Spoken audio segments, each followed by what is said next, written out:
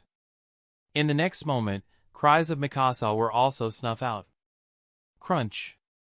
Crunch! A chewing sound of broken bones was heard from the Titan's mouth. Aron's eyes were red. He continued to look at the Titan in a daze. The strange Titan also didn't make any further movement, standing there, slowly chewing, looking at Aron. Crunch! Crunch! With every sound from the strange Titan, the entire world of Aron seems to be crumbling. With only a single phrase sounding in Aron's minds. "Died, everyone died, it is all over, I wasn't able to save Armen and Mikasa." Then, like how a blocked river is opened and the water started to gush out, rage burst out of Aron. "It is all because of the Titans. No, no, not just Titans, it is because of everyone, that I lost Armen and Mikasa. Since both of them are dead, then there is no need for anything to exist. I will wipe out every Titan, every human, I will wipe out everything from this world." With a final roar of madness and rage, a transformation seems to be triggered. With hatred as the fuel, rage coursing through his veins. Lightning strikes. And in the place where Aron was standing, a Titan appears.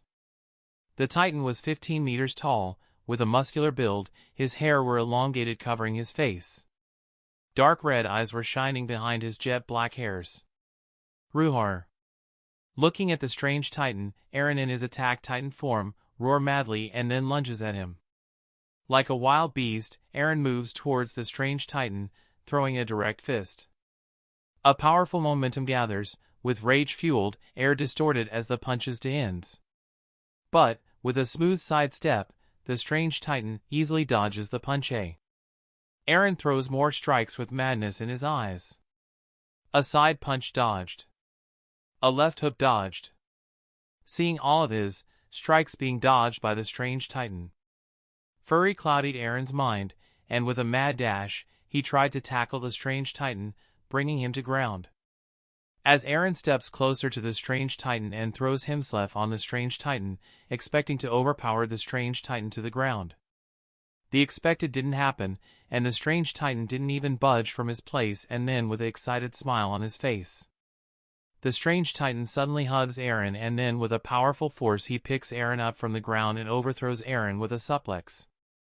Chapter 6. Buildings collapsed, the high and mighty walls which have protected the Eldians crumbled. Among the dust and debris, the attack Titan, Aron, was thrown in a house, immediately destroying it. The strange Titan, who is over 18 meters tall, unhurriedly walks towards the place where he throws Aron. Dust blanketed the place, making it hard to see the figure of Aron, but suddenly a shadow darts out from the smoke, and again in the familiar motion, Aron tried to overpower the strange Titan. But similarly, Aron was again suplexed into another house. Weak. For the first time, the strange Titan uttered a single word. "Is this how you are planning to get freedom?" Aron, who was getting up, looked at the strange Titan. "Pathetic. You have lost everything, your father, mother, your friends, now what have you left?" With a mocking expression on his face, the strange Titan said, "What will you fight for, poor child?" Casting a pitying look on Aron. The already shaken Aron, after hearing this, becomes even more enraged, his Titan form growing, his skin becoming red-hot, smoke rising from his Titan form, red tendrils like veins surfaced on his whole body, pulsating with rage. His claws become sharper and more strong. Seeing this transformation, the strange titan had an excited expression on his face and said, "That's it, Aron. The rage, that is what I want." Roar! Aron, having lost his mind to rage and revenge, gaining more power, dashed towards the strange titan, and this time with the newfound power, Aron was able to push the strange titan back, and then like a hungry beast, he pounces upon the strange titan. With his new sharp and strong claws he was tearing chunks of flesh from the strange titan, and then with a powerful kick he throws the titan away. The strange titan, who was the one thrown back this time, hurriedly stood up from the ground. Aron was again upon him, using his claws to tear the strange titan flesh and throwing powerful punches and kicks, which causes depression in the strange titan body. A punch right to the core, leaves a bloody mark, then a jab, which broke some of the strange titan teeth. Tear. With his sharp claws, Aron tears a large piece of mucus from the shoulder of the strange titan. And then Aron throws a straight punch towards the strange titan's face. Smack. The punch landed on the strange titan forearm, who successfully blocks Aron's punch. Good, I thought it will be boring, but it seems like there is still some fighting spirit in you. The strange titan, despite the various injuries to his titan body, spoke calmly, like all of these horrifying injuries were nothing to him. It seems I have to get serious.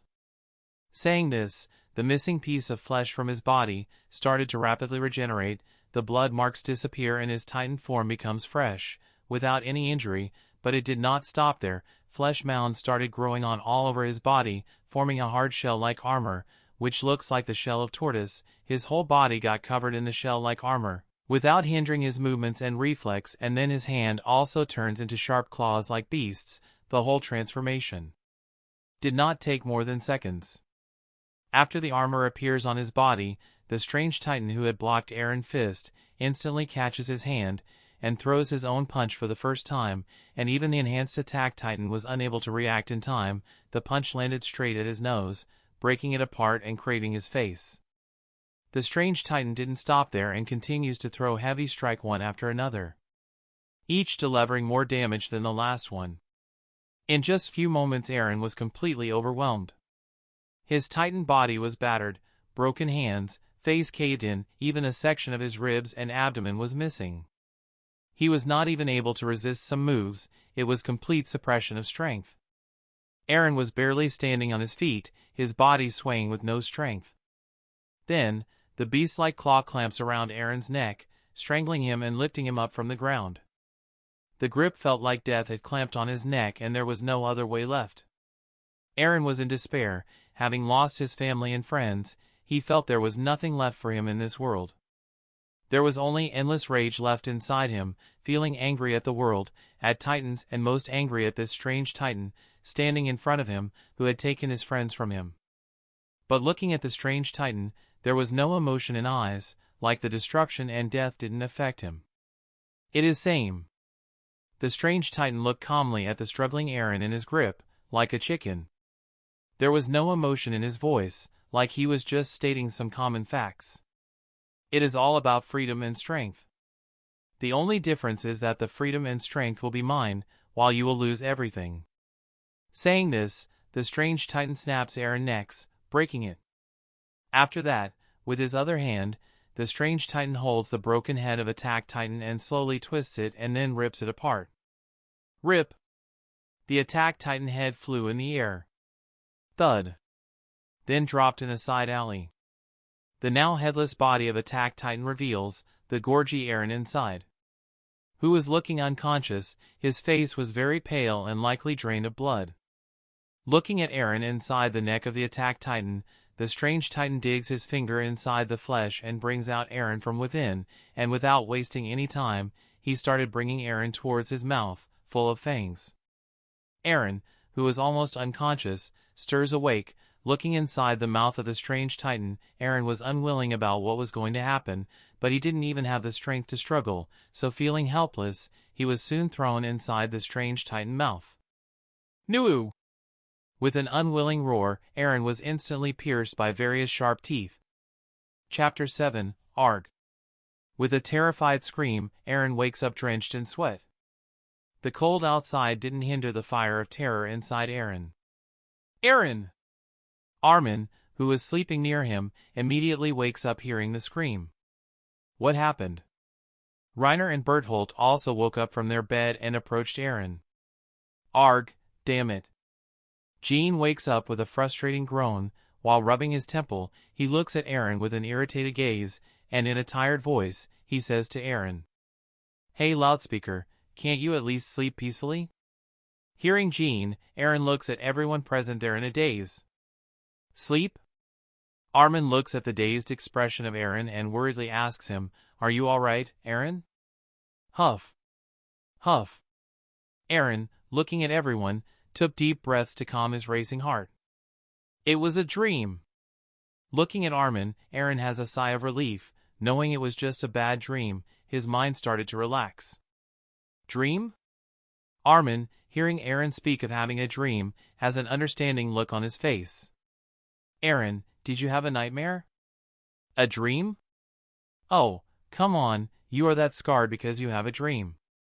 Jean, who is listening to Aron, makes an annoyed face and says, "Looking at how drenched you are, I thought you might have seen a titan." Jean said while massaging his temple, trying to soothe out the headache he is having due to abruptly waking up. It wasn't just a dream. Aron, who had calmed down, spoke with solemnity, "I saw a titan in my dream. It was a beast." A beast? Is it the colossal titan? Armen says while guessing. Armen knows that day has impacted their lives greatly, and even he also has nightmares sometimes, so it was normal for Aron to have nightmares. After all, he lost his parents that day.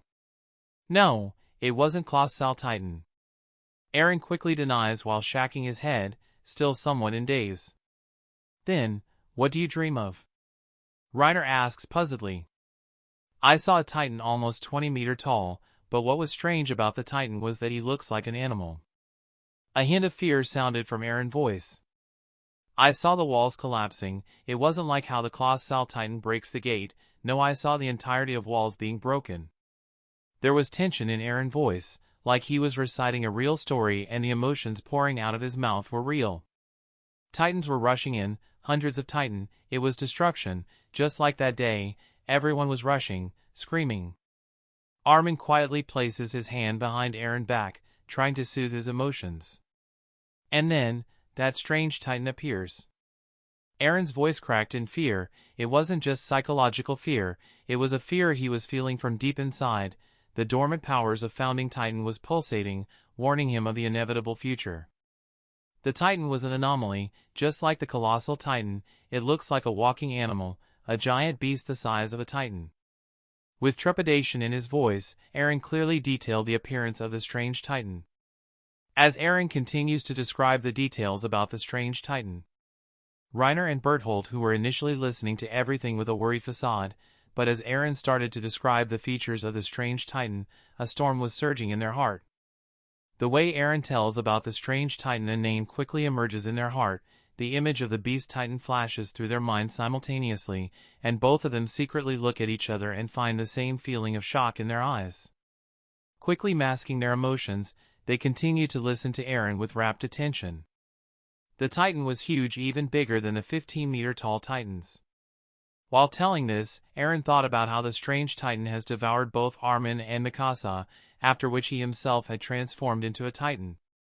Thinking about this, the anger which he has felt in the dream also ignites in his heart, but Aron controls his mind and doesn't let the rage out. He concealed the part of Armen, Mikasa, and his own transformation, not saying anything about it. So leaving that part, he continues. The strange titan was really terrifying, destroying everything, but suddenly with a flash of lightning another titan appeared, and the new titan started to fight the strange titan. Aron modifies the truth because he didn't want to talk about Armen and Mikasa, and as for him transforming into a titan, he thought it would be strange to talk about it, so he concealed this. Unknowingly, Aron saves himself from a lot of immediate trouble. Both titans were fighting each other. They crushed the house like they were made from papers, but in the end the strange titan was very powerful and he overwhelms the new titan and defeats him. Titans fighting each other? It was strange. Armen thoughts about the strange nature of both titans and the strange way in which the new titan appeared. With a flash of lightning, a suspicious thought emerges in his mind, but feeling the absurdity of it, he quickly denies it.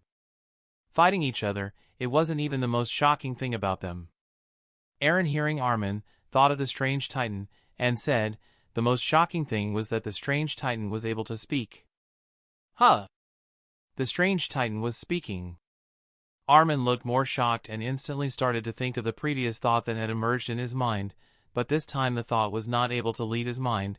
Despite it being a dream, Armen was not able to snuff out the absurd thought which appears in his mind. No, I can't speculate this based on a dream, but if it is real, then there is going to be a whole lot of mess. Despite it being a dream, it was clear that both Aron and Armen were deeply affected, repeatedly thinking about the details of the dream in their mind. Meanwhile, Reiner and Berthold both have white faces, likely due to the cold weather, making them appear calm, but inside, their heartbeat was increasing per second, which told a different story. A storm surges inside them. Both of them were looking at Aron and Armen, various thoughts crossing their mind. Whatever they were thinking, but it was guaranteed that the night was going to be full of chaos, although not in the physical world, but mentally, the storm was already in motion. Now, it was just a matter of time for it to affect the physical world too. Chapter 8. The next day. It was a rare day of rest in the lives of cadets. Due to the heavy snowfall, the further training for the day was postponed in the middle. And everyone was given a rare free day.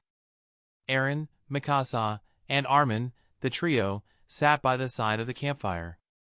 Aron, while making compelling gestures, was telling Mikasa about his dream of last night. Mikasa was listening to Aron with rapt attention. A worried expression was present on her cold face. Historia and Ymir, wearing heavy clothes, were both seated by the other side of the campfire, enjoying a hot, steamy vegetable soup. Connie, Marco, Jean, and others were fully enjoying their day, building snowmen and playing with snow, throwing snowballs at each other. It was a rare, comforting day in their busy lives. Some of the cadets were playing out in the snow, while some others were spending the day in the comfort of their beds, making up for the lost sleep. As everyone was enjoying themselves, a figure sneakily moved away from the camp and moved towards the woods. The figure was hooded, face covered, occasionally revealing strands of golden hair. After carefully checking out if someone had noticed or not, the figure moves deep inside the woods. The hooded figure soon reaches a particularly tall tree and waits there. Just after some time, another two figures also appeared there, revealing Reiner and Berthold. Seeing the approaching figure of Reiner and Berthold, the figure uncovers the hood, spilling out a head full of golden hairs. Annie, you came. Reiner, looking at the golden-haired Annie, greets her. Annie, with her piercing ocean blue eyes, coldly looks at Reiner and Berthold and with an icy tone, said, despite knowing how risky meeting at this time can be, you still called for this, so it better be something important, Reiner. Annie curiously looks at Reiner. It was almost 5 years since they, the warriors of Marley, have infiltrated the Paradise Island. After orchestrating the fall of Shinajishima district, they expected the founding titan to reveal itself. But after waiting, probing and searching for the traces of founding titan, they didn't find a single clue about founding titan, and it was even more surprising when they found out that the peoples inside the wall are unaware of the human presence outside the wall, and not only that, the people inside the walls didn't even know about the history before the appearances of wall. Bewildered about what to do, they follow the protocol of instructions they get from their Marleyan supervisors. They enlist in the military ranks of the Paradise Island. And now, after 3 years, as their cadet training was about to end, it was a crucial moment. Any slip or mistake will cost them very much. So that's why, upon knowing that a secret meeting was going to be held, Annie was worried about the potential leaks. Annie, Reiner looked straight at her with a stern expression on his face and said, "It is about the founding titan."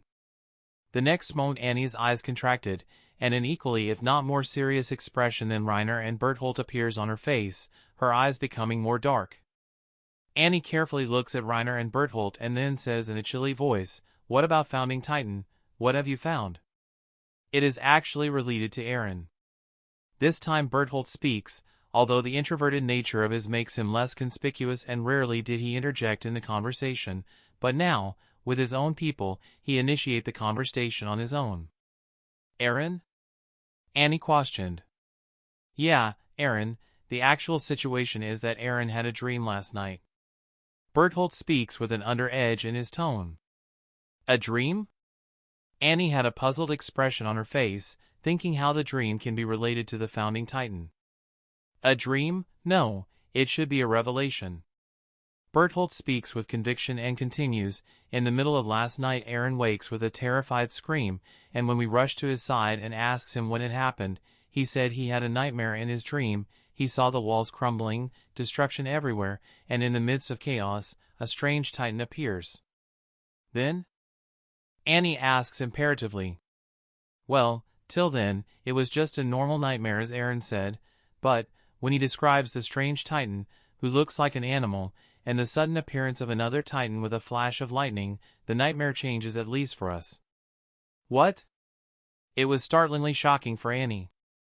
But how can this be real? How can he dream of something like that? Annie asks incredulously. It can be possible. Reiner, who is silent for some time, speaks with confidence. If it is founding titan, then it can be possible. Founding titan! Annie gasps and then with a sudden realization, she hurriedly says, the founding titan had manipulated the memories of everyone inside the wall. Yeah, if the founding titan can wipe out the memories of everyone inside the wall, then, manipulating the dream of someone isn't a big deal for it. Wait a moment. Annie suddenly interjected with a frown on her face. I understand that the founding titan can manipulate the memories and dream, but how did the founding titan know about the beast titan? Even if it wants to show someone in the dream, it should be either you or Berthold. Gears were quickly turning in Annie's mind, analyzing and forming various speculations to understand the situation. Only if the founding titan knows that the beast titan will be here, that's why it specially shows the beast titan in the dream. With each second, realization was building upon her face, but suddenly a frown crept on her. But, if that is true then that means the founding titan can foresaw the future. A sudden chill crawled upon her spine. We can't come to that conclusion, it is the founding titan we are talking about, much of its abilities are unknown to everyone. Reiner's face turns ugly, thinking about the power of founding titan. I don't think that the founding titan has the ability to foresaw the future. Berthold strongly interjected. Then what do you suggest? Annie looks at Berthold, who calmly replies. It is better to say that the founding titan already knows that we have infiltrated the walls, so it may be just sending signals to prepare others. But then why Aron? Why of all peoples, the founding titan sent that signal to Aron? Annie asks the question. Aron! Yeah, why him? Reiner also asks puzzled. Because Aron is special. Berthold replied, haven't you guys seen enough, what kind of person he is, stubborn, he doesn't give up and on the topmost he hate the titans most, he didn't fear them. Berthold spots out the major points of Aron, to which both Annie and Reiner have realization on their face. Aron, whenever he talks about titans, the look in his eyes is full of hatred, it sometimes even unsettled me. Reiner said with some discomfort in his voice. You are right, he does hate the titans to the bones. Annie also affirmed. Well, whatever it is, now we have to decide what should be our next action. Should we eliminate Aron? Berthold gives his own suggestion, talking about eliminating Aron like he didn't know him for 3 years. No! We can't make any movement for now.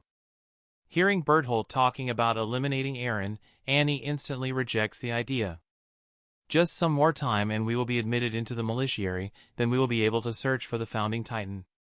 If we expose ourselves now, then the past years of planning will go to waste. You are right. Reiner nodded heavily and said in a serious tone. What we should focus on now is why the founding titan made Aron dream of beast titan. The dream of Aron, after almost 5 years, it was the first sign of the founding titan presence that they have found, to which all 3 of them attach great emphasis to it. After a few more minutes of discussion and making plans for the future, they stop and disperse, carefully avoiding being noticed. They return to the camp. After Annie arrives at the camp, she finds Aron playing in ice with Armen and Mikasa and others. With a shout Aron throws a snowball at Ymir, who easily dodges it. Thwack! Suddenly an ice ball arrives and struck Aron in the head. Confused, Aron looks back and sees Historia, laughing and with another ice ball in her hand ready to throw it at him. Looking at the happy faces of others, cold emptiness bites at Annie's heart, her face turning frosty. Huff. Exhaling deeply, mist blowing out of her mouth, Annie snuffed the turbulent emotions in her mind. Just then, Annie! Historia, who has noticed her, calls out, gesturing with her hand, inviting Annie to also come and join them in playing with ice. With a blank mind and an empty heart, Annie walks towards them with heavy steps, leaving behind the cold depressions on ice. Chapter 9. Snowflakes in the shape of stars rain down, covering the ground in a thick layer of snow. A sudden snowstorm hits the Paradise Island. The intense wind carrying the rain of ice was blowing, freezing everything in its path. Every living organism carefully hides inside their burrows, even Titans when faced with might of nature becomes immobile. The regular pure Titans stop functioning. As the dark clouds carrying the coldness of heavens looms over the whole of Paradise Island, it blocks the shining ray of hope from the sun, making the pure Titans, who functions on the sunlight, to become dormant. But even then, there are some exceptions, being the abnormal Titans. They don't need the sunlight, or they have reserves of energy on which they can function normally, even if there are no light sources for many days. So, despite there being no sunlight for the past few days, the abnormal Titans are able to move and do the basic functioning, albeit strenuously. Somewhere inside Wall Maria, a 16-meter-tall Titan moves without any difficulty. The cold storm didn't hinder his strong strides. It is Kevin Ethan, now 16 meters tall, his Titan form looking the most perfect ever, with heavy muscle mass, veins like tree roots, framing his whole body, his physique putting shame on all the athletes. 6 months have gone by since he transmigrated in this world of Titans. Waking up in the body of a pure Titan, and getting in the cosmic competition for the throne of Multiverse Lord. Getting in that situation seems pretty hopeless, but the respite was the cheat ability of devouring bestowed to him by the system. So, in the previous 6 months, since he had woken up, Kevin had relentlessly pursued other pure Titans, constantly devouring them and enhancing himself. He had almost reached the limit of his devouring ability. Nowadays, finding pure Titans have been becoming increasingly rare. And on top of that, the main problem which plagued him hasn't been solved: his Titan shifter transformation. Even though, with his current Titan body, he is very confident that in confrontation against other Titan shifters leading the Colossal Titan, he can take upon any of them. But despite this, his Titan's form is still a hindrance. It limits his movements. He can't move inside the human territory, and can't have the first-hand information of the events happening. Within his Titan form, he is an enemy of the whole of humanity, which makes it inconvenience with his plans. Soon, as he keeps wandering, Kevin notices some ruins of buildings in the distance. In the past months, since he has entered inside the territory of walls, he has found many similar abandoned human settlements. After the fall of the Wall Maria, the entirety of the territory of Wall Maria was abandoned by humanity, and since then it has been infested by the Titans. With his past experience in searching for Titans, Kevin knows that he will definitely find some Titans there.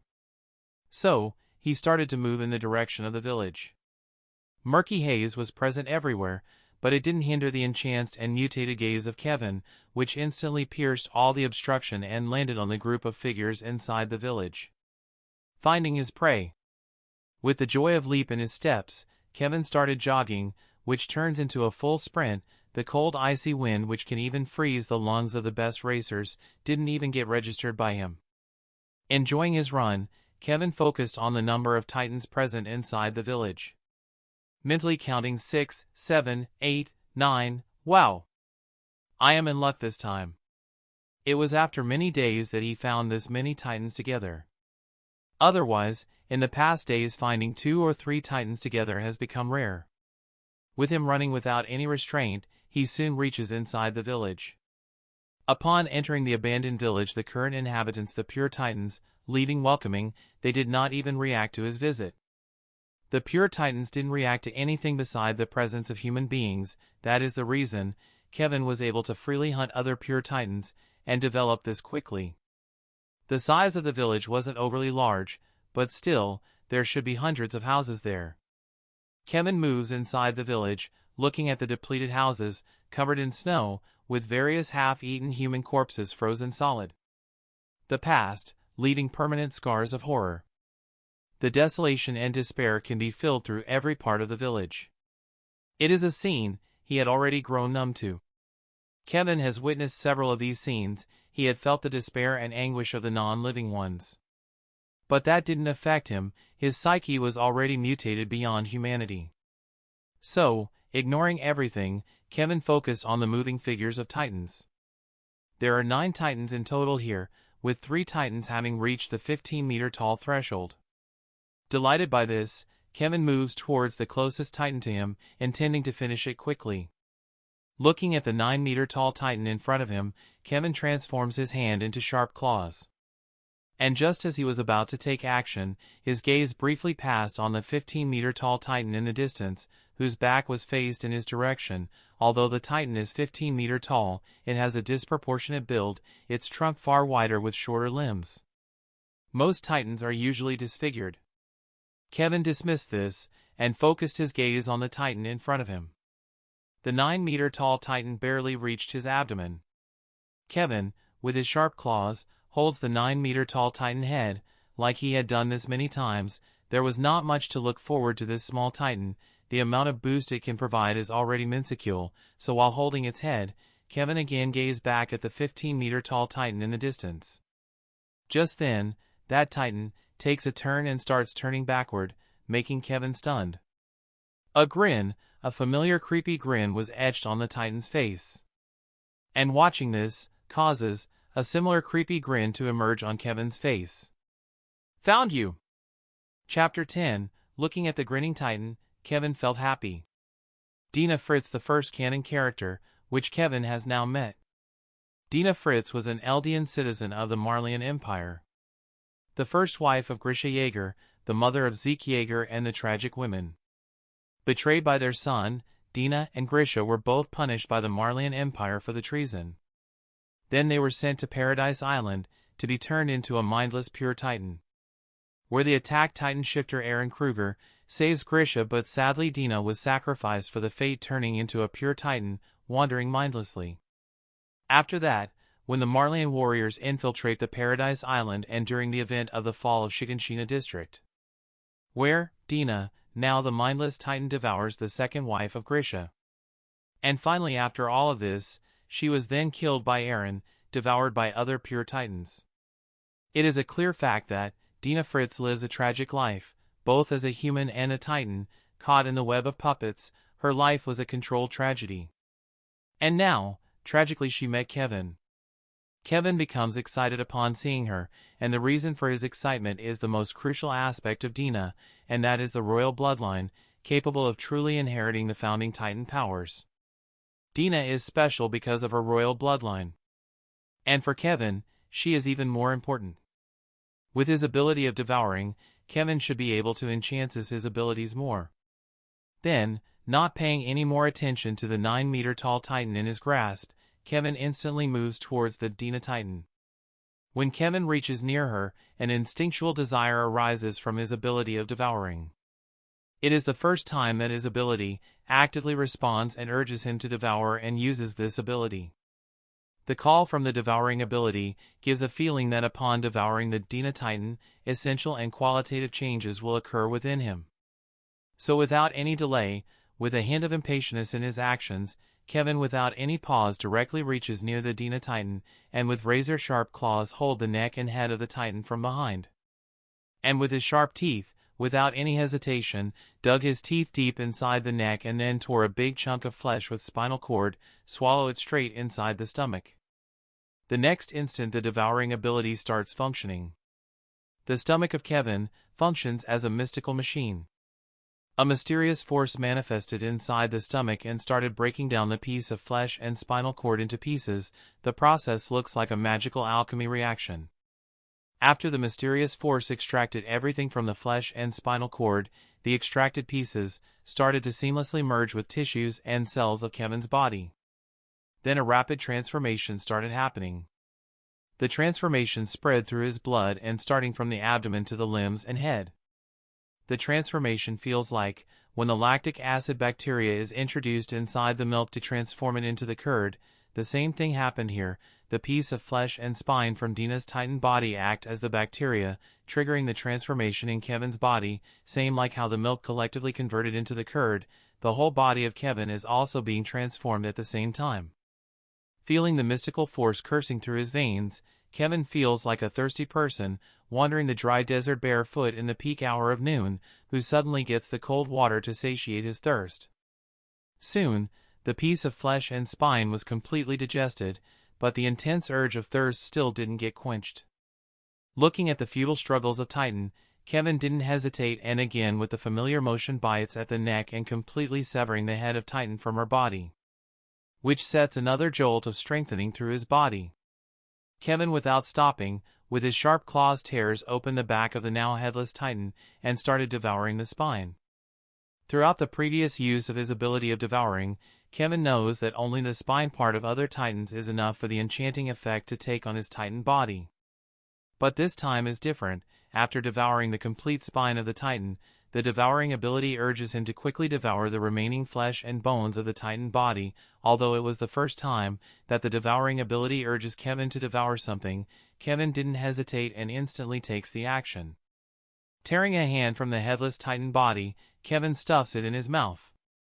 After devouring all the limbs, the feeling still didn't go away, but like the oil added to fire, it ignited even more. So Kevin, looking at the decomposing body of the Titan, didn't hesitate, and before it got decomposed completely, Kevin continues and this time devours the flesh from the abdomen. And just as he was about to finish the whole abdomen, a large reaction occurs. The feeling of thirst gets soothed out, but a strange feeling starts to rise from his body. The cheering cells, upon their more qualitative transformation, suddenly cries out, a force robbing them of their vitality. It was like Kevin had trespassed a certain limit, triggering an unknown reaction. Inside an unknown metaphysical world, the desolate ground of sand stretches far wide, without any end to its sight. And in this isolated world, a poor soul lives in solitary confinement, living as a slave even after death. Ymir, the first human, who gained the power to transform into a Titan, the projection of the Alliance and Titans. For thousands of years, Ymir has faithfully followed her duty, monotonously, working tirelessly without any break. But today, Ymir stands still, breaking the cycle of repetition, looking at the infinite paths leading to her successors, to her subjects. Just now, she had felt one of those paths being severed from her. Although, for thousands of years she had felt that severing of connection millions of times. But this time something is different. The path still feels there, but it seems like she has lost all of her control on that specific path. Chapter 11. In the metaphysical world, created by the power of founding Titan. In this desolate world of endless sand and the ever-present white night, a single soul resides, bounded by its own chain of servitude, has performed her duties tirelessly, without any rest, but at the moment, with a variation at play, Ymir looks at the infinite numbers of paths leading to every Eldians, either alive, dead, or even who have transformed into Titans. And the cause for the shift in Ymir routine is one of those paths. For the first time in ages, Ymir has found something unusual. As the founding and progenitor of Titans, she has absolute authority and control on every Titan and this space of pathways. But for the first time, Ymir finds herself losing control on one of the paths. Although Ymir has utter control over everything inside this space, she has never interfered, just following her duty, without any other thought. Never have she tried to approach any of these pathways, but for the first time, Ymir takes a step, not for her duty but to find out about the abnormality, which has not ever appeared. In the center of the cold, depleted village, steam rises from the 16-meter-tall Titan body of Kevin. His Titan body, which seems to be forged by the god himself, has cracked lines forming upon it. His Titan form, which puts shame on even other Titan shifters, started falling apart. The broken parts of his body turned into ashes even before hitting the ground. Kevin's eyes, which were full of desire and ambition, are now vacant, devoid of luster. The whole of Kevin's body, which upon previous devouring of Titans pulsate and flourish with vitality, now seems like a dying old tree, withering, crumbling, and then collapsed like a building of cards. The previous 16-meter-tall Titan body completely turns into a pile of ashes. The white sheet of snow-covered ground, tainted with the black ink of ash, symbolizes the demise, an abrupt end. The frozen corpses, upon seeing the former lively Titan turning into a pile of ashes, bitterly lament their own tormenting fate, even after death. The snowstorm suddenly ceases its intensity and fierce wind turns mellow, mourning for the end of the imminence. Just when it seems that the conclusion has reached. Suddenly, from the death, a strong hand emerged, and then like a moth breaking out of its cocoon, transforming into a beautiful butterfly, Kevin arises from the ash, rebirthing in the human form, completely naked, like a newborn baby, and with its genitals. Kevin feels the changes in his body with a delighted expression present on his face. After his transmigration as a Titan, he had been in utter disarray. The absence of the previous human senses unsettled him. That's why, since waking up, Kevin, like a madhound, had hunted other pure Titans to get rid of the disalignment and the void he felt in his being. Although, after devouring other Titans and various other animals, he enchanted himself, yet the void in his being never gets replete. But now, after the transformation, reverting back to his human form, he again experiences that feeling of oneself and even perceives it more stronger than before. With the countless devouring of Titans and various other living organisms, the changes brought inside his body are completely revolutionary, making him not a true human, but an amalgamation in the human shell. Feeling the rare coldness of nature in his nether region, Kevin immersed in delight. Indeed, this is the most blissful feeling. Kevin thoughts happily. But at the next moment, all of a sudden the coldness he feels in neither region suddenly disappears. Startled, Levin abruptly opened his eyes. The expected scene of the depleted village and the white snow didn't appear in front of him. Instead, Kevin finds himself in a boundless desert with a white night sky. Experiencing this abrupt change, Kevin looks at only a lone figure present there. A fair distance away, a girl stood, looking at him with an expressionless gaze. Kevin instantly recognizes her. Ymir. And then looking behind her, at the majestic, giant tree of mystical energy. Its crown reaches the unknown in the sky with its infinite branches dispersing in the void. Looking at this spectacular phenomenon, Kevin awed, so this is the power of founding Titan. He knows that this is the coordinate space created by the power of founding Titan. Kevin looks at the branches of radiant energy, knowing that every single one of them represents a connection to an Eldian. As long as a human is born of carrying the Eldian blood in his vein, the new pathway will itself form, forming a connection between the founding Titan and him. Then, looking at the spectrum of light, connecting himself to the mass of energy in the distance. Kevin feels this faint connection, and knows what it represents. Not wanting to take any risk and bound by the mercy of someone else, his own newfound power reacts to his will and indicates to him. Kevin, feeling the rising power within himself, wields it and uses it to sever the last traces of link with the founding Titan. In the next moment, the mystical space formed by the founding Titan power started to disappear. Ymir watched all of this, with no intention of taking any action. Unknown darkness swirls inside her eyes. As the space was about to completely disappear, Kevin, looking at Ymir, thought solemnly, "I will choose my own freedom." Then coldness. Chapter 12. The snowstorm suddenly fell silent, and the fierce wind got tamed. Bathed in the ashes of his former self, Kevin stood dazed with a vacant look in his eyes. The world stands still. The mindless Titans ceased their movement, with a hint of confusion appearing in their otherwise dull and muddled eyes.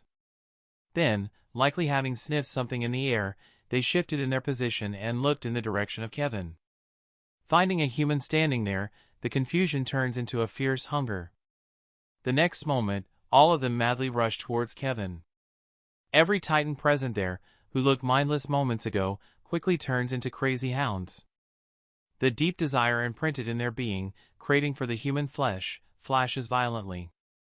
Kevin stood like a statue, unaware of the world, unaffected by the approaching Titans, his vacant eyes tracing something imaginary in the sky, seemingly immersed in a mystical world. The remaining 8 Titans present there all madly dashed and thrashed at the place where Kevin stood. Bam! The Titans contended and struggled against each other, burying Kevin under the piles of their bodies. Rumble. Suddenly, like God's retribution has arrived, a gleaming radiance flashes from under the Titans, hurling them through the air. In the shower of golden lightning, a heart materialized, its deep pulsation reverberating throughout the void. Then, followed by the veins, muscles, and bones, soon, a complete 18-meter-tall Titan arises. His body, framed with stone-like muscles carved with a fine knife and red veins that seemed to be throbbing with magma, coiled around his frame. On its crown, dark raven hair flowed down to its broad shoulders, his face framed by a cynical smile, flashing with red eyes. Kevin, now transformed into a Titan, relishes in his newfound power. After devouring the Titan having royal blood, a qualitative change occurs inside him. Not anymore, the constraints of a pure Titan bound him. He is no longer a human trapped inside the Titan, but now he is a Titan in human flesh. Just like a Titan shifter, he can transform into a Titan and then revert back to his human form. Although similar, at the same time there is a vast difference between them. Despite the fact that the Titan shifters can transform into Titans, they are also bound to many restrictions, such as having to injure themselves or make themselves bleed to transform. After the transformation, the way in which their Titan body functions is similar to how, in a science fiction world, a Gundam is driven by a pilot. Whereas Kevin, due to the ability of the Devourer provided by the system, became fundamentally different from other Titan shifters. He didn't just inherit the power of the Titan as it is, instead, he acquired, molded, and made it an integral part of himself. He is not bound by the bleeding phenomenon to transform into a Titan, and even when he transforms of his own free will, he does not become a pilot driving the Gundam, instead, he becomes the Gundam himself. Another distinction between them is that the Titan shifters remain inside the nape of their Titan form, usually that is also their weakness, but Kevin, as a whole transformation into the Titan, can materialize himself in any part of the Titan body, so when he is in a life-threatening situation, he can easily transform himself from any part of the Titan body, which makes escaping or again triggering the transformation much easier. These are the differences that set Kevin and other Titan shifters apart, but there is an even bigger disparity between them, and that is the 13-year age limit. Every other Titan shifter can only live at most up to 13 years, after which they die, but Kevin isn't bound by this rule and will never be. His natural lifespan has already reached thousands, making him essentially different from them. Such is the distinction between them. Scorching mist rises from Kevin's body, while his eyes land on the other pure Titans, who were standing up from the ground, still looking at him. Their intense gaze was fixed on him. Before, never had they reacted to his presence. When he stood in front of them, they didn't react, and even when he tore them apart and devoured them alive, they never retaliated against him, leaving the impression that they didn't even register him. But now, a change had been triggered. Kevin's essence had been transformed. The previous fellow has suddenly turned into a delicacy, which they can't disregard. Driven by their instinctual desire, the pure Titans rose from the ground and rushed at him like hungry beasts.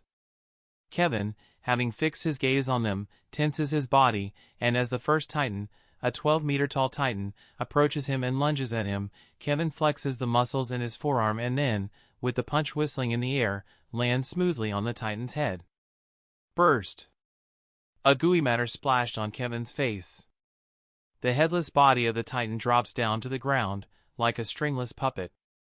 And then, in the familiar motion, the punch again whistles, and another burst sounds. Another headless body of a Titan drops dead to the ground. Thump! Just then a small 6-meter-tall Titan approaches him, lunges at his thighs, and tries to bite, which doesn't even penetrate his skin.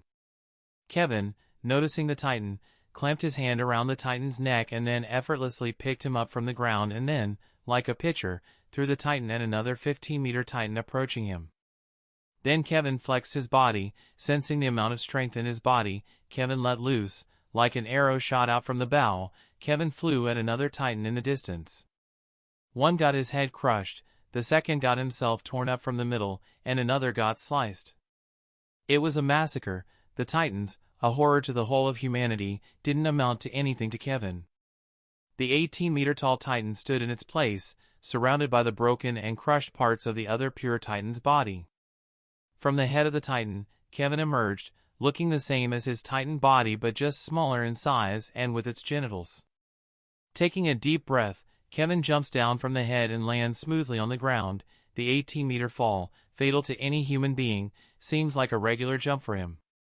Kevin leisurely walks around, enjoying the feeling of being a human again, and then looks in the direction of the walrus. "I am ready to go there," Kevin boldly claims. Swish! Suddenly, a cold gust of wind arrives, and feeling the chill in his nether region, a frown appears on his face. "Oh, I am missing something." Realization dawned on him. Living as a Titan for the past 6 months almost made him forget the social norms. Surveying his surroundings, Kevin walks towards a large and intact house and after several minutes comes out wearing proper clothes covering his body. "Now, I am ready," Kevin claims with a confident and excited smile on his face, and then with strong strides started walking to his next destination. Chapter 13. With the melting of snow, Paradise Island welcomes the colorful spring. The foggy sky clears, and the warm sunlight shines. With a gentle flap of its wing, a swallow flies high in the sky. Regaining its freedom, it returns to its home. Squeal, squeal. A squirrel emerges from its burrow and, full of energy, moves with rapid motion, likely expressing its joy by dancing. Everyone, regaining their mobility, flocks outside. Inside the Carinese district of Walrose, the business blooms. Traders and vendors shout with full enthusiasm towards the flock of people. "Madam, look at this pair of sandals, they will surely look good on you." A stall owner points at a delicate pair of sandals with his calloused hand. Opposite him, a plump middle-aged woman stood, looking doubtful at the delicate pair of sandals. Although they really look nice, she is also aware of her own size, but despite that, the woman doesn't show anything on her face, and while feigning an interesting expression, she briskly asks, "The sandals look nice, but their quality doesn't look fine." "Ha, madam, what are you saying? Look at these hands." The stall owner flashed his deeply calloused hand before the woman, and with a self-assured smile on his face, he replied in a confident voice, "I have been making sandals since I was 10 years old, and I can take a guarantee for anything that these hands build." "Oh ho!" Looking at the deeply calloused hand of the stall owner, the plump woman looks amazed, her gaze lingering back on the sandal. Looking at their fine craftsmanship, the plump woman only hesitated for a brief moment and then said to the stall owner, "Fine, so what is the price for this pair of sandals?" Hearing this, a kind smile appears on the vendor's face, who emphasizingly said, "Well, for this particular pair of sandals, I have selected the finest material, and usually I sell them for 30 copper coins, but considering the start of spring and you as my first customer, I will give you a discount and sell them for just 28 copper coins." The stall owner flashes a smile. 15 copper coins. "What? 15? The stall owner's mouth hangs open as he incredulously looks at the plump woman. "Yes, 15 copper coins, these are all they amount to." The plump woman replies in a matter-of-fact tone. "How can you say so, ma'am? Even the raw material costs more than that." The stall owner cries out, "I don't know about that." Here, the plump woman brings out a pouch from her bosom, clinking with the metallic sound of coins. "No, no, ma'am, anything less than 25, I will not accept that." The stall owner repeatedly cross-flashed his hand, completely rejecting the offer of the woman. "Humph," with a snort, the plump woman concealing the money pouch turns sideways. Clink, clink. After a few seconds, the woman puts back the money pouch. Meanwhile, the stall owner was trying to get a look at what she was doing. Suddenly, as the woman turns sideways, the stall owner starts looking here and there, trying to act nonchalant. "Here are 18 copper coins, pack the sandals." The plump woman puts the money on the counter and then starts looking at another pair of the sandals, completely ignoring the stall owner, like there is no need for further discussion. The stall owner looks incredulous, and then he decides to go for another round of bartering. Suddenly, clip-clop, clip-clop. The sound of horse hooves striking the ground reverberated throughout the market, drawing the attention of the stall owner and the plump woman. Looking at the east side of the market, the crowd suddenly starts parting ways, making way for a military squad who rides on the horses. They are? The plump woman confusedly looks at the cavalry. An intense murmuring starts as the group on the horse passes by the crowds. Looking at the tense and disciplined faces and the green cloak covering their back with a wing insignia on it, realization dawned on the stall owner's face. Exclaiming, he replied to the plump woman, "They are the Survey Corps." "Survey Corps? What are they doing here?" the plump woman wondered. "The weather has cleared," the stall owner said while looking up at the blue sky. "They must be going out for the expedition." The Survey Corps, one of the 3 military forces of the Paradise Island, consists of around 300 soldiers. With the main motive of exploring the land beyond the walls, they have a very high casualty rate due to having regular conflicts with the Titans. Currently, with 60 members in this squad, they march toward the gate of the Carinese district, leading into the territory of Wal Maria. After the fall of the Shiganshina district, the entirety of Wal Maria got compromised. Since then, the importance and power of the Survey Corps have increased several-fold. As the Survey Corps moves through the crowded market, sudden silence falls over the place. Some people look up at them in admiration, while others darkly murmur among themselves. When they pass by the plump woman, the stall owner sighs with emotion in his eyes. "Sigh, if only I wasn't forced to inherit this work, then instead of being a shoemaker today, I would have been accompanying them riding a horse." "Oh, then what forced you to stop joining these suicide maniacs?" Suddenly hearing this from the stall owner, the plump woman asked him in a sarcastic tone. "My father got suddenly ill," the tall owner said ruefully. "That's why I have to start making shoes and sandals so my family can continue our living." The plump woman gives the stall owner a sidelong look, who looks melancholy at the back of the Survey Corps as they reach the gate leading towards the Wal Maria territory. "Do you regret that you didn't join them?" the plump woman suddenly asks him. "Regret? Yeah, I do regret it. It was my dream to explore the vast world outside of these walls," the stall owner replied with emotions flashing in his eyes. "Humph, fool, you should thank your father that you were able to dream today," the plump woman said to the stall owner as she gazed at the back of the Survey Corps, who, upon the opening of the gate, started rushing out. Chapter 14, Splash Splash. A group of people riding horses crosses a ravine, challenging the plain of grassland. They penetrate the air with fierce determination. With the insignia of a wing behind their back and a heart filled with unyielding resolve, they took the flight, challenging the cage, bounding their sky. Following the end of winter, as the first rays of spring shine, the Survey Corps, the vanguard of humanity, storms out into the land infested by the Titans, fiercely struggling against their predetermined life. Currently, they are on their 55th expedition beyond the safe confines of their walls. With having a past rich experience, they were ready for the sacrifice, but as they moved, they found the absence of their adversaries. "Damn it, where are the Titans?" Mike Zacharias speaks with a frown on his face. As humanity's second strongest soldier, Mike Zacharias didn't fear facing the Titan. The absence of Titans doesn't make him happy. Instead, a chill seems to crawl up his spine. Looking at the back of the person in front of him, Mike Zacharias nudges his horse, making it run faster, and arrives by his side. Mike Zacharias asks the person, "Commander Irwin, what do you think is going on?" The person by the side, the commander of the Survey Corps, Irwin Smith, looks at the vast plain, to the horizon, with no Titan in sight, deep calculation flashing in his cold eyes. Suddenly, whoosh! A red-colored flare flashed in the sky, instantly capturing everyone's attention. "A Titan is spotted!" Mike Zacharias exclaimed.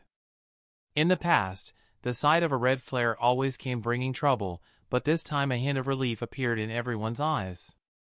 Seeing the red flare, Irwin suddenly reins his horse in that direction, while his powerful commanding voice sounds, "Fire the green flare, send the signal to everyone." The direction is changed, and everyone has to move towards the squad that fired the red flare. "Yes, sir." The soldier to his right immediately took action, bringing out a flare gun from his back. he aimed it in the direction of the red flare and fired. With a whoosh sound, the green flare flies in the sky. Instantly, everyone follows Erwin's lead, moving with vigor, with no shred of hesitation. The Survey Corps, since the day Erwin succeeded as the commander, has adopted a moving formation while on the expedition. The formation consists of several smaller squads moving from a distance, uniformly in a direction, and using the special signal flares of different colors, they share crucial information, which reduces the casualty rate and makes their expedition more successful. Now seeing the two colors of flare in the sky, everyone immediately gets the signal and starts moving. Look, Captain Levi, the green flare is also fired. Aluo Bozard, a squad leader under Captain Levi, exclaimed as he pointed at the green and red flare in the distance. Levi Ackerman, with a slight frown on his face, kicks his horse and reins it, everyone, towards the red flare. They move with gusto, and, not hindered by the usual Titans, they reach the place in some time. Upon arriving there, they found the members of the Survey Corps dismounted from their horses and standing there, completely relaxed. Where is the Titan? Aluo Bozard looks at everyone with a puzzled face. Captain Levi. A nearby Survey Corps member, having seen Levi, approaches them. What is going on here? Levi, with a frown, asks the Survey Corps member. Well. The Survey Corps member looks awkward, as he doesn't know how to explain. What? Levi, looking at the fidgeting Survey Corps member, questioned impatiently. Well, Captain Levi, you should check yourself. The fidgeting Survey Corps member gives an awkward smile while pointing in a direction. Looking there, Levi and his squad found a tent erected. Founding, Erwin, and others circled around it. Levi dismounted his horse and moved towards them with his squad. As they approach near them, a high-pitched voice sounds, complaining. Commander, please, you can't do it. How can we abandon it here? Hang Zoe complains to Erwin in a dramatic gesture. Look at how small he is. Hang parted the cloth, revealing a small 3-meter Titan bound and chained to the ground. How hopeless he looks. A strange fervor sounded in Hang's voice. How can we leave it here?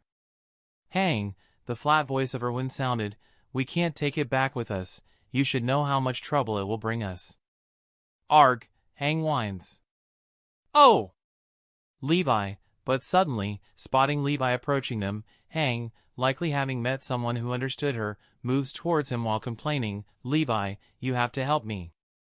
But the instant rejection from Levi sounded like, Oi, for eyes, don't drag me into this.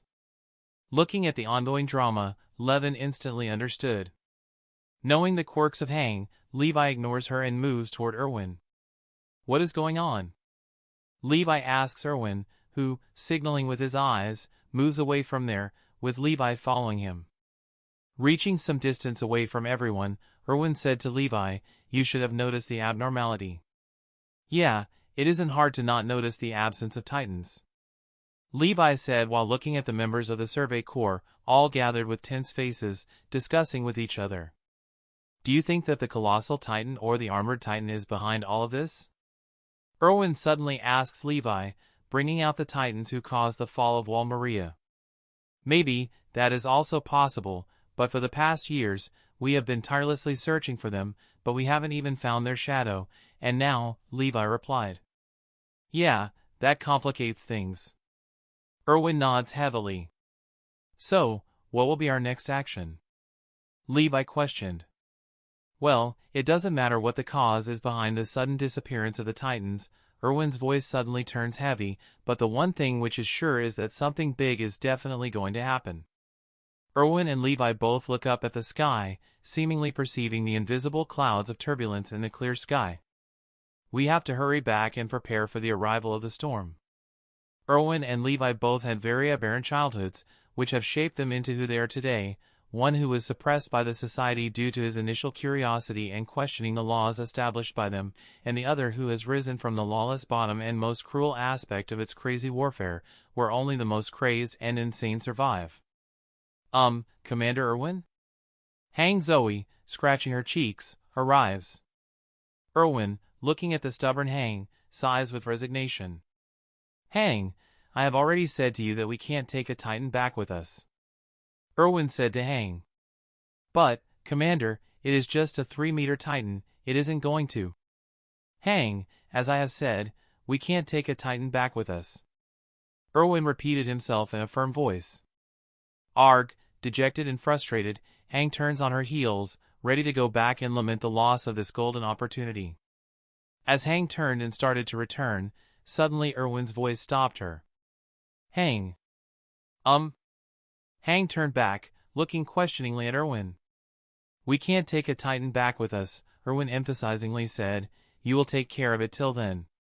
Suddenly a bulb lights on the Hang head, understanding the underlying meaning in Erwin's voice. A happy smile beams on her face. Straightening her back, she salutes, clenching her fist over her heart. Thank you, Commander, I will really take good care of him. Levi and Armen both give a rare smile looking at the jumping steps of Hang. It is rare of you, Levi says to Erwin.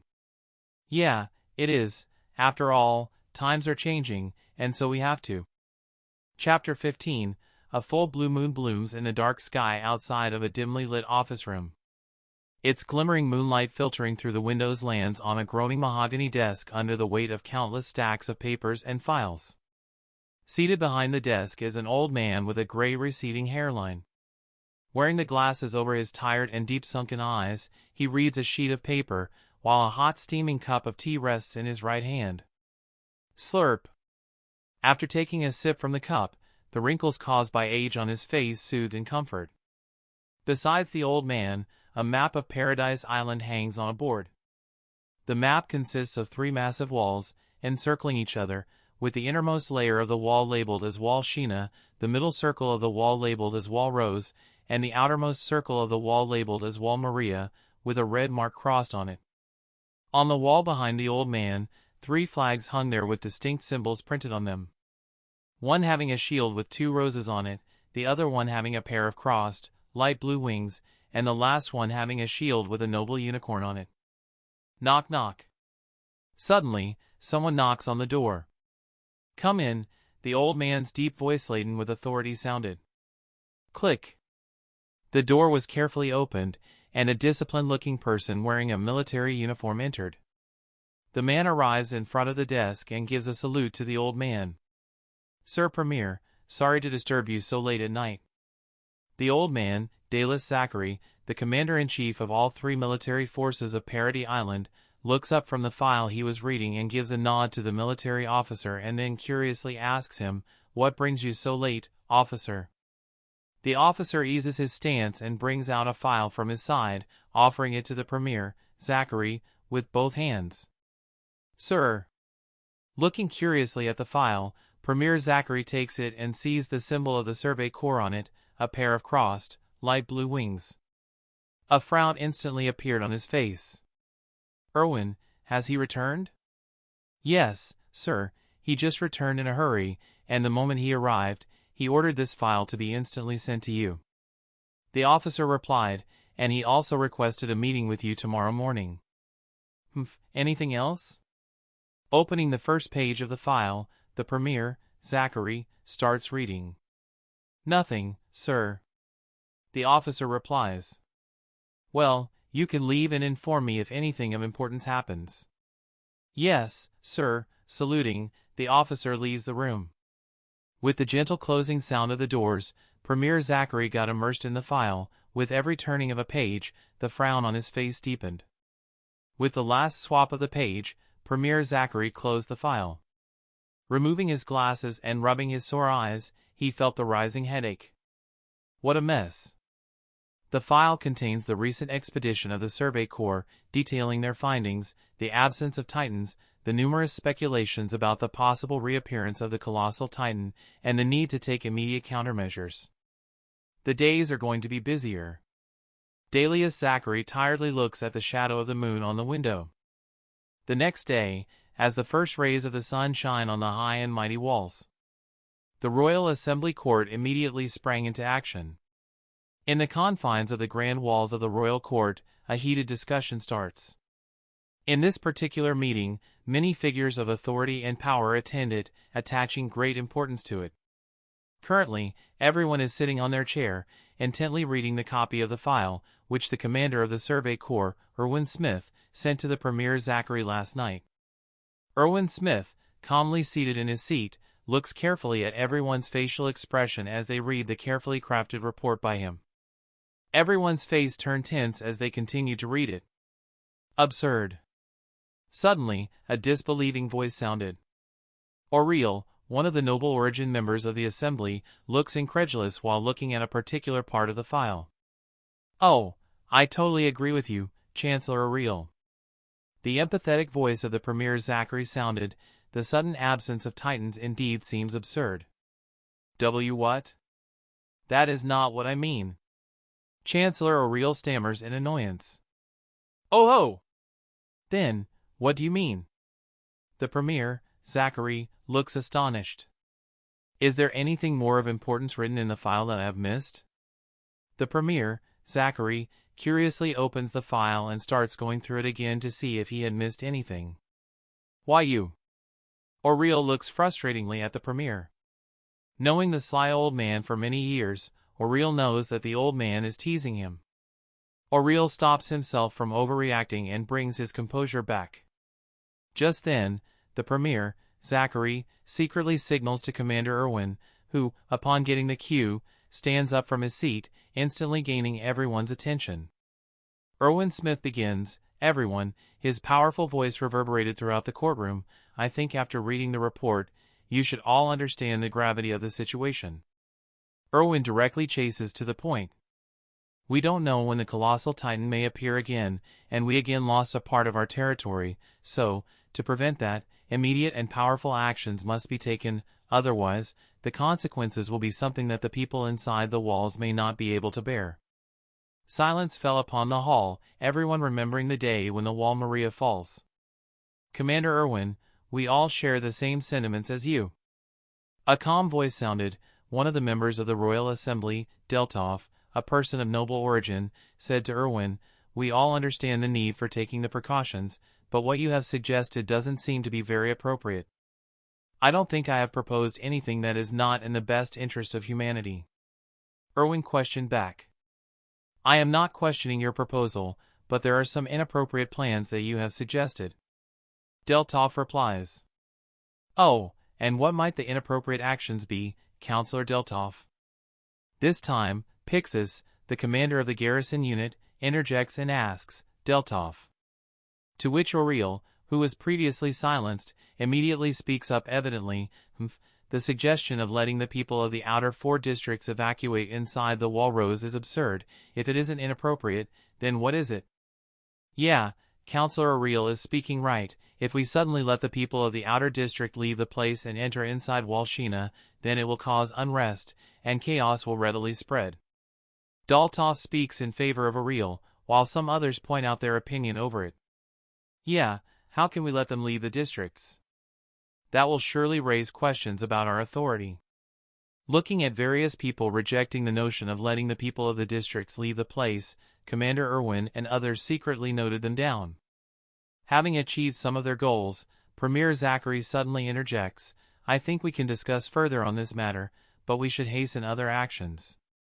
To which Auriel replied, "The matter regarding the peoples of outer districts evacuating inside the wall is definitely impossible, but yes, we can take the action to reinforce the wall and increase the strength of the military there." Soon everyone started a heated discussion on what and how to take countermeasures against any possible emergency situation and how to counterattack if the colossal titan reappears. Chapter 16. Wall Rose. Tros District. The noon sun slants in the clear blue sky. The white-hot steam rises from a chimney of a bakery. The bakery, a small red brick building, stood out from its neighborhood even though it hid in an inconspicuous corner. A mysterious charm hangs around it. The people, as they cross by it, suddenly get attracted to the bakery, and as they stand there in a daze, tasting the freshly baked scent of the delicious bread, they unwillingly get pulled by its sweet aroma. Inside the bakery, a mellow old-aged man works tirelessly, bringing out the freshly baked bread from the oven. He placed a new tray full of dough for bread inside the oven. The freshly sweet aroma of the newly cooked bread spread throughout the bakery, making the few people present there salivate. Noticing the impatient gazes of the customers, the waiter, a young boy, immediately ran to get their orders. After a moment of waiting, as everyone's order arrived, they hurriedly started to devour it. A contented smile appears on the old baker's face, seeing the happy smiles of his customers. The baker loved his craft from his deep heart, and seeing the satisfied expression on his customer as they leave makes him love his passion more. Ting! A bell sounds as the new waves of customers enter inside the bakery. Looking at the expectation on their faces, the old man felt more jovial. Suddenly, the old baker's eyes landed on a young man sitting alone by the window, looking quite emotional as he tasted a piece of cake with great relish. The young man looks like any customer of the old man, enjoying a loaf or having some cake, then after enjoying himself, sometimes even praising him as they leave contentedly. But this young man differs. The old baker doesn't know when the young man arrives, but he does notice him when his fifth order arrives, and since then the young man hasn't stopped and continues to taste every kind of delicacy the baker has to offer. Initially worried that the young man may not be able to pay for what he had ordered. But looking at his fine clothes and his noble appearance, the baker hesitated but still decided to approach him and struck up a conversation, to at least find something about this mystical young man. But as he approached, the young man, having noticed him, immediately understood his intentions and brought out a load of cash, paying triple the amount of what he had ordered, and he said to the old baker, "I am still feeling hungry, like I haven't had anything in ages." And then he ordered another serving of cakes and pastries. Looking speechlessly at the money, the old baker grabs it and happily complies with the wishes of his customer. After that, the young man almost ordered everything the bakery had. Looking at the appearance of the young man, wearing a white poet shirt with deep black pants, with his dark raven hair and that attractive face, the young man looks like a noble, not the kind of gluttonous person, if anyone didn't know how much he had eaten. The old baker, not able to drown his curiosity, approaches the enigmatic young man, who is currently looking outside of the window at the squad of garrison corps as they march by the street. Sigh, times are changing. The old man sighed heavily, noticing the patrolling military police. Huh, how so? The young man cursorily looks at the old baker, who, with his gruffy beard, arrived by his table, and looking at the serious and disciplined faces of the military forces, he replied, "In my 50 years of career, I have only once seen the military forces this serious." "Oh ho, when?" the young man questioned. The old man heavily replied, "It was 5 years ago, when the wall of Maria fell. And even then, the military doesn't look this guarded." Looking at the tight formation of the garrison regiment upon the walls with cannons set there, and the frequent patrols by the military police, a stuffing heaviness suddenly spreads in the old baker's heart. You are right, old man, I also did not expect them to be so serious." The young man glanced at the top of the wall, like he could clearly see everything there. "Well, young man, if you don't mind, I think it is your first time here?" the old baker asked the young man. "Yes." The young man replies and then takes a bite of the cake from his plate, savoring the sweetness that spreads in his mouth. He says, "Yum, it's actually my first time in the Tros district." Hearing this, a realized expression appears on the old baker's face, likely he has guessed something. "Are you a noble?" he suddenly asks. "A noble? A pondering expression appeared on his face. "Well, you say so. If you are talking about blood, then I certainly have the royal one," the young man replies. Hearing this, suddenly, beads of sweat gathered on the old man's face. "Our royal blood? Is he someone from the royal family? But that can't be. How can a royal family member be here? You, sir, may I ask your name?" The old baker slightly bends his back and hesitatingly asks the young man. "Oh." Seeing the sudden shift in the old man's behavior, the young man seems surprised, but then after pondering for a second, he instantly understands that the old man may have misunderstood something. "Relax, old man, I am not related to the royal family. My name is Kevin Ethan." Having heard that, the old man straightened his back, and while nervously chuckling, he said, "Oh ho, silly me, my age seems to be catching up to me. Don't mind, don't mind me, I should be going back to check upon the breads placed in the oven. The old man instantly turns back, his curiosity completely dozed out. TCH, what is happening these days? The military are suddenly getting so strict that they seem to be preparing for the breach of walls, and this gluttonous guy, is he a titan or what? How can he eat so much? Looking at the back of the old baker, who quickly moves to the kitchen of the bakery, Kevin wonders if his social skills have degraded after living as a titan for 6 months. Yum, it is really delicious. Having tasted a spoonful of cake, Kevin exclaims. Chapter 17, the sweet aroma of the freshly baked bread spread throughout the bakery. Ethan, sitting by the window, takes a spoonful of the cake and tastes it. It is life. As Kevin gained the ability to transform into the human form, he instantly decided to move inside Walrose, into the human society. With his human form, he gains the freedom to normally live in the human society. When he arrives inside the territory of Walrose, only then does he understand how lonely he was, trapped inside a titan's body, without any human activity. He truly felt the despair, but it was the only hope of a better future that made him continue to move forward. After all, humans are social animals, and they can't live without social interaction. Similarly, Kevin, a formerly human, longed for the previous normalcy of his life, but since he got struck in the midst of a storm, he decided to adapt to the change and move forward, but even then, he can't fully abandon his former self.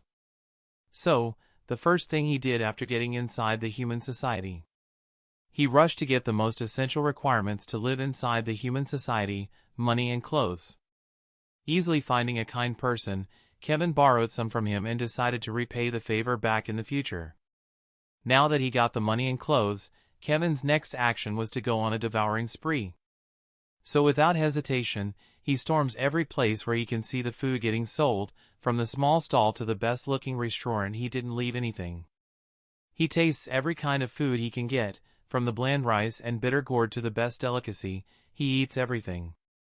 Previously, he had been trapped inside the Titan's body for 6 months, without having any food, and even what he had eaten didn't get registered by his messed-up physiology.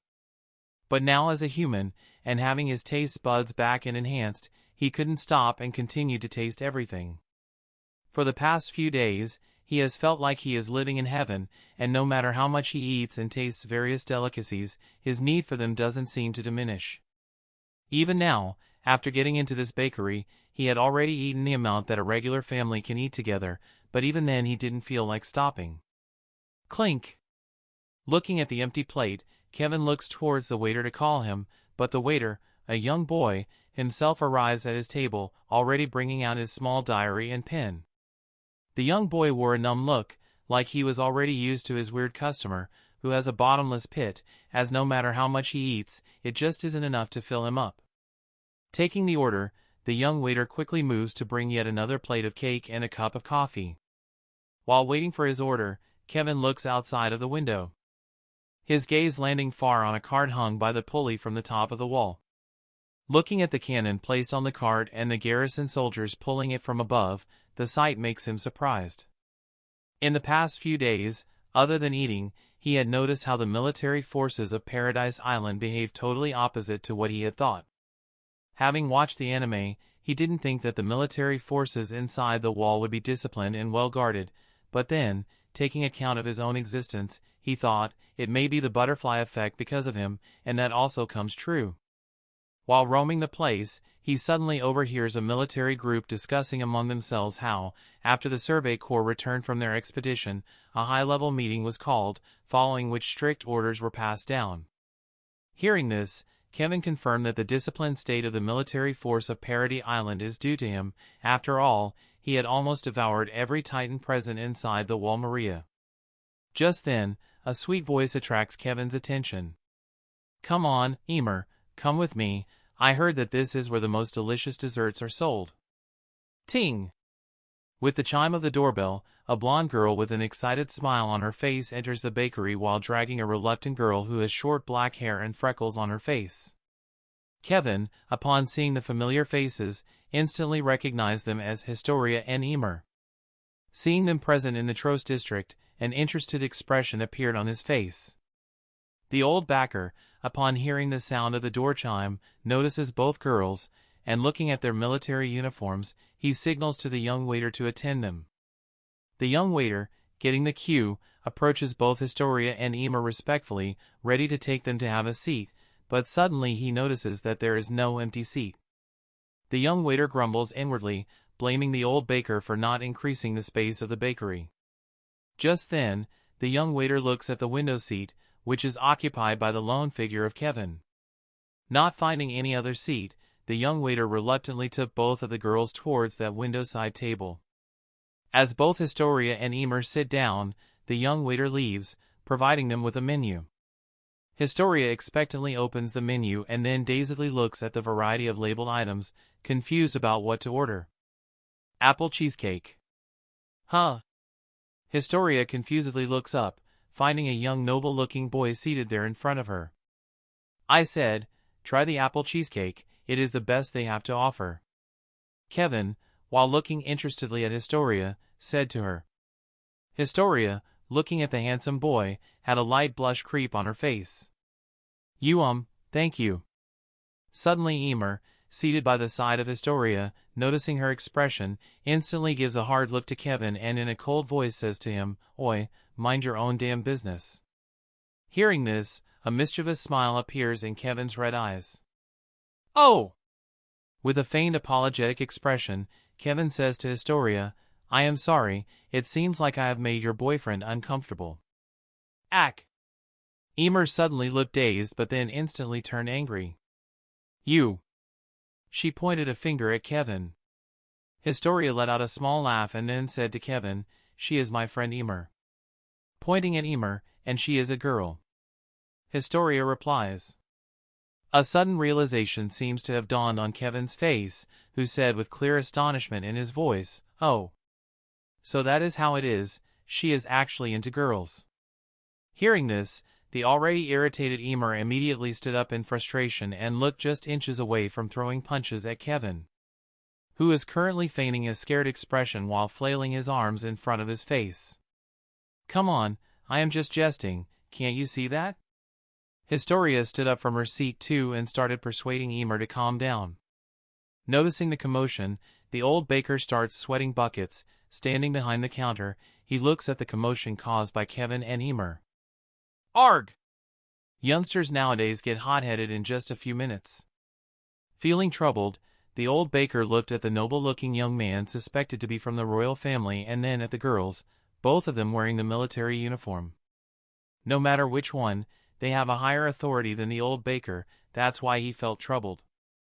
The old baker, remembering the teachings of the Church of Wall, instantly starts to pray for his and his bakery's safety. Chapter 18. Tension rose high and spread throughout the bakery. The old baker standing behind the counter quietly prayed to whomever he believes, and the customers present there all focused their attention on the ongoing drama. Ymir's face frowns in anger. Standing there, she looks like a fierce lioness, ready to pounce at her prey. It is just thanks to Historia, who holds her back. And Kevin, the reason for Ymir's infuriation, feigned a slightly scared expression, while his eyes concealed the playfulness. The tension remains high, with no hint of diminishing, until... Ma'am, your order? The young waiter suddenly arrives, and as he is not able to read the atmosphere, he respectfully asks Historia. Yeah, the order. Historia looks at the young waiter in surprise, who wears a numb look on his face. Out of the blue, facing the bluntness of the waiter, Historia immediately blurted out what got in her mind, apple cheesecake. The waiter noted that down. Anything else, ma'am? No, that is all. Historia replies briskly. Having taken the order, the young waiter says, Ma'am, please wait patiently for some time, I will be bringing your order in just a few minutes. After saying that, the waiter went to another table.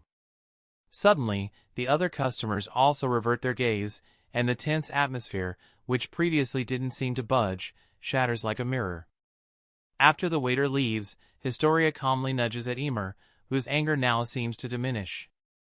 Ymir, relented by Historia, finally calms down, and while giving a cold look to Kevin, she says to him in an icy tone, "Say, if you do that again, I will feed you to the Titans." Having said that, Ymir quietly sits down. Kevin, on the other hand, eases his expression and murmurs in a low voice, "Can't people even handle a little bit of a joke?"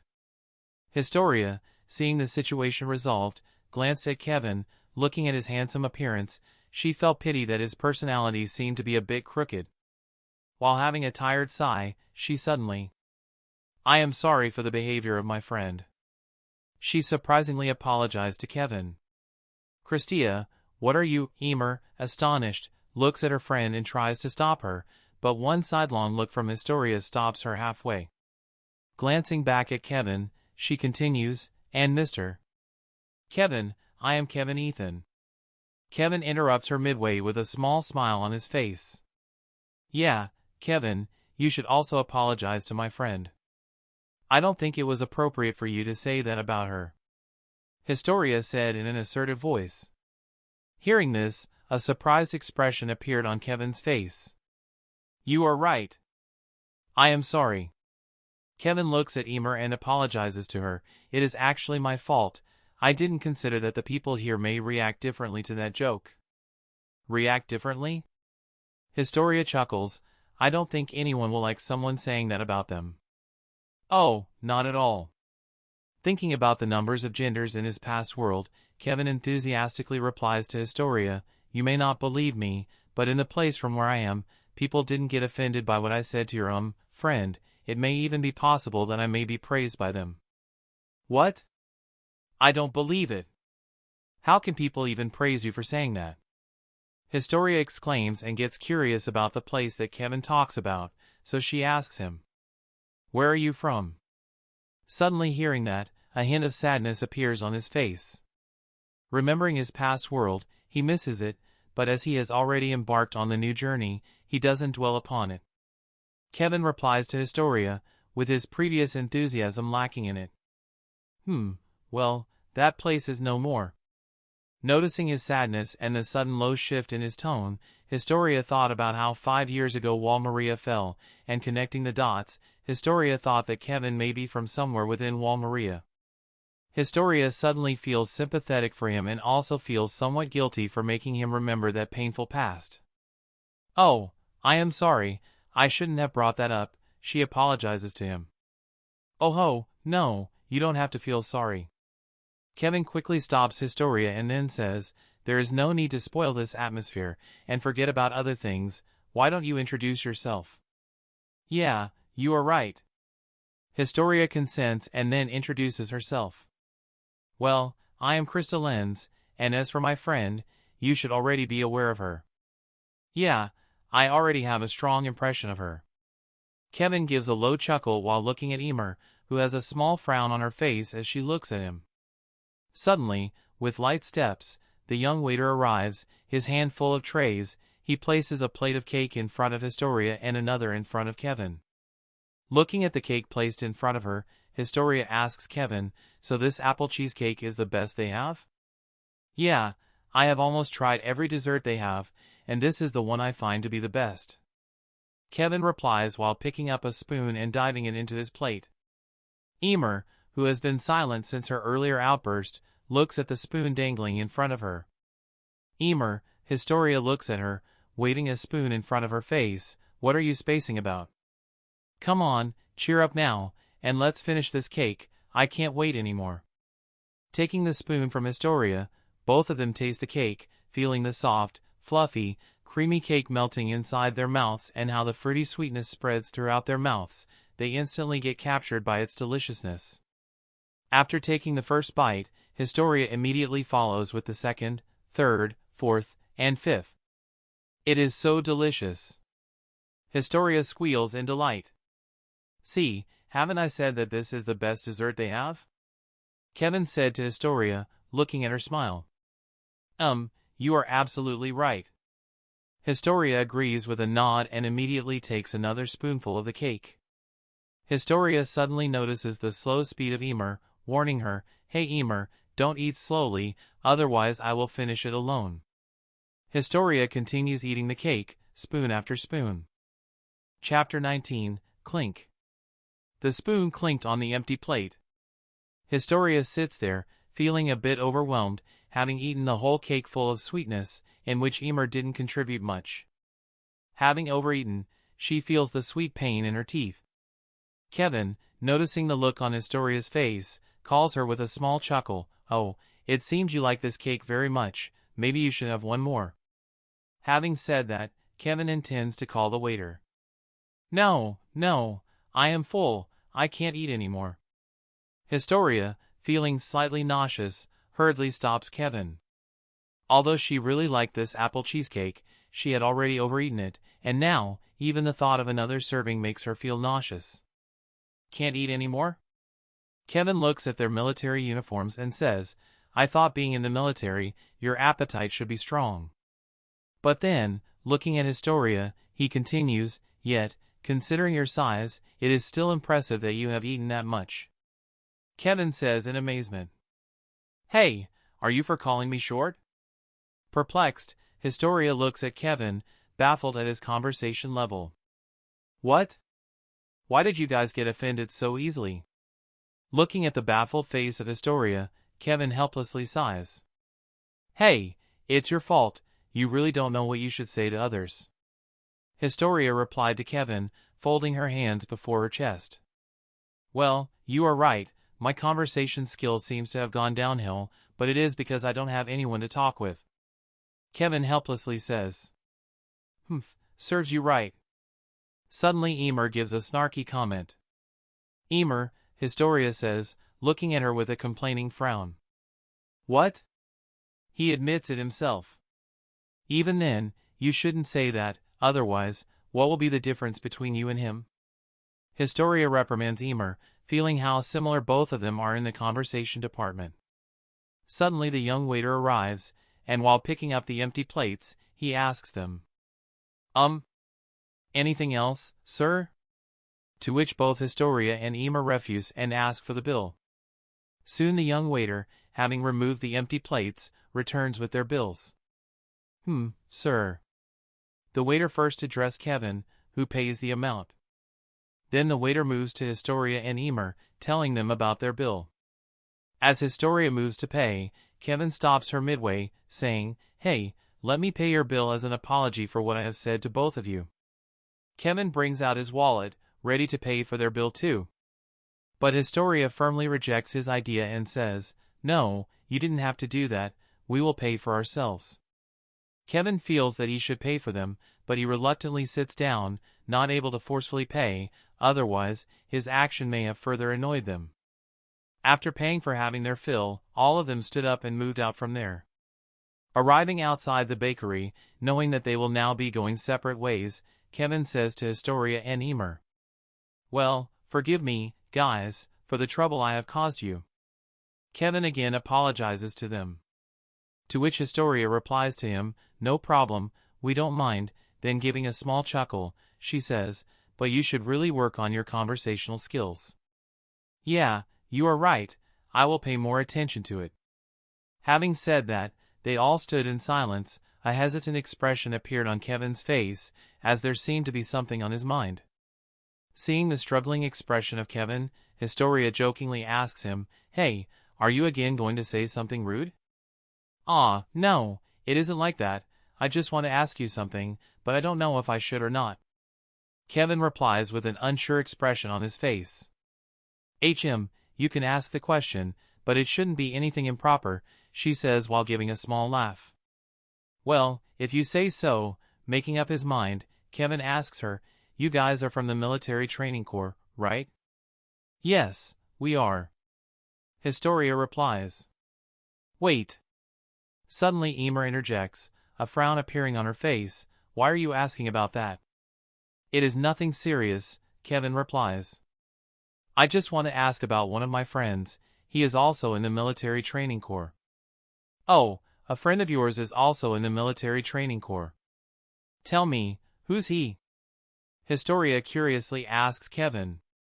Aron Jaeger, he is my friend." Hearing the familiar name, Historia and Ymir immediately remembered the hot-headed guy. "Aron, he is your friend?" Historia says in surprise. So that reckless fool is your friend, no wonder. Ymir looks at Kevin with an as-expected look on her face. Oh ho, you guys seem to know him well. How can no one know him? He is always loud and relentless. Historia replied. Haha, Kevin let out a small laugh. It has already been many years, and he doesn't seem to have changed a bit. You haven't met him in years. Historia exclaims. Yeah, I haven't got any chance. Kevin said helplessly. Well, luckily you have got the chance. Historia happily replies, he is here, in the Trost district, our whole training corps is here. Silence.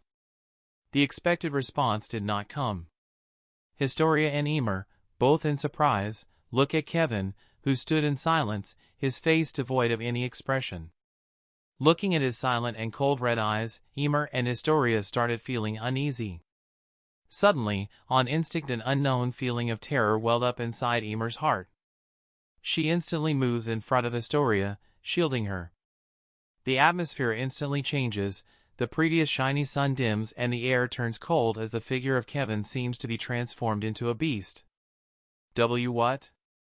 Historia cries out in shock. Historia, run.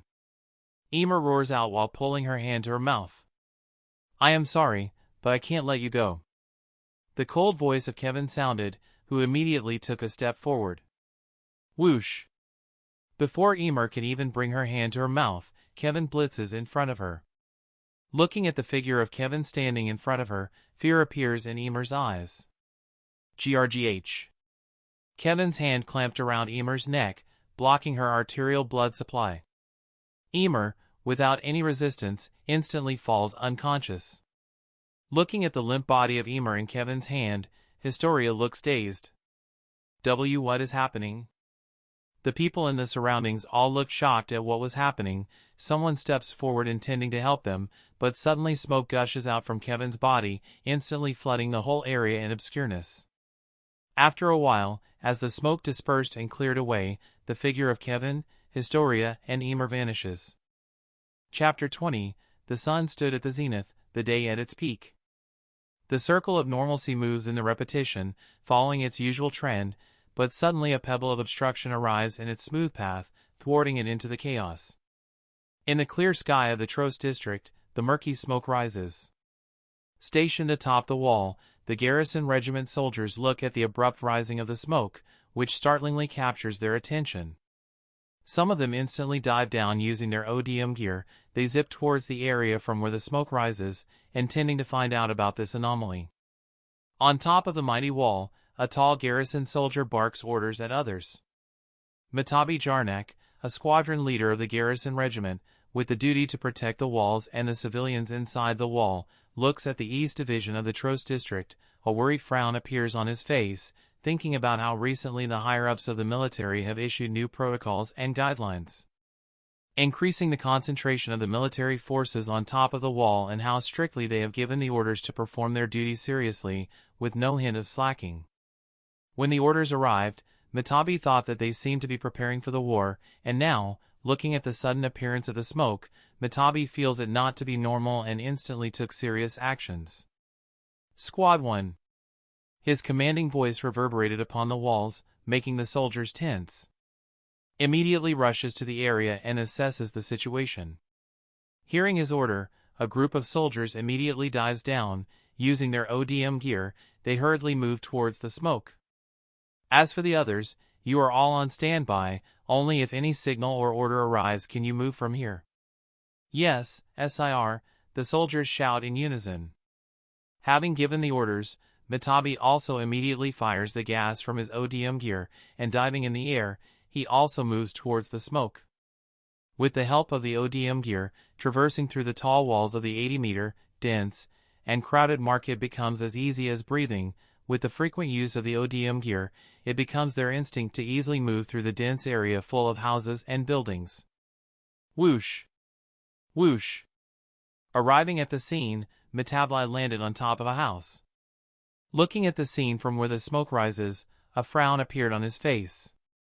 The smoke, which he can see clearly from the top of the wall to the next corner of the district, but now arriving here, he finds out the smoke to be already dispersed. The time it takes for him to arrive isn't even an even number in minutes, but the smoke has already dispersed. It is not normal, Matabi thinks, feeling the sudden headache rising. Looking at the area from where the smoke rises, he found the absence of any kind of damage, no hint of fire, or any other kind of source that would indicate the cause of the smoke. The area, buildings, and even houses look spotless, like in any other area, except that the people look startled and fearful of the situation. Whoosh! Finding the presence of Matabi, a soldier arrives by his side and reports to him with a surprised expression on his face, "Sir, we have checked the whole area, but we haven't found what had caused the smoke." "I have noticed that too." Matabi replies, "Let's check up on the people present here, they should know something." Saying that, Matabi moves with the soldier.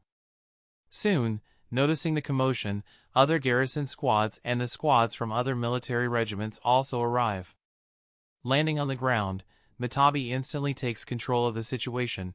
He calls for the sealing of the area and then gives orders to inquire of the civilians present there to find out about the situation. And soon, the results also arrive. A soldier arrives with a middle-aged man in tow, reporting that the middle-aged man has informed him that he knows what has transpired there.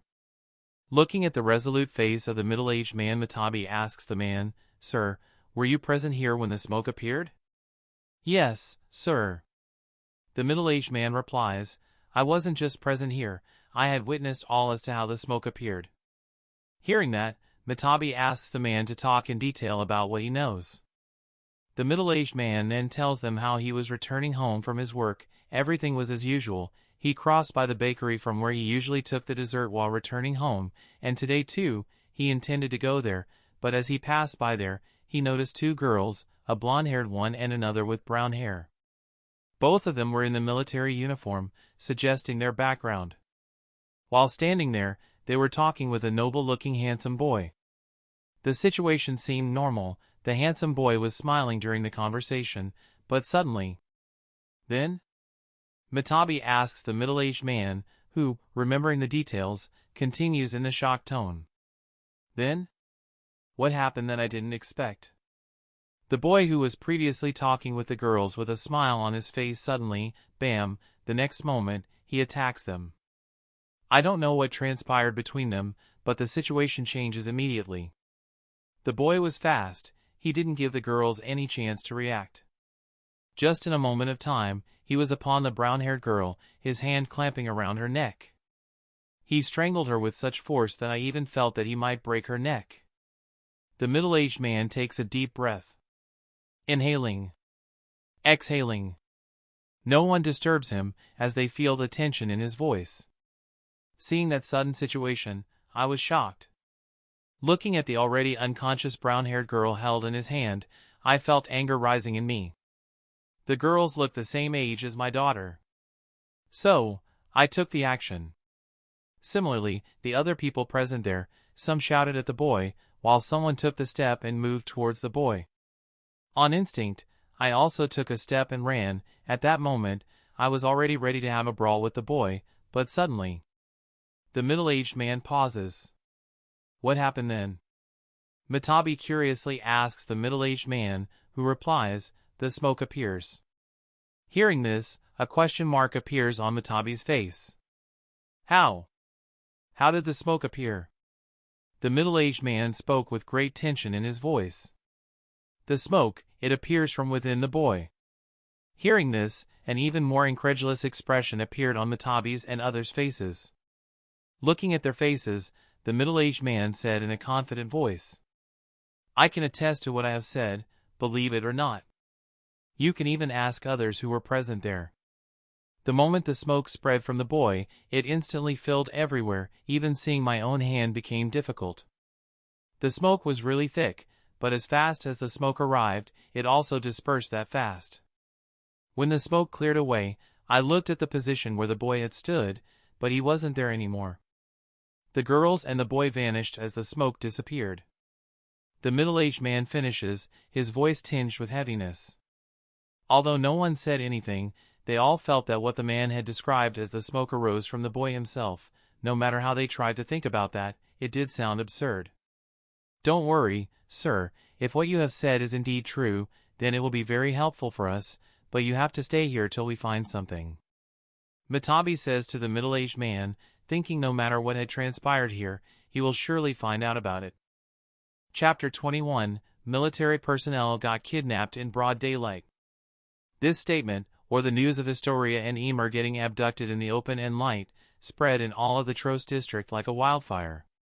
For a moment silence filled everywhere. The citizens of the wall, noticing the strict changes in the military, had remained silent. When the military suddenly started piling up the cannons over the top of the wall, they silently watched, although the shadow of something is wrong appeared in their hearts. They didn't dwell upon it, or rather, they didn't register it. Ignoring it, they continued to go on with their lives, following their usual routine, trying to maintain the facade of everything being normal. But the deafening sound of this sudden incident reverberated throughout the Trost district, like a pebble thrown into the calm lake. It shattered the fragile facade. The fear of the civilians, their angst, and their insecurities suddenly burst out. The questions about the uncertainty of their safety got fired at the government. Although no physical riots spread out due to the iron rule of the government, the chaos already trembles in the heart and mind of every citizen. The spring, which has just bloomed, suddenly seems to be withered by the gloom and the tension in the air. Inside a modest house, a 10-year-old boy gazes out of the window at the small soaring figure of a white bird in the clear blue sky. Sparkles of amazement flash in his eyes. Forbidden by his mother to go out of the house, the boy felt the suffocation. Now looking at the shining wings of the bird as it flies over the tall and mighty walls, the boy thinks aloud, only if I had the wings, an intense yearning radiating out with his every word, then I could have also fled, leaping over these giant walls, I could have been free. Being confined in the house, the isolation and suffocation, ignites the thought of liberation inside his mind. Similarly to him, every human being yearns for freedom, it is just that the objective of their freedom may differ. The moment it was confirmed that Krista Lenz and Ymir, military training cadets, got abducted, the military immediately reacted, dispatching their personnel. They searched every corner of the Trost district and inquired from every possible person, but in the end, after 3 days, they still didn't find any clue of where the abductor had taken them. The situation gets more tense as the time passes. The 104th Military Training Cadets, who had been sent to the Trost district for the training, became relentless. Suddenly finding 2 of their fellows abducted and missing for 3 days, they all become worried. After having spent 3 years together through the training, they have formed a bond of camaraderie. Even then, while most of them feel worried for their members, there are still some exceptions who don't care what happens to them, or a rare few who find this situation a great opportunity. In an obscure place, the figures of Reiner, Bertolt, and Annie, the trio of Marleyan warriors, meet in secret. What do you think of the current situation? Annie asks the question. It is completely tense. A reply sounded from Bertolt. Yeah, the changes are completely unexpected. Reiner speaks with a hint of gravity in his voice. We don't know why the military suddenly became so active. And this sudden abduction of Kristia and Ymir suggests something is going on behind the scenes, which we are not aware of. Yeah, many uncertainties are happening altogether. Annie spoke out her thoughts, but this is also a perfect opportunity for us to act. You are right. Bertolt gives a nod. There is still no clue of where the founding titan is, but this time we have to lure it out, otherwise, we may be late. This tense atmosphere is the perfect opportunity to create more chaos. If we breach the Trost district, then the founding titan must be forced to show itself. Hearing this, both Reiner and Annie nod in agreement. Then it is decided, we will breach the Trost district, and even after that, if the founding titans don't show up, then we will breach the Walrose too. Just like that, the fate of the thousands of people of the Trost district got decided in a span of minutes. The situation continues to move in uncertainty. Similarly to this meeting, at a different place, another big decision was taking place to fan more flames to the chaos. Somewhere inside the walls. In a safe house. Smash. The sound of something being broken sounded. Standing on the wooden floor, a middle-aged man, with many wrinkles on his face, looks at the broken pieces of vase in front of him. Gritting his teeth in anger, while helplessness flashes across the middle-aged man, he speaks, everything is falling apart. First the founding titan got stolen, then the wall got breached, and now Historia, the last royal family member other than me who can inherit the founding's power, is now abducted. Seriously, what is going on? The middle-aged man, Rod Reiss, the real king of Parody Island, shouts and screams in frustration. After a while, gathering his bearings, Rod Reiss calms down and looks back at the person standing there, leaning over the wall. Kenny, I want you to find the bastard who dares to kidnap my daughter, bring his head, and save Historia. She is the only hope of the wall. Hi, I will surely snuff out the guy who dared to kidnap the princess. Kenny Ackerman replies while sighing, I just don't know when I am going to get rest, you know. This old man is getting older, my shoulders may not be able to handle all of these actions. Kenny swings his shoulder around, feeling the stiff pain in it. Kenny, I know you are the only person whom I can trust to find Historia. Rod Reiss looks seriously at Kenny. Don't worry, I will find her. Kenny replies and then says in a tired voice. It is just that I have a feeling that something big will be happening. Chapter 22, Lady Ymir. Lady Ymir. Inside the hall, a congregation of people zealously prayed to a figure seated in the wooden throne. From above, Ymir looks at the number of people fanatically praying to her. For years people have flocked to her, treating her as a king and worshipping her as a god. Initially as a homeless orphan, her life suddenly took a change of destiny. She still remembers that day like it was just yesterday, when a man visited the hovel, choosing her from others, he brought her out from there. Promising her a noble future, he provides her with regal clothes and a false identity. Following which the delusional people flocked to her, forming a circle surrounding her. From that moment onward, her life took a dramatic turn. The insignificant character of her transforms into a prerequisite ritual. The unwanted girl became a necessity. But then, one day, with the followers of her, came along the people from the ruling Marleyan Empire. The situation again changes with the similar intensity, from an orphan and homeless girl to a worshipped deity, she changes to a devil.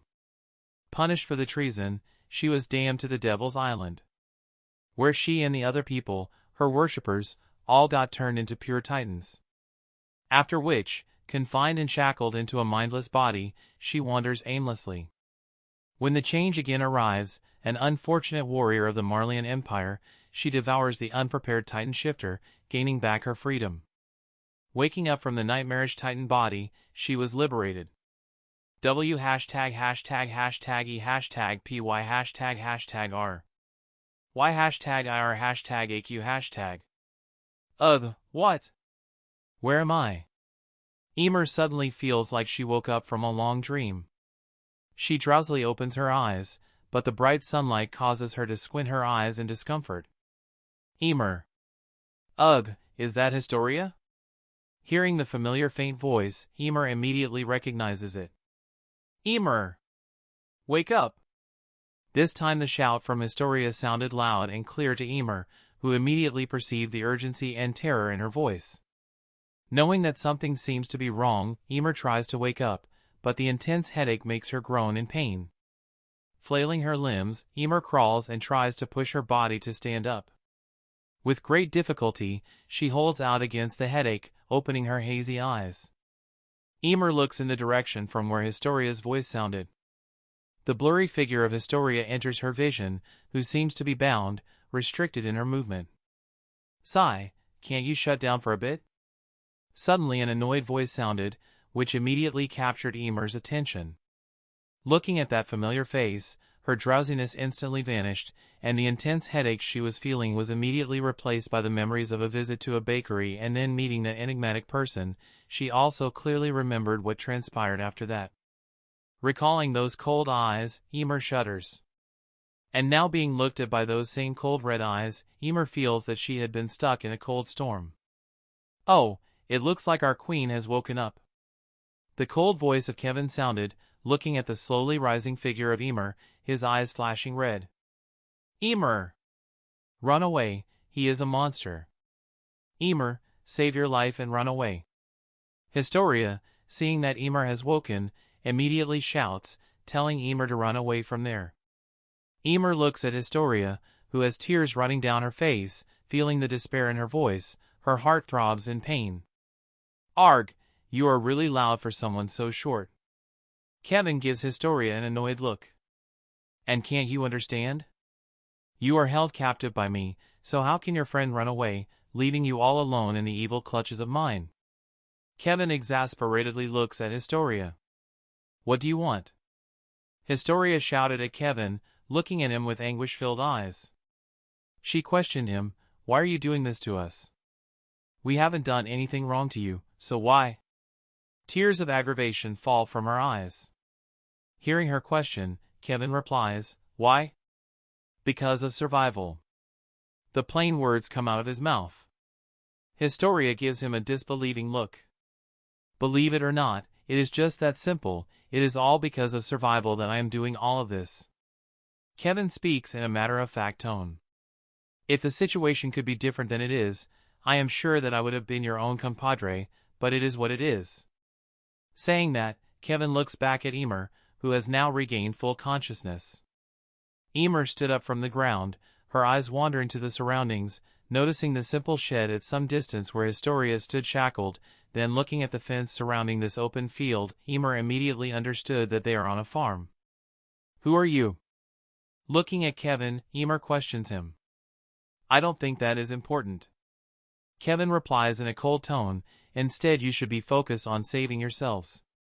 Hearing the coldness in his voice, "Your target should be me." Ymir said to Kevin, "Let go of Christia." "Well, forget about her. I can even let you go, that is, if you are capable of it." Saying that, Kevin brings out a knife and throws it at Ymir. "Let's not waste any more time, and be considerate that I am even giving you a chance." Looking at the fallen knife at her feet, Ymir picks it up. "No!" Ymir, he can also shift into a Titan. Looking at the action of Kevin and Ymir, Historia suddenly cries out, warning Ymir, "Run away, you will not be able to stand against him. He is just a monster."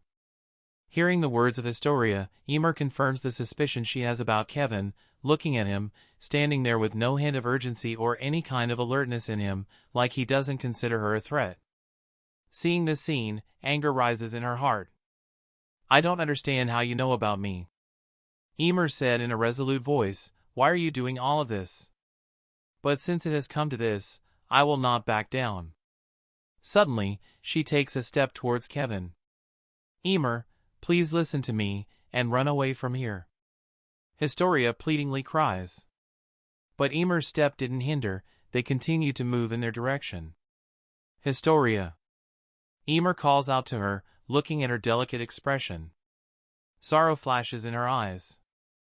"I have always lived in an illusion, my life was just a meaning for others, but now, I want to live for myself," she says resolutely. "I want to do what I want, make decisions that I want, so please don't stop me, I want to follow my heart." With steps full of determination, Ymir advances. "Ymir!" Historia lets out a silent cry full of sorrow.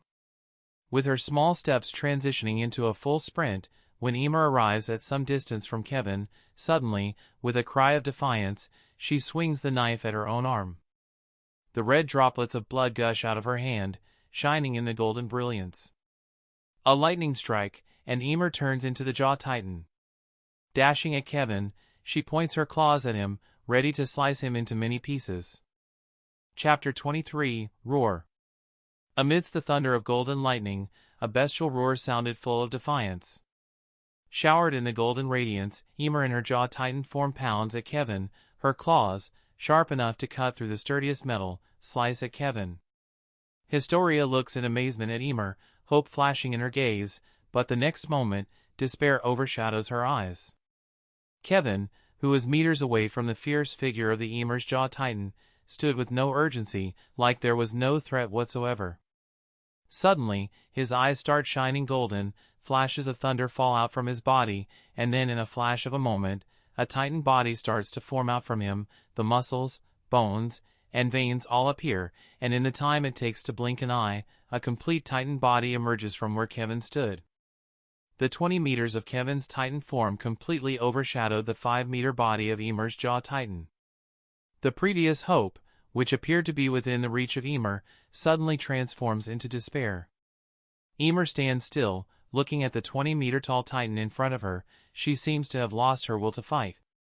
Oh, what happened to the previous prep talk about following your heart? Has it already lost its way? The mocking voice of Kevin reverberated. Hearing that, Ymir wakes up from the stupor, and an intense rage ignites in her heart. Roar! With a war cry, she lunges at his knee, trying to tear apart his leg. But the next moment, the sturdy leg of Kevin's Titan body suddenly lifts, and in a fluid motion, it appears at the lunging Jaw Titan, who is in midair. Thump! Like a ball being kicked, Ymir's Titan hurled through the air, getting smashed at the shade. Ymir! Historia cries out loud, looking in worry at the wrecked shed. The figure of Ymir's Jaw Titan slowly emerges from the debris, fumes rise from her damaged body. Oh, you survived that hit. Kevin says in surprise, looking at how fragile you appear. I thought that strike was enough for you. But it doesn't matter, soon you will be done. Saying that, Kevin, with big strides, moves towards Ymir. Ymir! Historia cried, no, please stop. Don't do anything to her. Please let her go. Her pleading falls on deaf ears. Kevin, with no hint of stopping, continues to move. Arriving at the wreckage of the shed, Kevin looks at the still deformed body of the Jaw Titan. The previous kick clearly deals a lot of injury to her. Smoke rises from her damaged body. Did that hit really do her enough? Looking at the still Jaw Titan, Kevin leans in to pick her up from the debris. Rumble. Suddenly a flash of lightning appears from behind the debris. As Kevin was crouched on the ground to pick up the Jaw Titan's body, Ymir, who had already left her Titan body and was hidden in the debris, again transformed into her Titan form. Startled, Kevin didn't have enough time to react as the newly transformed Jaw Titan suddenly leaped and lunged at his nape. With no time to intercept her midair, Kevin can only use his hardening ability to form a layer of hardened shell over his neck. The turtle-like shell, which looked like it could withstand the hardest of hits, suddenly fell apart as the sword-like claws of the Jaw Titan fell upon it, like a knife going through butter. Ymir's claws sliced through every layer of obstruction and cut deep in the nape. Thud! Kevin's heavy 20-meter-tall Titan body falls to the ground, like a puppet who got his string severed. What? Historia looks in surprise at the fallen body of Kevin Titan. The sudden turn of events surprised her. When she saw Kevin picking up the broken body of Ymir, she lost all hope, but the sudden move by Ymir seems to have turned the table. Ymir, without wasting a single moment, quickly lunges back at the fallen Titan body, and with her sharp claws and tooth, she tears up his neck. For the first time, Kevin suffers a loss, and just like how he had devoured another Titan, now he is being torn apart in the same manner, his back shredded to pieces, his neck almost severed from his body, and his lifeless eyes lying there staring blankly in the void, likely lamenting his own carelessness. Splatter. Kevin's head burst open with a final strike from Ymir. Is it finished? Historia, open-mouthed, looks at the blood-soaked figure of Ymir, who dismantles every body part of Kevin, likely venting her anger on his corpse. Sigh. Suddenly a heavy sigh resounded through the air. You really can't underestimate anyone. The soft voice thundered in Ymir and Historia's ears. Both of their heads snapped in the direction from where the voice sounded. Looking there, they saw a human body emerging from the leg of Kevin's Titan body. I am really being careless. Kevin materializes from his fallen Titan body, gazing at the stout figure of Ymir's Titan body, who stood on his Titan body surrounded by mangled pieces of flesh and bones. Looking at this brutal scene, a flash of relief appears on his face, then glancing at the horror-stricken face of Ymir, he says, "You really did a great job there."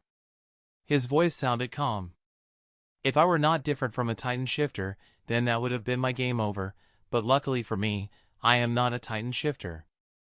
Suddenly his voice takes a heavier tone. And unluckily for you, I am not. Rumble. Lightning strikes, smiting terror in Ymir's and Historia's hearts. Both of them felt the despair for the umpteenth time. The fully materialized Titan body of Kevin quickly springs at Ymir. His clamped and clawed hand bashed at Ymir, who tries to dodge the strike, but Kevin moves with such force that Ymir doesn't even get the time to move away from her position. Thud. Splatter. The death-like hands of Kevin fall upon Ymir's Titan body, which instantly pulverizes half of her body. Picking up the bits and pieces of Ymir's Titan body with her head and neck intact, Kevin directly throws her into his mouth, and after giving 2 to 3 chews, he swallows. Instantly, a great energy travels through every part of his body. Kevin feels every cell of his being cheering, while Kevin relishes in the feeling of getting stronger. Historia blankly looks at everything as it happens. Tears didn't fall out of her withered eyes, anger, despair, fear, nothing rooted out of her sterile heart, only a void seems to have dug into her being. Kevin, having transformed back into his human form, walks up to her. Looking at her desolate expression, he doesn't say anything, he just quietly stands there. His mind goes back to his past self, a man who greatly admired the world of fantasy, but now standing there, he feels the void in his desires. He feels the chasm between him and his past. Chapter 24, The warm sunrays fell on the yellow field. A person riding a horse dives through the dancing golden wheat crops, the dark mane of the horse sways in the gentle breeze. Thud thud, the sound of its hooves hitting the ground reverberated rhythmically. The horse pierces through the wind. Nay, suddenly the rider reins the horse, making it gallop faster. The person wearing a large black overcoat and a bowler hat on their head steers the horse through the uneven path of the field. Taking a few turns, they soon arrive at a farm. Thud. The rider, stopping the horse, jumps down from its back. Removing his bowler hat, the person revealed a middle-aged face streaked with wrinkles. Kenny Ackerman, with his deep dark eyes, gazes at the farm in front of him. The wooden fence borders the farmhouse. Inside, a windmill rotates its wing lazily, the heaps of straw and chaff adorning its corners, while inside the barn, a group of cows quietly gazes at the dried grass. This scene gives the impression of what any other farmhouse looks like, but the deep craters and the ruins of the shed shattered the peaceful image. Looking at the remains of the destroyed shed, Kenny takes a step forward, removing the shackles. He opens the gate and enters inside. Gazing at the scorched craters and the huge deep impressions of the human feet, Kenny thought of the information he got this morning. A confinement of his arrives in a hurry, who urgently reports that a sight of the golden thunders has been spotted inside the wall rose. Hearing that news, Kevin instantly sought out. After the abduction of Historia, the second-to-last royal blood member, he had been actively searching for any clues as to where she had gone, but their every effort had been futile until he arrived at this farm, and looking at these familiar scored marks and the deep craters, which look like the foot impression of a human, but seizing their huge size, Kenny instantly confirms his doubts. What a mess, these guys really have no regard for someone else's property. Kenny said in a dissatisfied tone, condemning the perpetrator behind this. As a person who follows the real royal family of the Walls, he knows what this scene signifies. Since the founding Titan has been lost by the royal family, these deep craters only indicate the presence of another Titan shifter. And corresponding to the abductor of Historia, it further confirms the suspicions of Kenny that a Titan shifter is involved in both of these acts. Nay, suddenly another hoarse voice sounded. A person wearing clothes similar to Kenny's arrives at the farm.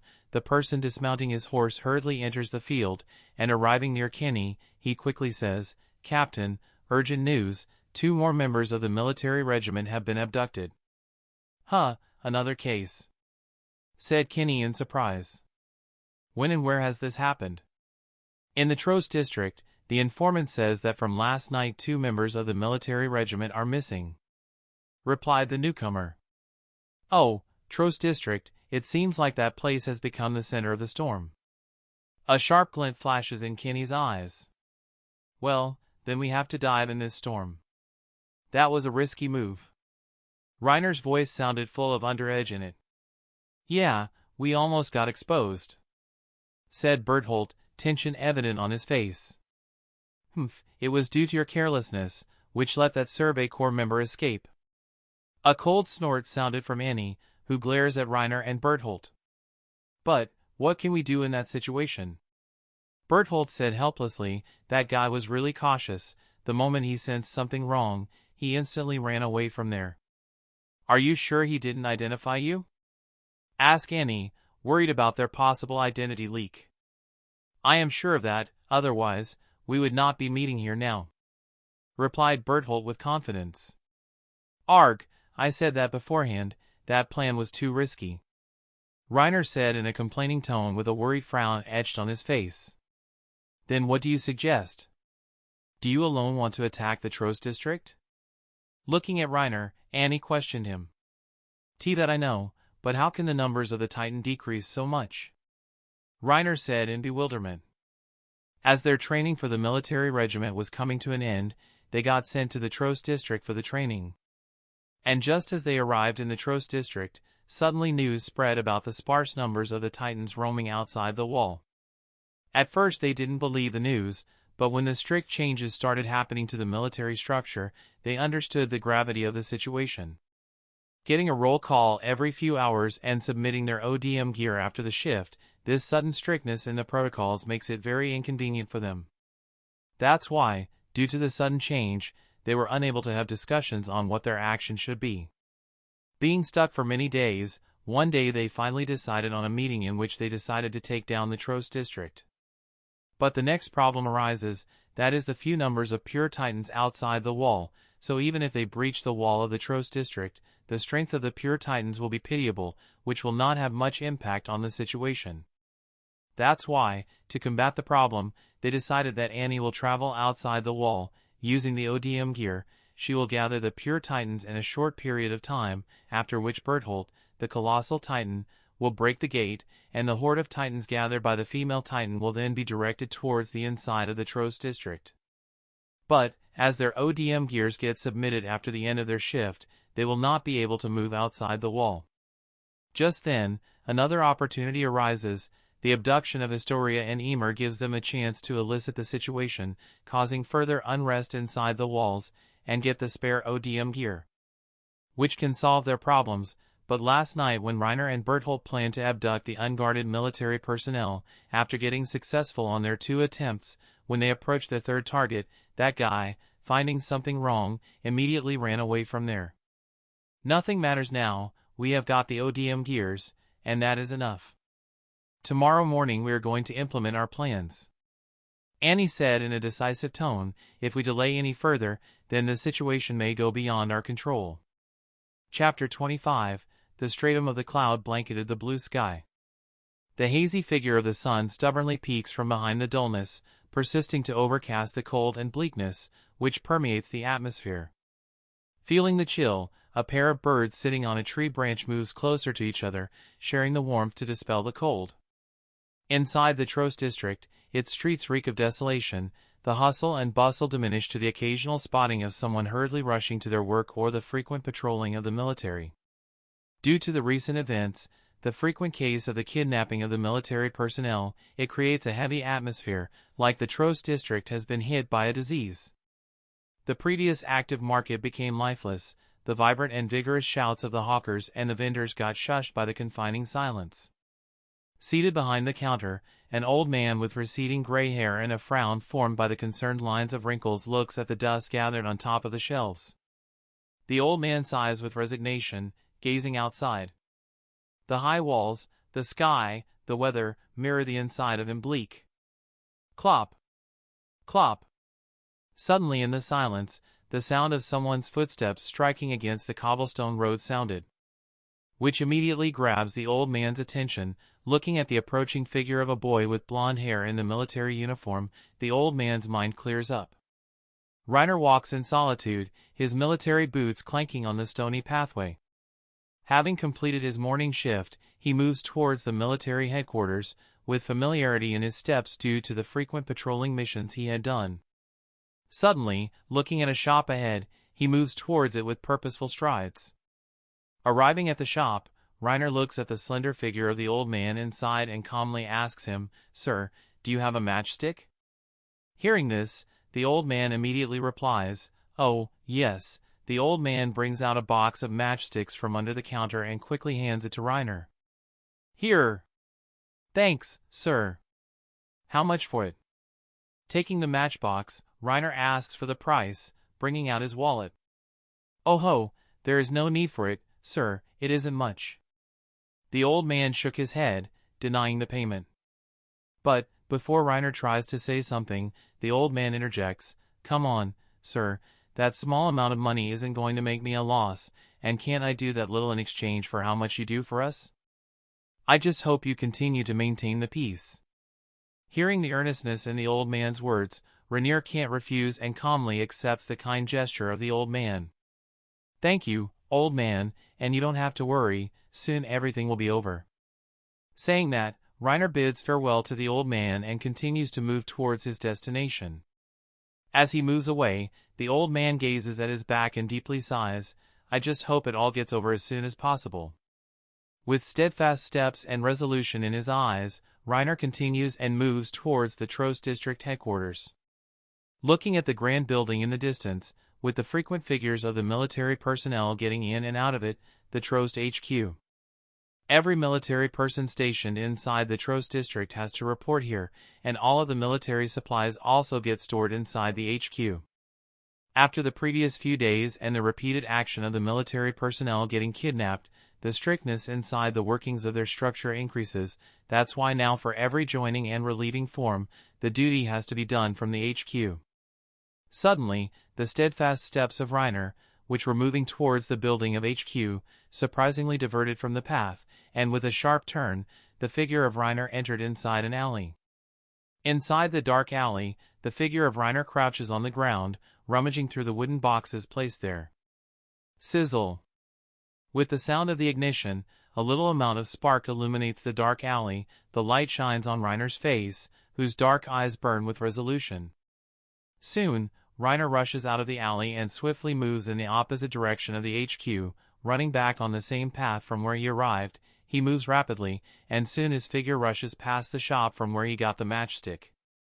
The old man, who was looking outside his shop, suddenly got startled looking at the familiar figure of Reinier rushing past his shop. He worriedly gazed at his back, wondering what prompted him to run away in a hurry. Soon, the figure of Reiner got blurry as he ran away in the distance.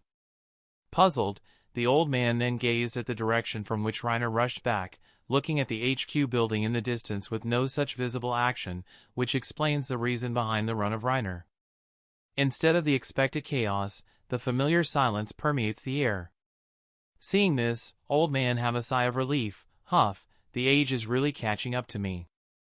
The silence, which previously haunted him, now makes him comfortable.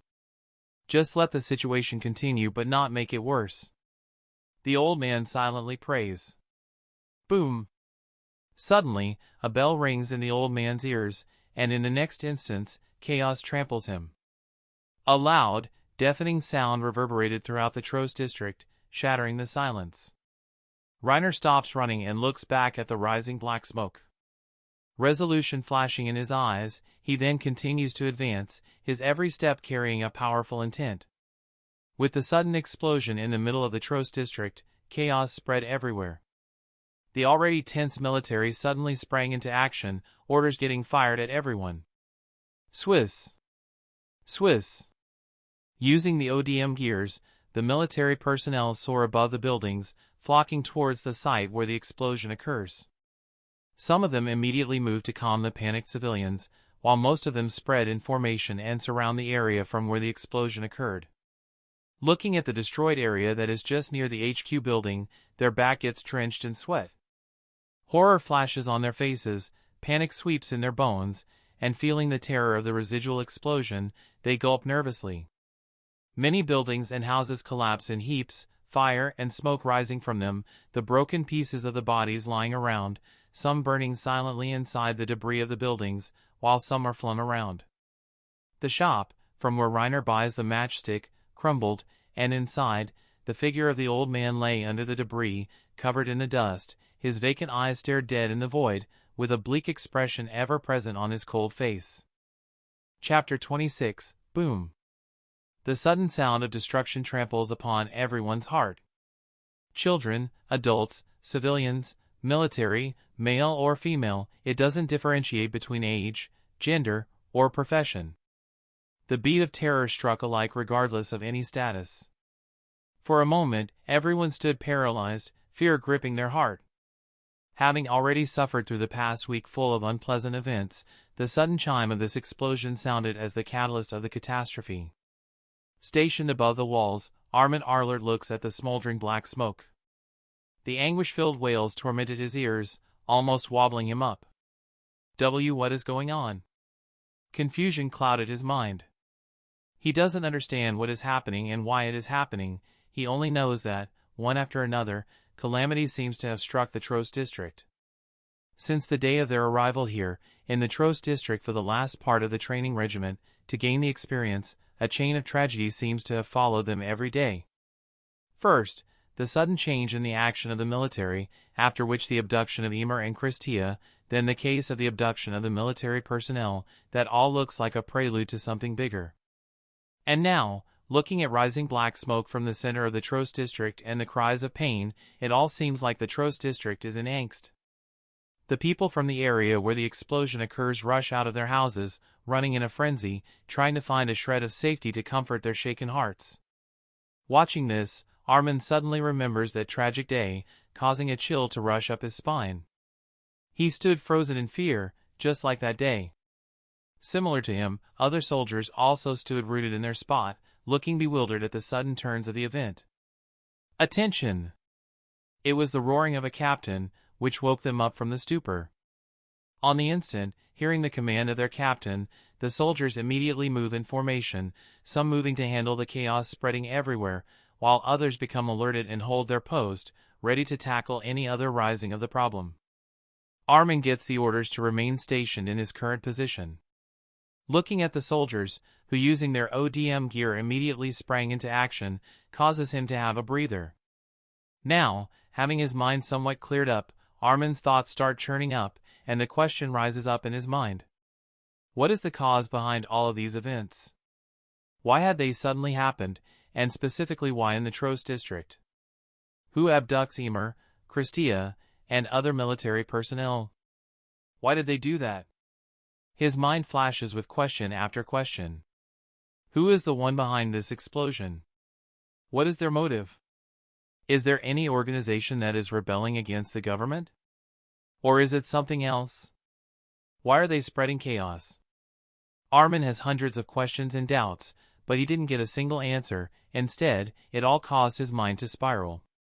Inhale. Exhale. Taking a deep breath, Armen calms down, blocking his mind from the chaos. With a still mind, Armen takes a broader view of the Trost district, and then his thoughts start to move towards the beginning, from where everything starts. He couldn't find the cause of this explosion. Couldn't guess the reason behind the case of abductions. Then he thinks about the unusual decision by the government to increase the concentration of the soldiers inside the district surrounding the wall. How they piled up the cannons upon the top of the wall, and how the number of the soldiers is ever-present stationed there. Suddenly, a thought emerges in his mind, recalling the comment of one of his comrades when the military started to increase the number of cannons above the top of the wall. Connie had said that they seemed to be preparing for the arrival of the Titans. Initially, that speculation behind the action of the government spread everywhere, but then the sudden turns of events made everyone forget about that, but now Armen suddenly recalls that. Looking at his surroundings, he notices the decrease in the number of soldiers stationed over the walls, as most of them have moved downward inside the Trost district on the orders of their captain. Watching the empty posts on the cannons, Armen suddenly has a bizarre thought: is it a distraction? But the next second Armen shook his head, throwing out the guess from his mind. What am I even thinking? How can that be real? Armen dismisses his own thoughts, not intending to believe that for even a second. But the next second, Ragra. A bestial roar sounded from outside the walls. Startled, Armen instantly turned around and looked in the distance. Squinting his eyes, what he saw shocked him. A storm of dust seems to be moving in the direction of the Trost district, in which many figures of Titans can be seen running towards the wall.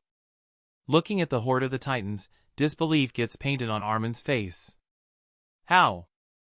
A single question repeated again and again in his mind. How can this be real? Was that earlier explosion really a distraction? What he previously discarded as impossible suddenly emerges in his mind, the possibility stood within his own eyes. He suddenly recalls that horrified image, a titan overlooking the wall, whose one strike breached these sturdy walls, causing 1/3 of humanity to be lost altogether. A stiffness arrives in his heart, his breath caught in his chest. Armen looks at the terrifying scene of the horde of titans, in front of which runs a strange female titan, which seems to lead them. Looking at this strange titan, Armen thought of the armored titan, who had appeared during the fall of the Shiganshina district. His eyes immediately search for it, but the distance causes him to be unable to distinguish it. Sweat drips from his brows, but the only thing that causes him to still stand is that there was no appearance of the colossal titan. Having a somewhat relieving thought, Armen then looks at the number of cannons placed there, knowing that no matter how many titans arrive, they will be unable to breach the wall, only that colossal titan poses a threat towards the wall. Huff. If there is no colossal titan, then there is nothing to fear. As that thought arrives in Armen's mind, a sudden golden thunder strikes. The figure of the colossal titan manifested in front of his eyes. Armen's wide-eyed looks in horror at the colossal titan, who similarly gazes at him. Chapter 27, Shrink. The golden thunder shines, casting a shadow over Armen. Looking at the sudden appearance of the colossal titan, Armen stood petrified, his thoughts paused and breath halted. The soldiers, who were stationed over the wall, had gotten the strict instruction to shoot any titan that approached the wall, but now, seeing the colossal titan appearing out of thin air, they all stood still, looking stupefied, unable to comprehend the emergence of his being. The colossal titan, who suddenly arrives, opens his closed eyes, his gaze lands on the small figure of Armen. Arg! Who terrified screams. The cry of his seems to break the standstill, causing some of the soldiers to point the cannon head over the colossal titan, ready to shoot at him, but before they can pull the trigger, a high-pressure steam discharges from the colossal titan's body, causing all of them to be flipped and thrown down from the wall. As Armen starts falling down, in panic he hurriedly uses his ODM gear, causing the wire to latch in the wall, making him hang from the wall. While some soldiers using their quick response saved themselves, some didn't get so lucky. Armen looks down in horror at the ruptured bodies of the soldiers who were not able to save themselves. This sudden turn of events causes his mind to spin, unable to comprehend what is going on. Since the unexpected appearance of the colossal titan, the chaos inside the Tros district has fallen silent. The previous civilians who were in panic and the soldiers who were rapidly moving using the ODM gear all stopped and got muted. The terrified screams of the victims of the earlier explosion all die down. For a moment everyone looks up at the colossal titan, who peeks from the top of the wall. Looking at the high walls surrounding them, likely being confined, the overlooking form of the colossal titan looks like a predator looking at his caged prey. Wah! The deafening silence was suddenly disturbed by the scream of a terrified child. Shattering the stillness, someone first took a step back, and then in tandem, some others also moved back, trying to move away from the figure of the colossal titan. Soon, the small step back turned into a full panic sprint, everyone started to run, the terrified wails resounded, panic resurfaced, and the chaos resumed. The one behind this mayhem, the colossal titan, looks at everything with cold eyes, his being filled with destruction. Then the still titan lifts his hand, causing great momentum with every movement.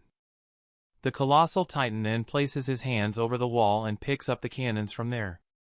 Looking at the tiny pieces of cannon, which look like toys in his hand, he grips them, and then with a sudden swift pull, drawing his hand back like a drawn bow, gathering power, he then unleashes his massive arm, firing the cannons down in the Tros district. Swiss! Tearing through the air, the cannons flew through the sky and landed on the mass of the people below. The heavy pieces of the metal spread, claiming the lives of civilians and the military soldiers. Terrified screams and wails of agony resounded throughout the place, like the cries of a lamb running from a hunter. Repeating the action, the colossal titan picks up another handful of cannons and again shoots them at the masses below. The terrified people look up at the sky, and seeing the rain of the metals, they immediately rush to take cover in the buildings. A military soldier ran behind the cover of a wall, having a sigh of relief thinking that he saved himself, but the next second, boom! A cannon shell tears through the wall alongside his body. Similarly, even after hiding inside the building and taking cover behind the walls, some pieces of the cannon still caught them. The heavy metal bulldozed through every obstacle, making every place unsafe. Destruction spread like any other. The cannons, which were placed over the walls for their safety, were now used for their own demise. And like that wasn't enough, while throwing the cannons, the colossal titan suddenly pulls his leg back and, like a sledgehammer strike, hits it at the gate of the Trost district. The broken pieces of the wooden gate and the debris from the wall are hurled through the air, further spreading the destruction. Looking at the hole in the Trost district, a soldier presents their despair. A shadow enters through the now broken gate. A 15-meter-tall female titan with blonde hair emerges, gazing at the disarray. Roar! She screams, which sounded like a war cry. Following that, figure after figure started to enter through the broken gate.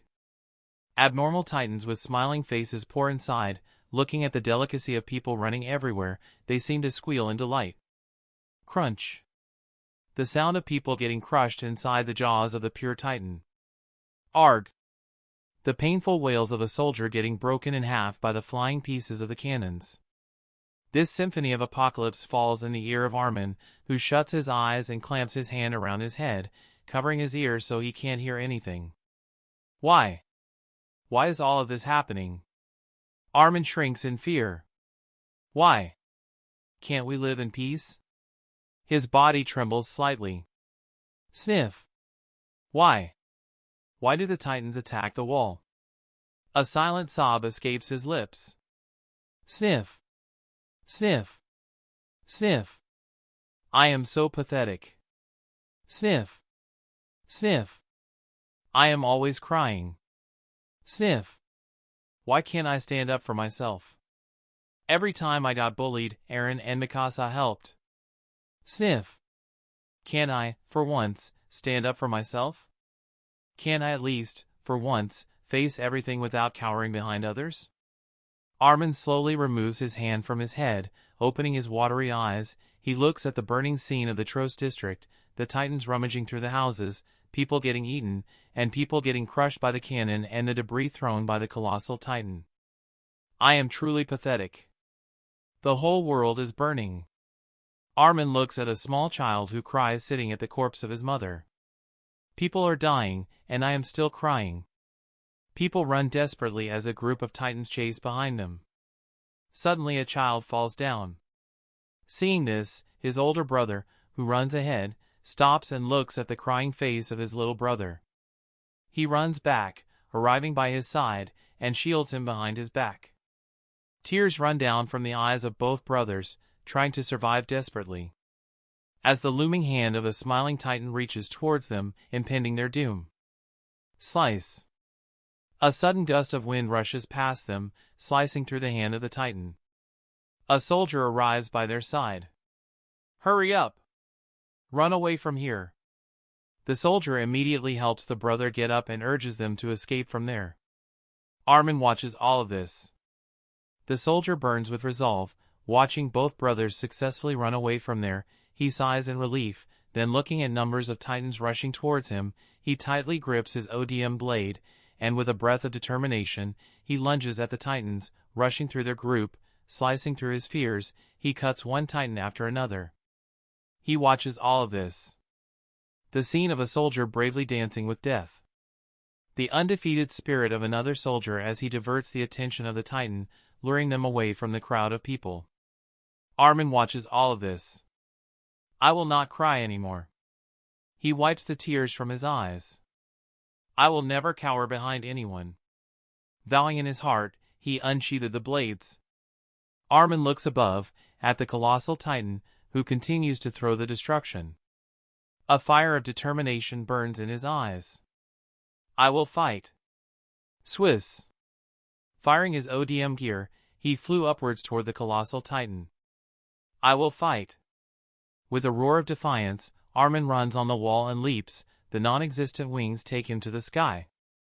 Looking at the colossal titan, who stood, his hand pulled behind his back. Arg! Armen roars, his blade drawn, pulled behind his back. He lunges at the colossal titan. Chapter 28. In the sky above the burning Tros district, Armen soars, challenging the colossal titan. With his blade drawn, Armen, with a battle cry, lunges at the colossal titan. Bertolt Hoover, the colossal titan, looks in surprise at the small figure of Armen. Seeing the gleaming blade in his grip, he understands what Armen is doing there. But even then, Bertolt doesn't seem to take Armen seriously as he continues his motion of throwing the cannons over the people of the Tros district. Ignoring him, he doesn't stop or intercept Armen, who inches towards his colossal titan form. Not facing any obstruction, Armen swiftly moves towards the neck of the colossal titan. Swiss. The cable of his ODM gear quickly plunges inside the colossal titan's jaw, pulling Armen towards it. Hope surges inside his heart, looking at the nape of the colossal titan, which is just meters away. Armen tightens his grip on the blade.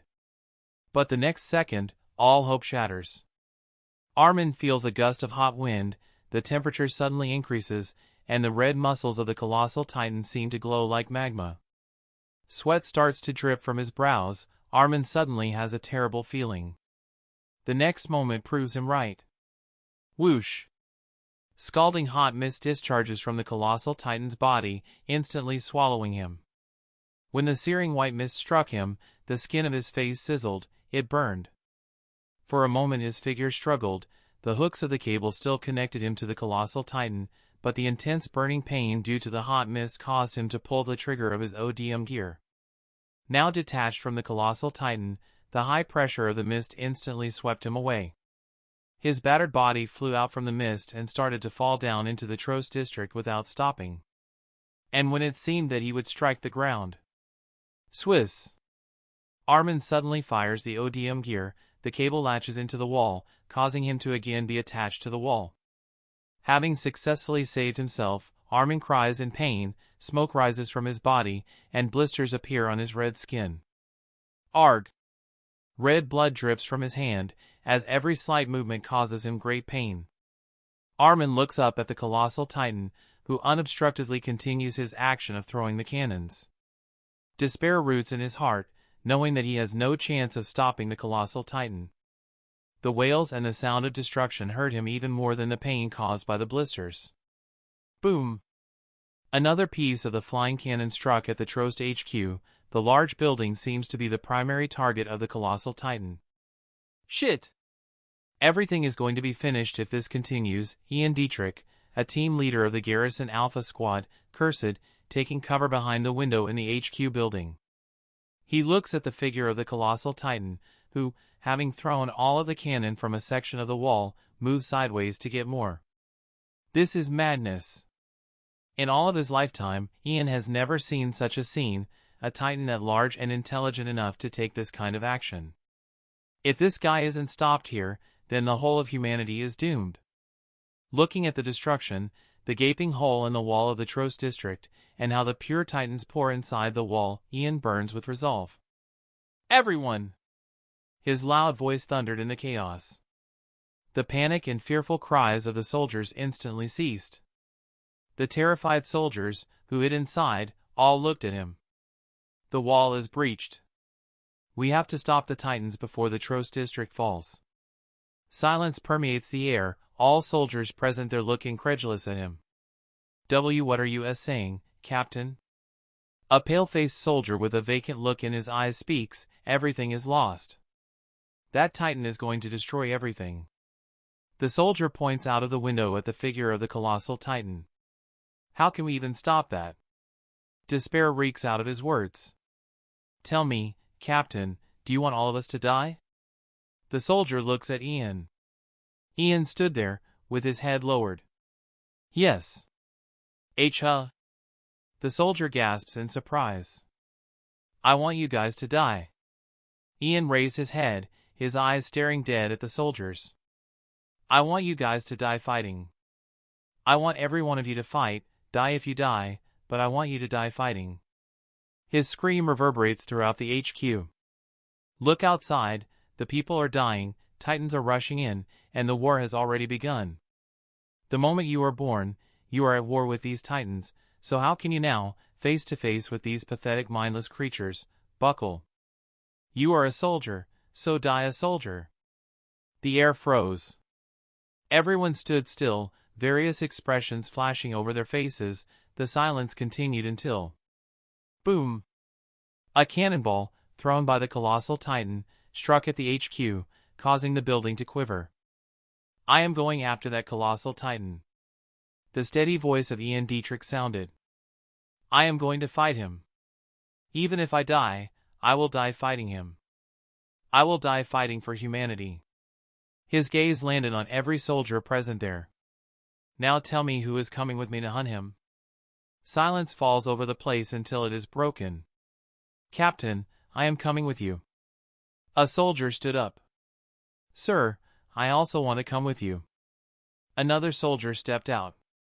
Similarly, one voice after another rose, and soldiers stepped out, all looking ready. Seeing this, Ian smiles, then, embrace the death, you guys are going face to face. Have you considered it enough? Rico Brzezinska, a captain of the garrison regiment, worriedly asks Ian Dietrich. Is there really a need for consideration? Ian replies, looking at the soldiers who prepare themselves, refilling the gas and the blades into the ODM gears. We never have choices, just inevitability, either we lose or triumph. Soon every soldier stood ready, although fear and panic still appeared on their faces. Nonetheless, they all stood brave. Everyone! Ian addresses everyone as the soldiers stand in formation. Boom! The HQ building again quivers. Feeling the tremor, Ian said, we don't have much time, every second spent is a life lost, so I will just be debriefing everyone on the plan. First, we will be divided into three-way teams.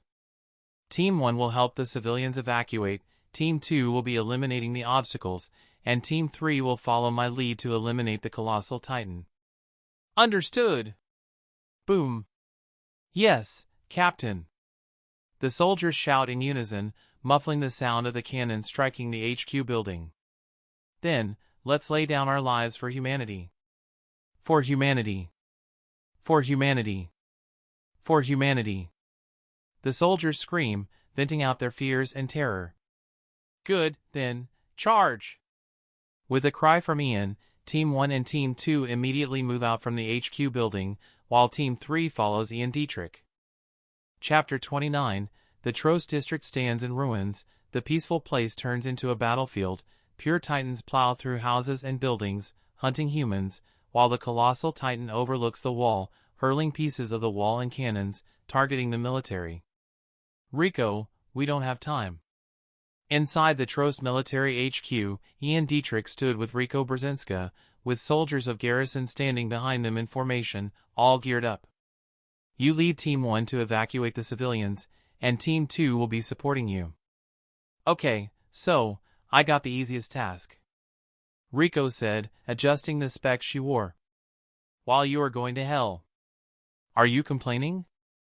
Ian looked at Rico, who silently glared at him. It isn't fair. Fair? Well, who made me in charge of the Trost district? Ian replies, you can go and complain to him. You can't. Everyone, are all of you ready? Ian ignored Rico, who glared at him in frustration. Yes, Captain. The soldiers responded in a unified voice. Looking at the figures of Titan roaming the streets, Ian's face turned cold. Then, at the next signal, we will be moving out. With that, Ian stood still, his eyes constantly on the figure of the colossal Titan, watching it throw another cannon.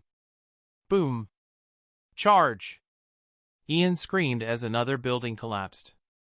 Hearing his command, the soldiers instantly moved out from the HQ building. Swiss! Swiss! The compressed gas fired out from the ODM gear, propelling the soldiers through the streets of Trost. The 50 soldiers navigated through the destroyed buildings, broken houses, and corpses. The movement of this large number of soldiers quickly attracted everyone's attention. The distraught civilians looked at them in hope, and the Titans gazed at them in greed. Suddenly, some soldiers started to move out of the formation. The now separated group of soldiers quickly diverted away towards the wall in the direction of the colossal titan. The group of 10 soldiers, Team Third, following the lead of Ian, swiftly advanced towards the colossal titan.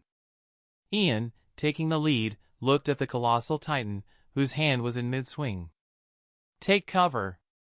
Shouting at the top of his lungs, he immediately dived down and took cover behind a building. Similarly, the soldiers following him all rushed to take cover, hiding behind the sturdy houses and buildings.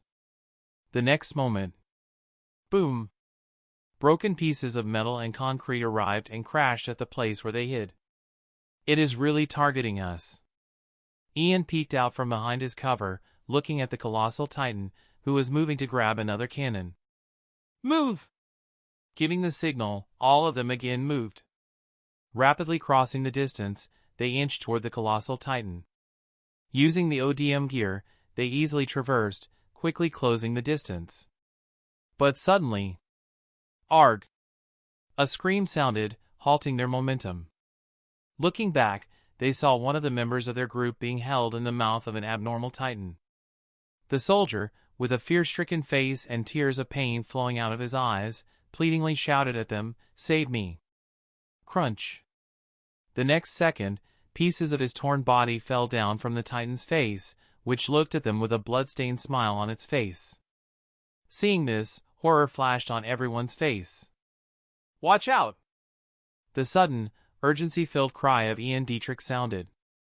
Startled, some soldiers quickly reacted and hurriedly took cover. Boom!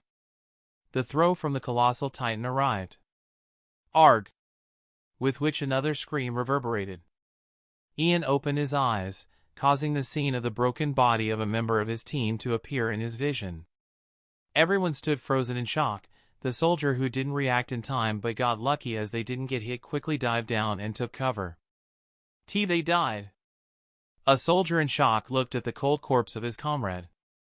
The sudden loss of 2 of their members causes fear to grip their hearts. "We will die before we reach the colossal titan," another soldier murmured, squatting, gripping his head. Ian looked at everyone, as they already stood defeated. Helplessness flashed in his mind. "Is it the end already?" he thought bitterly. Suddenly, a soldier gasped in surprise, attracting everyone's attention. Look!" The soldier with a surprised expression on his face pointed out his hand. "There is someone distracting the colossal titan." Ian and others immediately turned around and focused on the pointed direction. Looking there, they saw a human figure soaring in the sky. When Ian and the soldiers rushed out of the HQ, Armen immediately spotted them. He had watched how the soldiers moved to evacuate the civilians and how a group split and then moved in his direction, clearly aiming for the colossal titan. Noticing how that group quickly approached, the lost hope has rekindled inside his heart, but the next moment, the situation again changed. The squad of soldiers, which seemed to be charging at the colossal titan, suddenly broke down. In just a few moments, the squad of 10 members was reduced to 8 and got mentally lost. Seeing that, Armen instantly moved, knowing that if he didn't do something, then there would be no solution to the colossal titan, so gritting through the pain, Armen once again fired the ODM gear and moved against the colossal titan, challenging it. This time, he doesn't go ahead for the kill but tries to disrupt the movement of the colossal titan. Quickly approaching its arms, he slices at them, and then with the same swiftness, he retreats. His plan worked well. The colossal titan got distracted by him, and the defeated soldiers quickly stood up, ready to march once more. Looking at the small figure of Armen, who hovered around the colossal titan, repeatedly striking it, Ian instantly understood the opportunity. "Everyone, charge, someone is distracting the colossal titan." Saying that, Ian immediately fired the ODM gear, moving towards the colossal titan. The defeated soldiers also got their hope back, looking at the small figure of Armen as he fought the colossal titan. The remaining members of the squad immediately stood up and started following their captain. Chapter 30, the people inside the Tros district became surprised.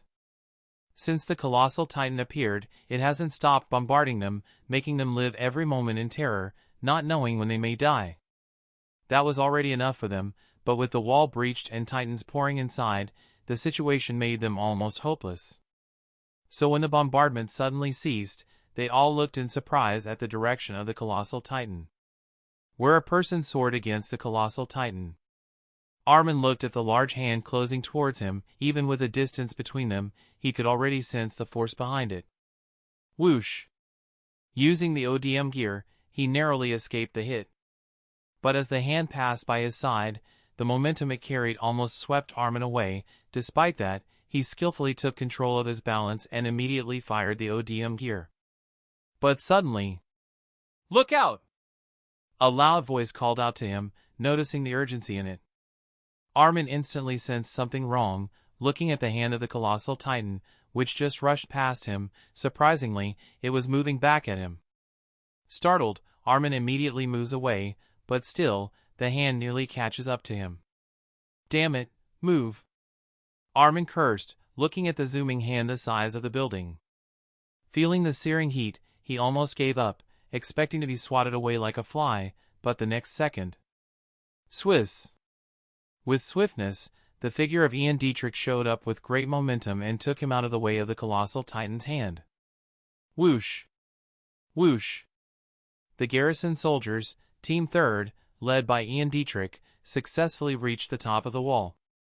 Blazing with determination, they instantly rushed at the colossal Titan. With the increase of the soldiers, Bertolt Hoover, the colossal Titan, almost sweated, looking at the ferocious expression of the soldiers as they charged at him. Thud! The figures of Armen and Ian landed on the destroyed top of the wall. "Are you all right, soldier?" Ian briskly asked Armen.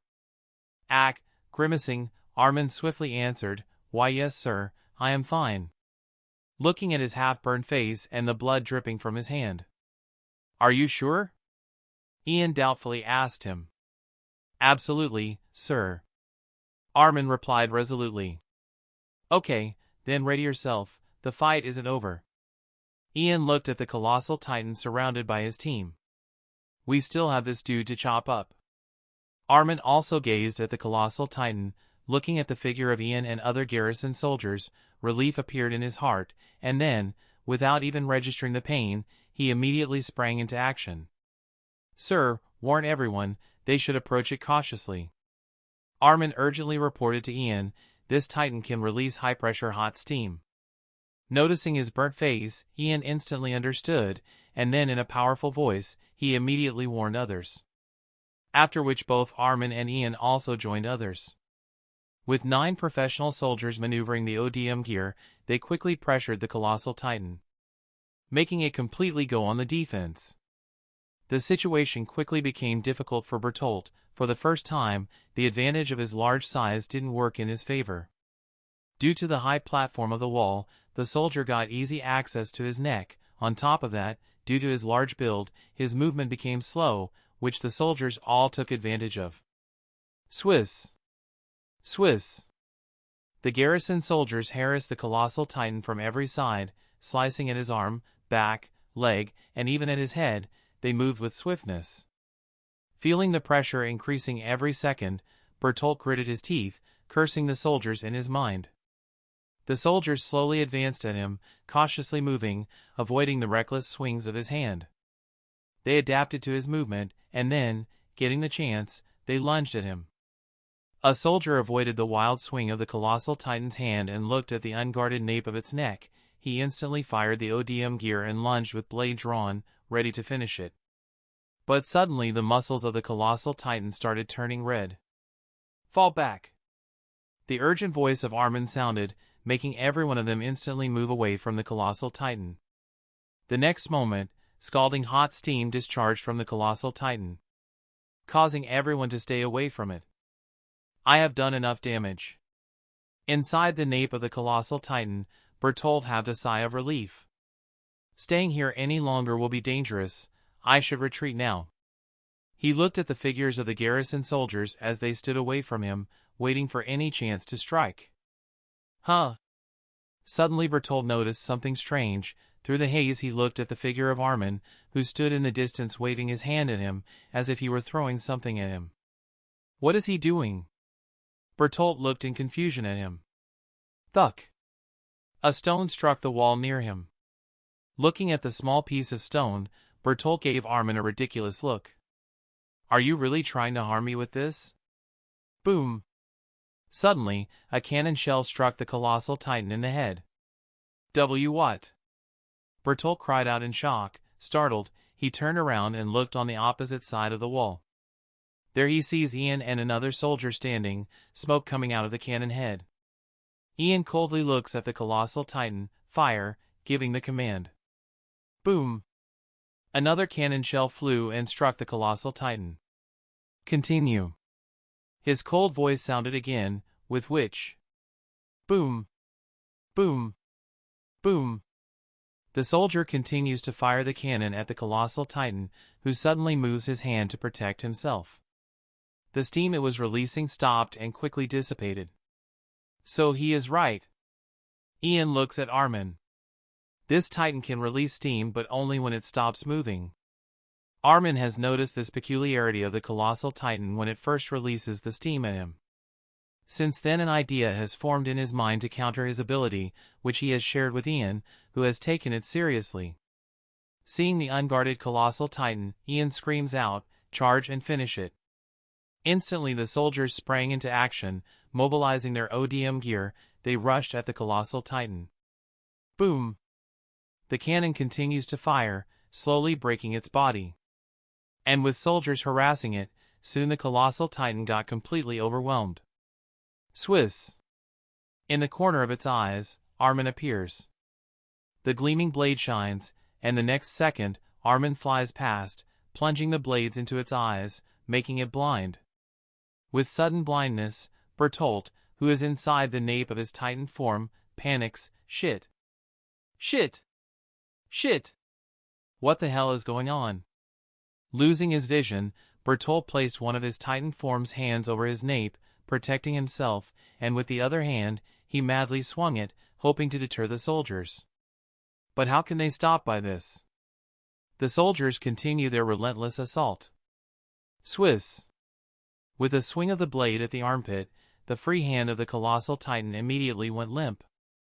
Now the colossal titan stood completely helpless, having lost its vision and a hand. It can only protect its nape with its other hand. Seeing it completely unguarded, the soldiers immediately went for its nape, trying to finish it once and for all. They repeatedly sliced at the thick fingers, the sharp blades slowly cutting through the bony fingers of the colossal titan. Swiss! With a final blade strike from Ian, the fingers of the colossal titan hand were completely severed, leaving its nape left unprotected.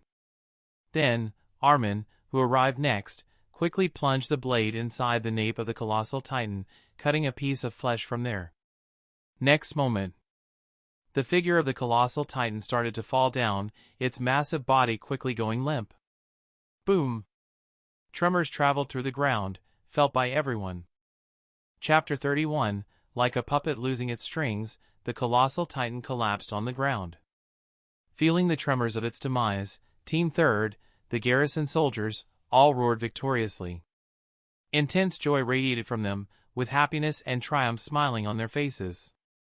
But while they cheered in their victory, Armen stood in silence, a frown on his half-burnt face, looking at the body of the colossal titan, which released intense mist. Noticing his unusual silence, Ian Dietrich approached him. Hearing the sound of footfalls, Armen, who was glancing down, immediately raised his head and looked at Ian. Arriving by his side, Ian for the first time got a clear view of his condition, glancing at the half-charred pale face and the various injuries that littered his body. Ian respected how he had charged alone at the colossal titan. While silently admiring him, Ian praised Armen. "You are truly a brave soldier. If you hadn't distracted the colossal titan, I don't know if we would have even successfully arrived here." Huh, Armen seemed surprised to get the praise, and then with a little shy expression, he replied, "That wasn't much, sir, I just did my job." "Yes, but you did your job very well, Mr. Armen Arlet, sir." Armen quickly said his name. Armen, you have really done a splendid job." Glancing at the massive size of the colossal titan, Ian still found it unbelievable that they had taken him down. "It is all thanks to you that this guy has been put to an end." Looking back at Armen, Ian suddenly asked him, "Is something troubling you?" He looked at Armen with a questioning look. He looked at Armen with a questioning expression. Hearing this, Armen suddenly seemed to have thought of something, hesitation flashing on his face. "Don't hesitate," Ian's calm voice rang out. "You should speak your mind." Exhaling lightly, Armen said, "Well, sir, what is troubling me is that the cut wasn't deep." "Huh?" A confused expression appeared on Ian's face. "What I mean is that, when I struck the nape of the colossal titan, it didn't cut deep." Armen looked back at the decomposing colossal titan. And then his sudden appearance. I was stationed over the walls, overlooking the distance. There was no sight of it, but then with a sudden thunder, it materialized out of thin air. The whole situation is abnormal. With a worried frown, Armen continued, "The way the colossal titan has appeared and how he threw the cannons, using them against us, as if he wasn't a mindless titan but someone." "Someone?" Ian questioned. "A human," Armen replied. "That is a strong word to say," Ian exclaimed in surprise. "I know, sir, but that is what is troubling me." Armen let out a tired sigh. "I just hope I'm worried for nothing, otherwise. Your worries will be shared by the whole of humanity." Ian strongly stated, "Don't worry yourself too much, for now, focus on the present. The problems haven't been completely solved." Both Ian and Armen looked inside the wall at the broken houses and people running in panic, with titans chasing them. Although they took down the colossal titan, the clouds of gloom and despair still loomed over them. The loud cheers and the triumphant roar of the garrison soldiers died down. The initial fervor of winning against the colossal titan slowly receded. "Everyone!" Ian's commanding voice rang out, causing the soldiers to straighten their backs. Looking at Ian Dietrich, their captain, admiration flashes in their eyes. "We have won the battle, but the war is still going on." Ian's powerful voice quickly reached their hearts. "Humanity is still in turmoil and continues until we finish every titan that enters the Tros district, so we can't yet celebrate, we can't stop, and we still have to fight, bleed, and die so that humanity can survive. Fill up your empty gas tanks and replenish your blades. We are going to wipe out every titan from the Tros district." Saying that, the spirited soldiers immediately took action. Ian, Armen, and other soldiers all started to return to the Tros HQ to regather the supplies. Inside the Tros district. In the midst of chaos, a soldier quickly entered inside an abandoned house. His figure wobbled. He quickly found a sofa and instantly sprawled on it. The soldier, Bertolt Hoover, took deep breaths, steam coming out of his nostrils and mouth. His body ached in fatigue. Having transformed into his titan form, the after effects settled over him. When Armen sliced at the nape of his titan form, he luckily survived by mere inches. After that, knowing the danger and staying there, he quickly faked his fall, and in the haze of mist, he quietly escaped from there. Still feeling the moment when he almost got cut in half, he shuddered in fear and sighed in relief that he got saved. "Huff. I have done what I can, now it depends on Reiner and Annie," Bertolt silently thought, resolution flashing in his eyes. "This time, we must lure out the founding titan, otherwise, it may be too late." Since arriving here, in Paradise Island, with the mission of retrieving the founding titan, they have already lost one of their teammates, a titan shifter, which instead puts them under pressure. And on top of that, with unexpected changes happening, they quickly decided that they didn't have much time, so they must retrieve the founding titan before something unexpected happens. Boom! A large titan's hand quickly swatted a garrison soldier, who bursts into pieces of flesh and organs. The titan, who kills the soldier, has golden blonde hair over her head with strong muscles outlined all over her body. Annie looks in silence at the dead body of the soldier. Then her cold eyes travel to the soldiers in the distance as they charge at a titan, quickly killing it. Seeing this, Annie makes a step toward that group of soldiers, knowing that they are that many titans to begin with, and if the military soldiers took them down, then their plan of luring the founding titan may fail. So ignoring the civilians, she immediately targets the military. Chapter 32, Swiss. Through the chaotic streets and broken buildings, a figure zooms past. The anchor of the ODM gear quickly finds one spot to another. Why? Leaving behind a word full of hatred. The figure swiftly moves. Why? With rage-filled eyes, Aron looks at the Titans. Swiss. His figure quickly lunged at the Titan, and like a whirlwind, the sharp gleaming blades slice through its nape. The figure of the Titan instantly falls down, with the steam of its end rising from its body. Leaving behind the dead body of the Titan, Aron moves in rage at another Titan. Looking at the figure of Titans entering through the hole in the wall, Aron remembers that day, the same scene, and the familiar screams. Rage courses through his veins, and with his heart beating like a drum, Aron screams out like a madman on the hunt. Why are there Titans in this world? His figure quickly darted at another Titan. Looking at the scene in front of him, a Titan biting at a dead woman's body, the images of the similar, painful memories flash before his eyes, causing them to turn blood red. A spark of rage seems to have materialized in his eyes, and with the bloodlust clutching his head, Aron instantly arrives upon the Titan.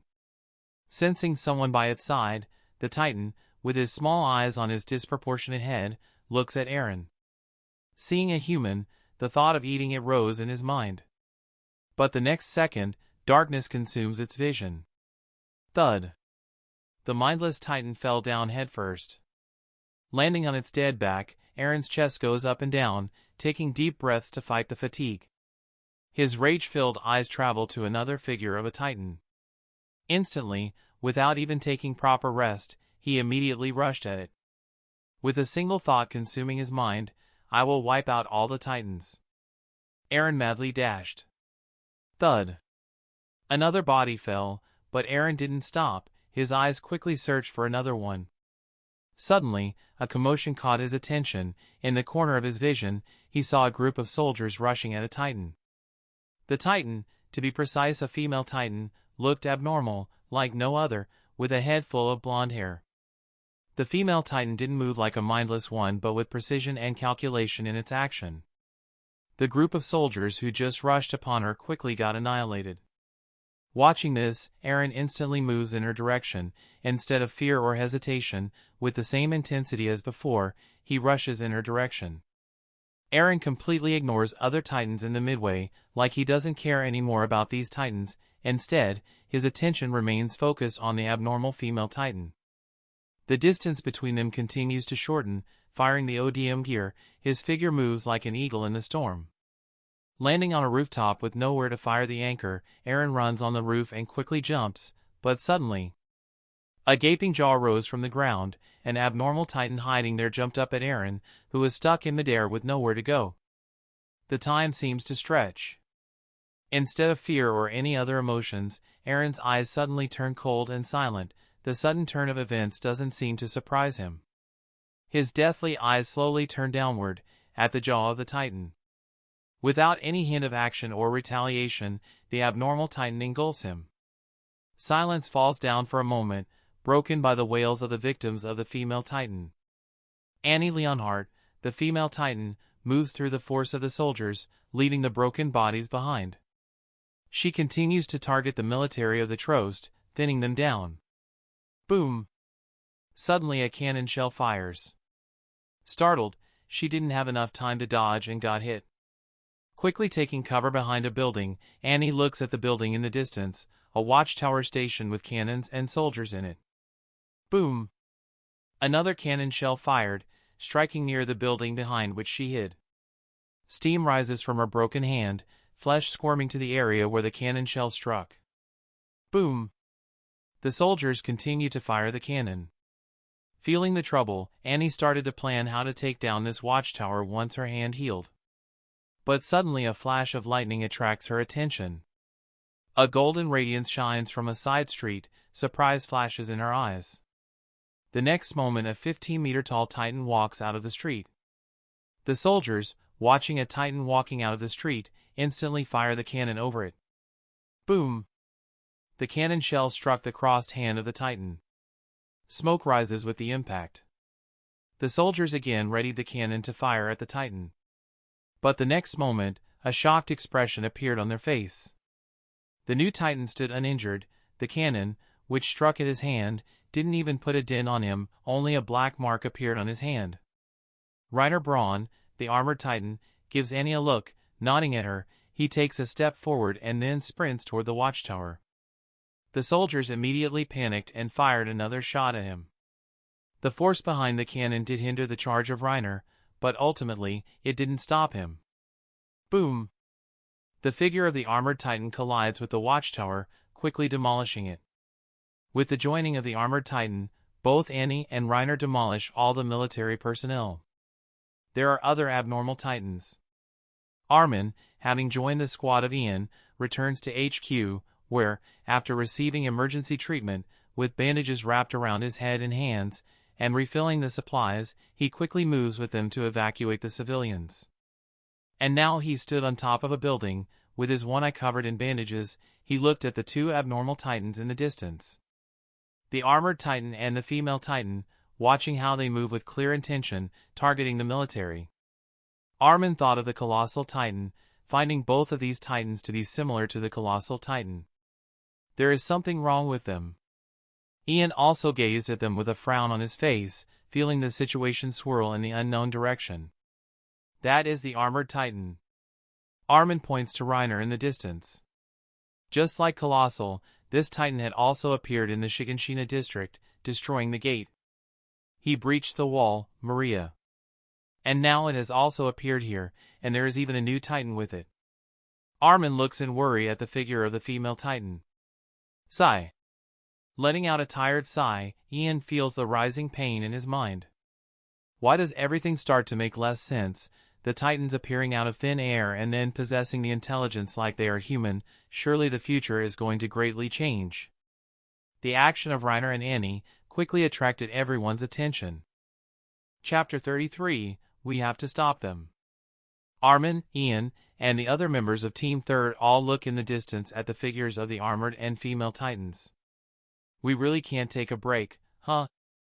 A soldier says. Sigh, this is a really bizarre day. Yeah, I miss those days where I could slack off, playing cards, having drinks, and spending my days bossing around my juniors. Hey, at least be mindful of what you are saying. Can't you see the captain glaring at you? What, you know I may die at any moment, so at least let me say what is in my heart, and look, the captain doesn't mind me, otherwise he would have already shouted at me. Enough.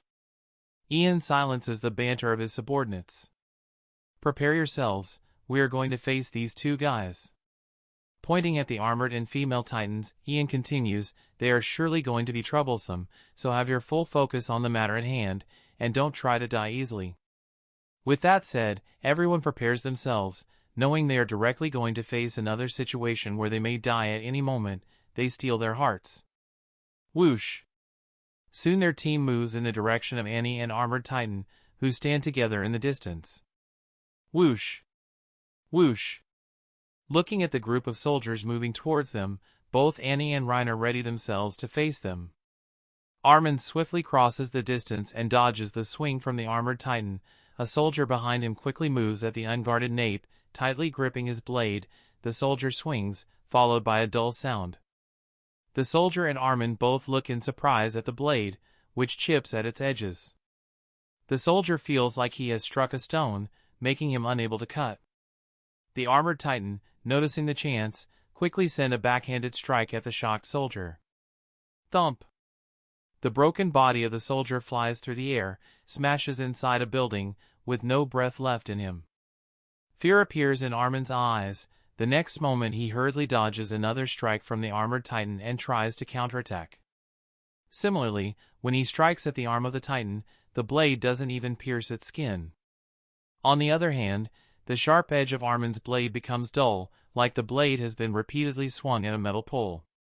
Looking at the incoming hand of the Armored Titan, the already alert Armen quickly dodges the strike and creates distance between him and the Armored Titan. Reiner, inside the nape of the Armored Titan, looks at Armen with a frown. Armen, why do you have to come in my way? Reiner feels somewhat trouble facing Armen, although his will doesn't waver, but still, if the situation allowed, he wouldn't want to fight with Armen.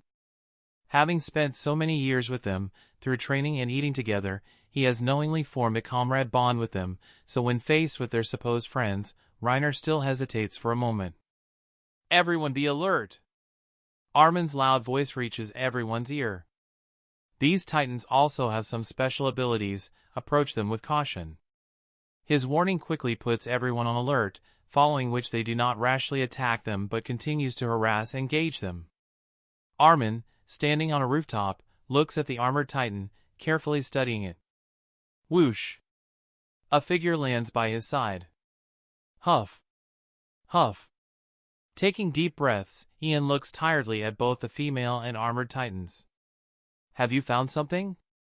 He tentatively asks Armen. Yes, sir.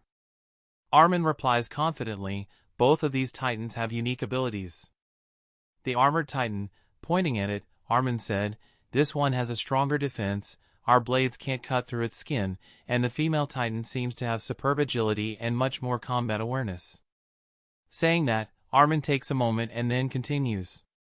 Sir, if we continue to engage both of them, I don't think we will be able to stop any of them. Armen shares his worries with Ian. Then, what do you suggest? Ian carefully looks at Armen, knowing how he had played a massive role in taking down the colossal titan. Since then, Ian has advised and listened to his suggestion, finding that he has a sharp mind. We should quickly take out one of them. Armen says, watching how the soldiers divided into groups struggle to survive against the armored and female titans.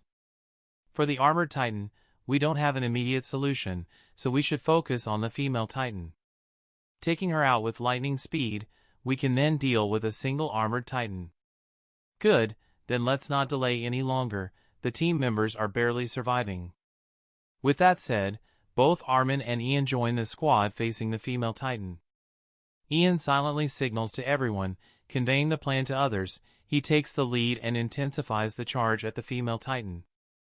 Annie looks at the sudden intensifying charge of the soldiers, as they seem to have thrown caution to the wind and all charge at her from multiple angles.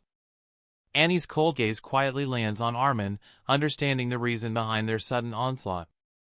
With multiple soldiers moving at her from different directions, she can't deal with every one of them. Not having another choice, she quickly places her hand over her nape.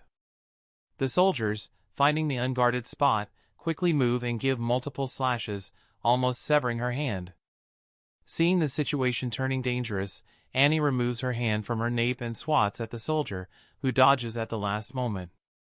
Now, looking at the unprotected nape of the female titan, a group of 2 soldiers instantly moves. With blades drawn, they instantly slice at her nape, hoping to finish her, but at the last moment before the blade strikes, a hardened layer starts forming on the female titan's nape.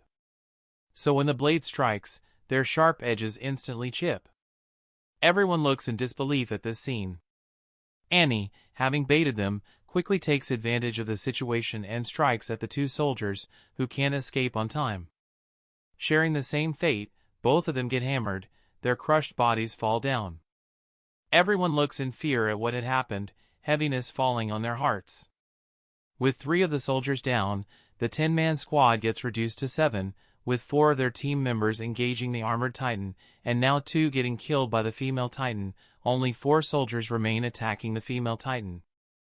Annie lets out a cold snort, the destroyed part of her titan body healing and regenerating, while the soldiers, Armen and others, pant tiredly, the gas in their ODM gear dwindling almost empty. How can we deal with them? Armen thinks, feeling troubled, as there doesn't seem to be a way to deal with these 2 titans. Chapter 34, watching the soldiers struggling against the armored and female titans, Armen looks helpless. Plan after plan flashes in his mind to counter them, but none of them seems feasible enough to take them down. Arg! Suddenly, the panicked voice of a soldier sounded. The armored titan grabbed the wire of a soldier's ODM gear, which instantly spelled his doom. Reiner, having caught the soldier, swung the wire and slammed him on a building. The body of the soldier burst upon the impact, and his cries went silent. The death of yet another of their comrades numbed their hearts, but the situation didn't even allow them to shed a tear. Everyone continued to fight the hopeless battle. Thump! Thump! Suddenly, tremors started throughout the area. The loud sound of thumping echoed rhythmically, like someone was beating the ground. The sound continued to get louder, which attracted everyone's attention. Armen looked in the direction from where the sound came, and quickly an expression of despair rose on his face. Panicked, he hurriedly shouted, "There is another one coming." Everyone looked there, the soldiers, Ian, and even Reiner and Annie, all of their gazes followed Armen's shouts. Finding a figure of another 15-meter titan advancing at them, without any exception, everyone wore a shocked expression. Goosebumps rose on Ian's body, watching yet another titan, which appeared to be an abnormal titan like the armored and female titans. Despair was rooted in every soldier's heart. Until now, the two, armored titan and female titan, had already put them under great pressure, as even a moment of carelessness had spelled their doom, but now, looking at the third titan, which was suspected to be like them, they almost lost their will to fight. While the soldiers despaired, both Reiner and Annie were feeling a different emotion. Both of them stood shocked, observing at the 15-meter-tall titan's well-proportioned body with heavy muscles, and the way the titan advanced at them with clear intentions. A single thought arose in their minds. Founding Titan! With the mission to retrieve the Founding Titan, they had been inside the walls for almost 5 years, secretly searching for the whereabouts of it, but up till then, the only information they had is that the Founding Titan may be with the royal family of the Walls. Still, not being sure, they decided to attack the Tros district, trying to lure out the Founding Titan. Has it finally revealed itself? Reiner thought in surprise. 5 years ago, they had destroyed the Shiganshina district, thinking that the Founding Titan would take action to stop the destruction of Wall Maria, but in the subsequent years they had been inside the walls, not once had the Founding Titan appear. So now that they looked at this Titan, they immediately linked its presence to the Founding Titan. A cloud of mist surrounded the approaching Titan, hot steam rose from its body, and intense green eyes shone from behind its black hair, which fell on its shoulders. Fall back. The panic-filled voice of Ian Dietrich shattered the silence. Receiving his command, the soldiers quickly fired their ODM gear and retreated to his side. Everyone felt the rising tension. Everyone, attack the newcomer Titan. We can't let all of them gather together. Ian roared out, his eyes almost turning red. Everybody knew that if all 3 of the Titans gathered together, then they would never be able to stop them with just their numbers. So hardening their resolve, the remaining soldiers, Ian and Armen, all moved toward it, in a final struggle to stop them. With the battle cry, all of them lunged at the approaching Titan, determination flashed in their eyes, ready to sacrifice their lives just so they could at least finish off one of these Titans. Ian took the lead with everyone following behind him. With the arrival of this new Titan, Ian and others instantly linked it to the armored and female Titans, while Armen noticed something different. Looking back at the armored and female Titans, he saw them standing tense. The air around them seemed to have shifted since they noticed this third Titan approaching them. Seeing this, Armen didn't panic. Instead, he wondered what was going on. Soon, with Ian taking the lead, they quickly left behind the armored and female Titans and approached the third Titan. The Titan, likely noticing them, started to move fast, his steps getting faster. The distance between them started to rapidly shorten, and the next moment, the group of soldiers, tearing through the wind, met the figure, the new Titan, who bulldozed through the street. But nothing happened. The battle cry of soldiers turned into confusion. The figure of the third Titan flashed past them, completely ignoring them. The soldiers didn't even get the chance to react before this newly arrived Titan was already upon the figure of the armored Titan. Lunging like a mad hound, the new Titan attacked the armored Titan. Both of their figures tore through the building, demolishing everything in their wake. Boom! The newly arrived Titan dragged the armored Titan through the debris of the houses and buildings, overpowering the armored Titan. It rapidly throws strike after strike. But suddenly, thump! The fist was caught midair by the armored Titan, who counterattacked, throwing his own fist. Reiner stood up from the ground and sent out his own barrage of attacks, which completely overpowered the Titan. The garrison soldiers, who moments ago had charged to their death, now stood completely shocked. With their mouths open, they looked at the clash of the Titans. Are they really fighting each other? A soldier pointed his finger at the struggle between the armored titan and the newly arrived titan. Everyone felt their worldview shattering for the umpteenth time. Having already witnessed enough today, they didn't think that now they would see the titans fighting each other. What the hell is going on? Ian silently muttered under his breath, his mind unable to comprehend anything. Chapter 35. Watching the clash of the titans, everyone stood dumbfounded. No one had ever thought that the titans, who have hunted the humans, would fight each other. What is happening? The question arose in everyone's mind. Wondering how much they are going to see in a single day. Boom! The buildings and houses all got torn apart in the aftermath of the Battle of the Titans. Initially, the newly arrived titan overpowered the armored titan, but suddenly with the counterattack from Reiner and the support from the female titan, it got thrashed by them. Boom! The armored titan slams the green-eyed titan on a house, burying it under the debris. Looking at the collapsed figure of the green-eyed titan, Reiner skeptically thought, is it the founding titan?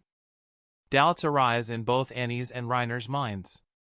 Before facing this titan, they had thought it to be the fabled founder titan, whose power is said to be unmatched in the 9 titans, but after battling this green-eyed titan, Reiner finds it to be utterly weak. It had attacked him like a mindless beast, which doesn't seem like the founder titan. For a moment, Reiner even doubted this titan to be one of the 9 titans. What is going on? How can the founder titan be so weak? Both Reiner and Annie look doubtfully at the green-eyed titan, but even then they don't underestimate it and continue to remain on full guard. War! Letting out a roar, the green-eyed titan stirs up, the debris falls off from his body, and standing up, he looks at the armored titan, and again, like a beast, he pounces at him. But ultimately, fighting against both the armored and female titans, it got brutally beaten back. Watching how easily the armored and female titans handled it, there doesn't seem to be any need for both of them to fight, as either of them alone can handle it. Captain, what should we do? A soldier confusedly asks Ian, not knowing what is going on, looking at the fight between the trio of titans. Hearing that, a gear turned in Ian's head, his eyes completely locked on the figure of the green-eyed titan, his mind processing the plans that arrived in his mind one after another. We should attack the female titan. Suddenly Armen's voice sounded, which immediately garners everyone's attention. What are you saying? A soldier questioned Armen, baffled at his suggestion. Looking at the figure of the green-eyed titan, Armen's eyes shined, the hope of defeating the armored and female titans rises in his mind. That titan. Pointing at the green-eyed titan, Armen says, he can be the key to beating the armored and female titans, he has the strength to face them. But he is right. The protest of the soldier was silenced by Ian. That green-eyed titan is targeting the armored and female titans, and both of them also have their full attention on it. Everyone looks at the ongoing fight, the green-eyed titan surrounded by both armored and female titans. The green-eyed titan is clearly suppressed by them, but if we can take on one of them, then we will not have to worry about the other. Realization started to settle in everyone's mind, although they were skeptical, but they still understood the reason. Following that, Ian and the soldiers all got ready and advanced. The female titan, who just sent a punch at the green-eyed titan, immediately noticed the approaching figure of the soldiers. Can't these guys take a break? Annie thought frustratingly. Signaling Reiner about the advancement of the soldiers, she takes a step forward and gets ready to face them. Soon, with soldiers engaging the female titan and the green-eyed titan fighting the armored titan, the situation gets into a standstill for a moment. The soldier continued to distract the female titan, causing some injury to her body, while the green-eyed titan also landed some solid hits on the armored titan. Without caring about its defense, it completely attacked the armored titan. Boom! A powerful punch landed on the armored titan's face, creating a dent in his face armor. In return, Reiner took hold of the green-eyed titan's arm and twisted it. Crunch! The sound of the broken bones reverberated throughout the area, but the green-eyed titan, without caring about anything, still lunged at the armored titan. But even with that, the situation didn't improve. The soldiers, even when working together, weren't able to take down the female titan, and the green-eyed titan, despite its continuous assault, wasn't able to penetrate the armored Titan's defense. Boom! With a devastating punch to the green-eyed Titan, its broken body falls down, and the green fire in its eyes gets doused. Steam started to rise, the muscle dissolving from its frame. Whoosh! Armen landed on a nearby rooftop. He helplessly looked at this scene, the defeat of the green-eyed Titan disappointing him. The arrival of this enigmatic Titan has rekindled his hope. In this tense atmosphere, he had been curious about his existence, as his presence seems to be different from other Titans. But now, as the green-eyed Titan lies there unresponsive, Armen feels the frustration of how everything seems not to make sense. Suddenly a surprised expression appears on Armen's face. He looks at the armored Titan, watching him moving towards the decomposing green-eyed Titan body. What is he doing? Surprise flashes in Armen's eyes, unable to understand the action of the armored Titan. Reiner, after defeating the green-eyed Titan, moves toward him, ready to find the identity of this Titan shifter. The arrival of this Titan has made him link it to the Founder's Titan, but now, after completely defeating it, Reiner understands that this is not the Founder's Titan but seems to be the other missing ninth Titan. So the attack Titan was inside the walls. Reiner thinks, walking by its side, Reiner, crouched down, and lifts the head of the attack Titan. Armen follows his every move, still confused about his every action. But the next second his confusion turned into horror. Reiner holds the head of the attack Titan and suddenly yanks it off. The head of the attack Titan gets separated from its body, revealing a figure inside its nape. Aron! Armen roared in horror, finding the figure of Aron there. A shock hit him, completely paralyzing him. Similarly, Reiner, holding the separated head of the attack Titan, looks in shock at the figure of Aron there. His mind goes blank, silence engulfs everyone. The soldiers, Annie, and everyone else stood in silence looking at the figure of Aron, a human emerging from inside the nape of a Titan. Chapter 36, Aron. Armen roars, his figure instantly zooms past the armored Titan, and he lands on the severed nape of the attack Titan, and without even considering the armored Titan, he removes Aron from there and quickly moves away from there. Reiner looked in shock at Aron as Armen took him away in front of him. He hesitated to attack Armen, but in the end, before he could make a decision, Armen was already moving away from there. The soldiers all look in disbelief at what is happening. Their mind is blank. The world suddenly seems to be transformed into a foreign reality. They question what they are seeing, but the pain and tiredness in their bones force them to gulp down this twisted fact. Roar! Annie lets out a roar, which instantly wakes up Reiner from his stupor. Looking at Armen, who carries Aron with him, Reiner instantly gives chase. After all, a Titan shifter is still a valuable addition to their mission, even if it is their supposed comrade. Armen struggles to carry Aron with him. With his additional weight, Armen isn't able to properly use the ODM gear. Looking back, Armen feels the chill. The scene of the armored Titan bulldozing through the buildings appears in his vision. Gritting his teeth, he tried to maintain his balance, trying not to crash into any building. But it all seems futile as the figure of the armored Titan continues to bridge the distance. Ian, who was busy engaging the female Titan, stood petrified when he noticed a human figure emerging from the Titan's nape. The look in his eyes changed when he looked at the female Titan. The shine of clear intelligence in the armored and female Titan suddenly became clear to him, so when the armored Titan chased after Armen, Ian instantly ordered his subordinates to charge with him to save Armen and Aron. He immediately understood the significance of Aron, a human who can transform into a Titan. Even if he is nearly a devil in everyone's eyes, he still hopes to save this devil, who can potentially be a game-changer in their current situation.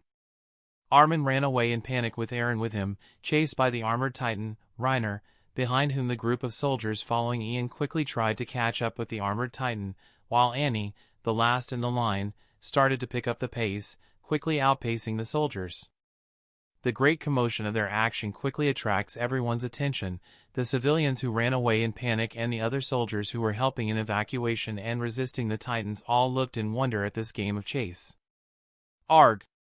A painful grunt escapes from Armen's clenched teeth. The numbness in his arm continues to spread towards his shoulder, and his grip on Aron continues to weaken. Damn it, Aron, wake up! His painful scream did indeed send a reaction from Aron, who slightly opens his eyes, but it seems like he is still in a stupor.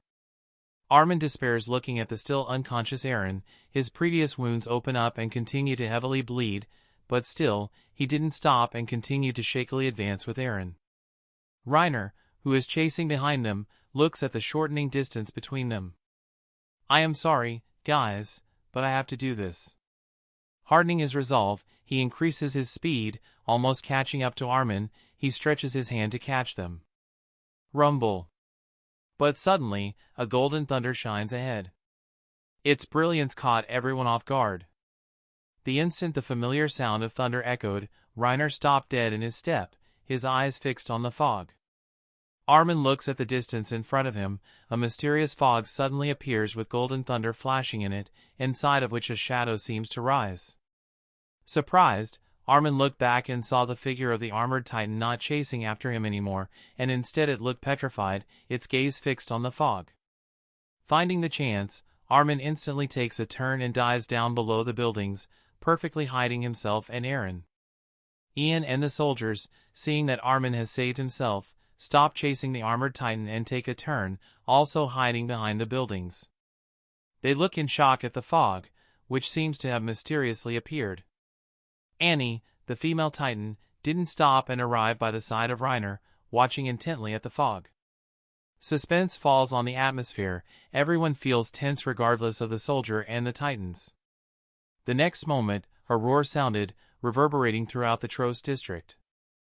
The intense sound sends ripples through the air, the windows and door clatter, and the heart of everyone rattles. Everybody forgets to take the breath, holding their every action as a foreboding feeling rises in their mind.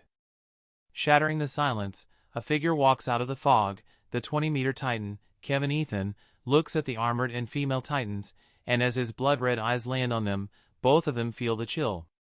A heavy feeling settles in Reiner and Annie's hearts.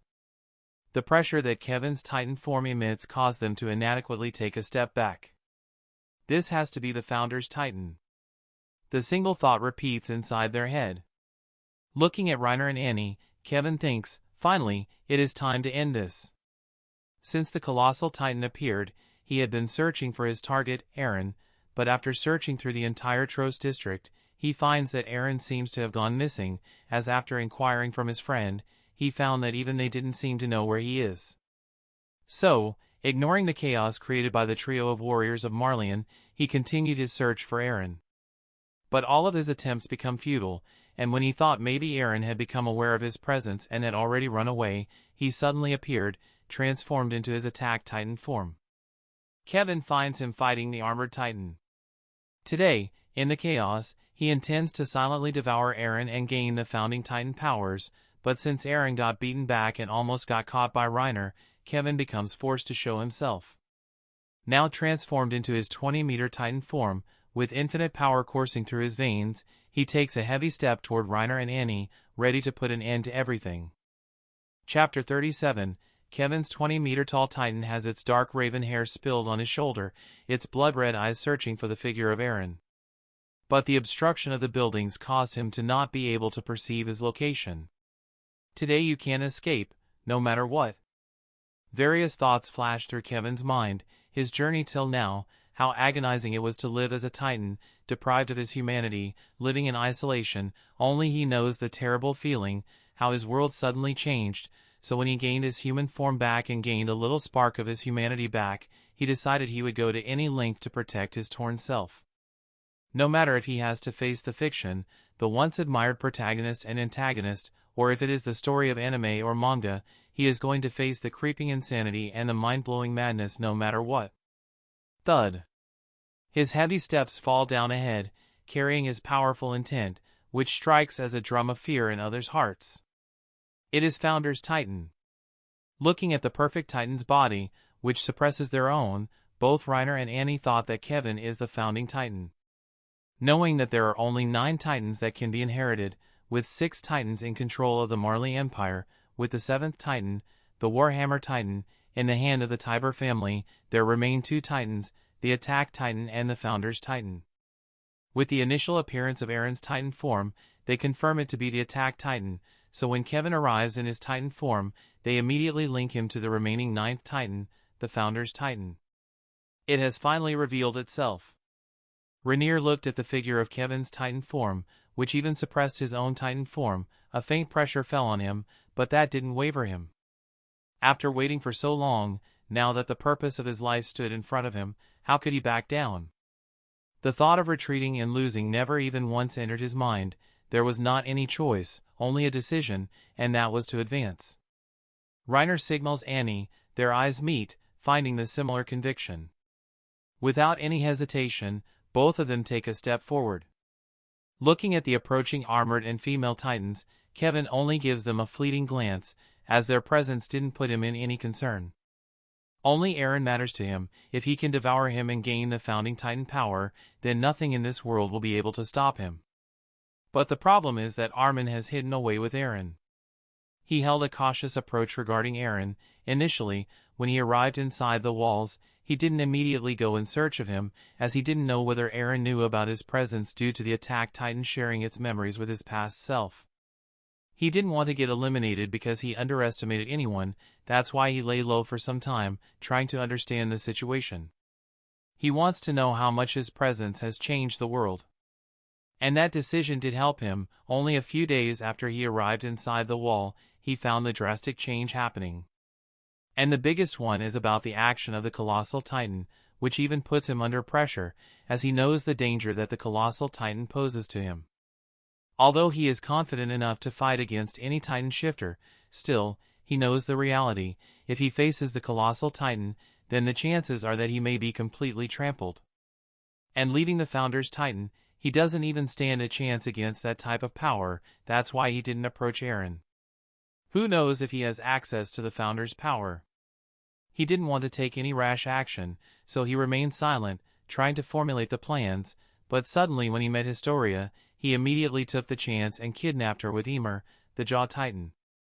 First, she is one of the last known and alive people inside the wall who have the royal blood, which can trigger the Founder's Titan.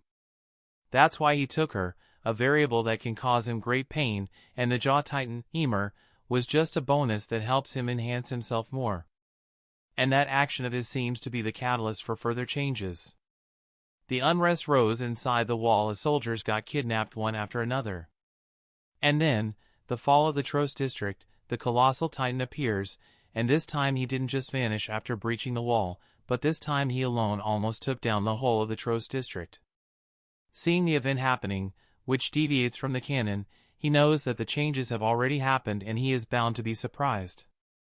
That's why when he finds Aron getting almost caught by Reiner, he decides to interfere and throws caution to the wind and goes for it. Either he gets to devour Aron, or he gets devoured. Roar. Letting out a roar, Reiner has already made up his mind to take back this Founder Titan no matter what. Taking a step ahead, moving toward Kevin, with Annie, the female Titan, in tow, both of them slowly advance toward him. Their slow steps slowly started to pick up pace, and soon they started sprinting, and like how Aron had arrived and pounced at Reiner, similarly Reiner and Annie both ran and pounced at Kevin, approaching, both of them trying to overthrow Kevin with force. Thud. But the action didn't happen like what Aron had done. Instead of falling back, Kevin stood firm, not budging from his place. Reiner and Annie both become shocked as the powerful hands of the Kevin Titans form a clamp around their necks and choke them in a guillotine hold. Then in a swift motion, Kevin picks both of them up from the ground and slams them. Reiner and Annie, both of their ears buzzed even though they were safe inside the nape of their Titan form, they still felt the shock from that move.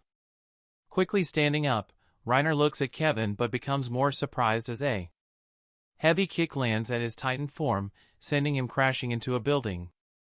Annie, who had stood up before Reiner, didn't get the chance to interfere, but now she finds a chance to strike at Kevin as he stands there still reeling from the last attack. Crystal likes hardening form over her knuckles. Whistle. The punch tears through the air, and then lands heavily on Kevin's right cheek. Chapter 38, Annie throws that punch with all her might. The punch, hardened with the crystal, tore through the air and landed squarely on Kevin's right cheek, causing his head to be tilted to one side. A surprised expression appears on Annie's face. She clearly feels how easily Kevin took her punch. It seems like she had struck a thick column of stone. Slowly, Kevin straightened his face, the punch still connected to his face. On the right cheek, where the punch is connected, a hardened shell-like layer seems to have grown, which clearly protects Kevin from the devastating punch. His cold red eyes stared at Annie, who instantly felt like a predator had locked on her. In panic, she tried to retrieve her hand to form a distance from Kevin, but faster than her, Kevin held her hand in a tight grip and landed his own punch at Annie's head. Looking at the zooming hand, Annie grits her teeth and tries to form a hardening crystal on her face. The hand, as large as her own head, landed on the right side of her face. Bam! Teeth mixed with broken pieces of her flesh flew out of her mouth. The right side of her face, layered with the hardening crystal, cracked like a mirror, with a spiderweb formed on her face. Annie, inside her Titan's nape, looks in disbelief at the power gap between her and Kevin. The large 20-meter-tall Titan body of Kevin nearly dwarfs the 15-meter-tall Titan form of Annie. At that moment Annie feels the true power gap between them that can't even be bridged with the help of Reiner. Soon after, the fallen armored Titan, Reiner, stood up and again attacked Kevin, but all of his actions became futile as both he and Annie weren't able to land any solid hits on Kevin, and even if what they hit didn't do anything to him, instead all of Kevin's casual strikes sent them sprawling and greatly damaged. The scene was like how Reiner and Annie had beaten Aron when he arrived, but now the situation changes as Kevin gives them a beating. The houses and buildings all collapsed like they were made up of clay instead of bricks and stones. The soldiers and civilians who were running in panic trying to save their lives now look in shock at this scene, the clash of titans. Thud. Boom. Bam. The sound of broken buildings and falling bodies continues to reverberate throughout the Trost district. The ground shakes and buildings quiver in the aftermath of the fight of the titans. In a house away from the center of the battle, Armen looks at Aron. A deeply concerned expression etched on his face, smeared with ashes and blood of the fallen, with his one eye covered in bandages, he looked completely tired. The short and deep breath escaped from his mouth. His one hand gripped the blade while his other hand tightly held Aron's hand. Now being away from the immediate danger, his muscles take a slight relaxation. With every breath he feels the pain in his lungs. A purplish mark spilled on his shoulder, spreading up to his neck, showing the signs of internal bleeding and torn muscles. Aron! His hoarse voice sounded in the silent house, trying to wake up the unconscious Aron. Aron's eyelid twitched slightly, and a frown formed on his face. Seeing his reaction, hope surged inside Armen's heart. Aron, wake up, Aron! He repeatedly calls out his name and nudges at him, trying to make him as conscious as fast as he can, so he can instantly move away from there, move away from the danger, the Trost district. He doesn't want to fight anymore, nor does he have the will to fight for humanity. For now, what he cares about is his friend, his brother, and that is all that matters to him. Even in the rush and this tense and dangerous situation, he still understands the significance of Aron appearing out of the nape of the Titan. The doubts and confusion that have plagued his head all become clear to him. The appearance of the colossal Titan, armored Titan, and female Titan now makes sense to him. Looking at the half-open eyes of Aron as he grimaces in pain, Armen again calls out to him, desperately trying to wake him up. Next second. Swish. Swish. The familiar sound of the ODM gear rang in Armen's ear. He immediately becomes alert, his tense eyes land on the broken gate of the house. A faint feeling of anxiousness rises in his heart. Shadows flicker outside the house. And soon, with the boots falling on the cobblestone, a figure moves inside the house. Ian Dietrich, entering inside the house, looks at Armen and Aron with an unreadable expression on his face. His solemn eyes landed on the unconscious Aron. Behind him, the other soldiers also enter inside the house, their eyes all land on Aron, some with fear in them and some with shock. Remembering how Aron, a human, comes out of a Titan body, they all feel the shattering of their worldview. The way they look at the armored, female, and Kevin's Titans changed, knowing that a human may be inside them. Armen instantly notices the look inside the eyes of the soldiers. His grip on the blade tightened, and a worried expression appeared on his face. Armen. Ian calls out to Armen, who instantly looks at him, still guarded. Are you alright? Ian started walking up to Armen, like he wasn't affected by Aron. Why yes sir, I am fine.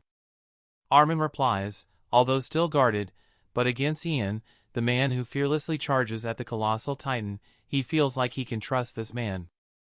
Are you sure? A small smile appeared on Ian's face. Glancing at the various injuries on Armen, he remembered how Armen had replied the same when facing the colossal titan. Absolutely, sir. Armen replies, and then, considering the pain and tiredness he feels, he replies, well, sir, I am indeed fine, but I don't think I will be able to move for some time. Don't worry, soldier. Ian replied, you have done enough for humanity, so take a rest and let us help you. Yes, sir. A sigh escaped from Armen's mouth, releasing some tension from him. Now, why don't you introduce your friend? Ian then looks at Aron. Chapter 39, The sound of destruction from the aftermath of the fight between Kevin, Reiner, and Annie continues to sound, affecting everyone. Inside the dark house, Armen looks tense, his eyes watching every movement of the soldiers who are present there. The same soldiers who were comrades some time ago now transform into potential adversaries. He tightened his grip on Aron's hand, trying to shield him from the strange gazes of others. Don't worry, Armen. Sensing his discomfort, Ian said to him, you don't have to be guarded against us. Armen didn't reply but just stayed silent, his eyes still looking at everyone. Sigh. Seeing no change in Armen's stance, Ian lets out a sigh. It can't be helped. Ian mumbled to himself, well, why don't you introduce your friend? Looking at the unconscious figure of Aron, Ian questioned Armen. Silence permeates the air, broken by the roar of Reiner's titan. The next second, tremors travel through the ground. Suddenly the gazes fixed on Aron and Armen are withdrawn, and some soldiers move out of the house to assess how the fight is going. Ian looks back and signals other soldiers with his eyes to ease their stance and ease the tense atmosphere. Following that, the soldiers ease off and put off their tense expression. Armen notices the action of Ian and feels the change in the atmosphere. Knowing that they are cooperating with him, Armen replies, he is Aron Jaeger. Looking at the still curious expression of Ian, Armen continues. He is my friend, and we are both from the Shiganshina district. After the fall of Wal Maria, both of us joined the military, and currently we are both members of the military training corps. So you are both in the training corps? Ian questioned. Yes, sir, we were stationed here in the Tros district for the final training. Being confirmed, Ian gives a nod and then thinks of something and decides to ask for it. Then, was your friend this special from the start? Eyes locked on Aron, Ian finally asks Armen, who immediately turns tense. No, sir. Knowing that running and avoiding this will only make the situation worse, Armen chose to confront it head-on. I don't know how he was inside the nape of that titan, but you have to believe me that he is with humanity. Armen quickly replies, desperation flashing in his eyes. I believe you, Armen. Ian speaks up, but you have to understand, even if I believe in you, how can others have the same faith in your words? Armen looks in the eyes of other soldiers, who look at Aron in distrust. Ian continues, I know you are an intelligent person, so you should be able to tell that this situation is very grim. The context of a living human appearing out of a titan's nape is something no one will believe if they didn't see it through their own eyes. The possibility of a human being. Although Ian left the word unsaid, but everyone immediately understood the heavy implications. So Armen, I will ask you again, how can you prove to everyone that he isn't a threat but an ally? Ian cut to the point. You Armen hesitated for a moment, but knowing that if he didn't handle the situation carefully, he might lose Aron. So making up his mind, Armen hardened his resolve to protect Aron. Everyone. Armen calls out to every soldier present there, their gaze leaves Aron and then focuses on him. I know the situation is very puzzling, but you have to believe me, Aron is not a danger that you have to be wary about. He is one of us, he is my friend. Armen said, looking at the face on Aron as he seemed to be waking up. One of us?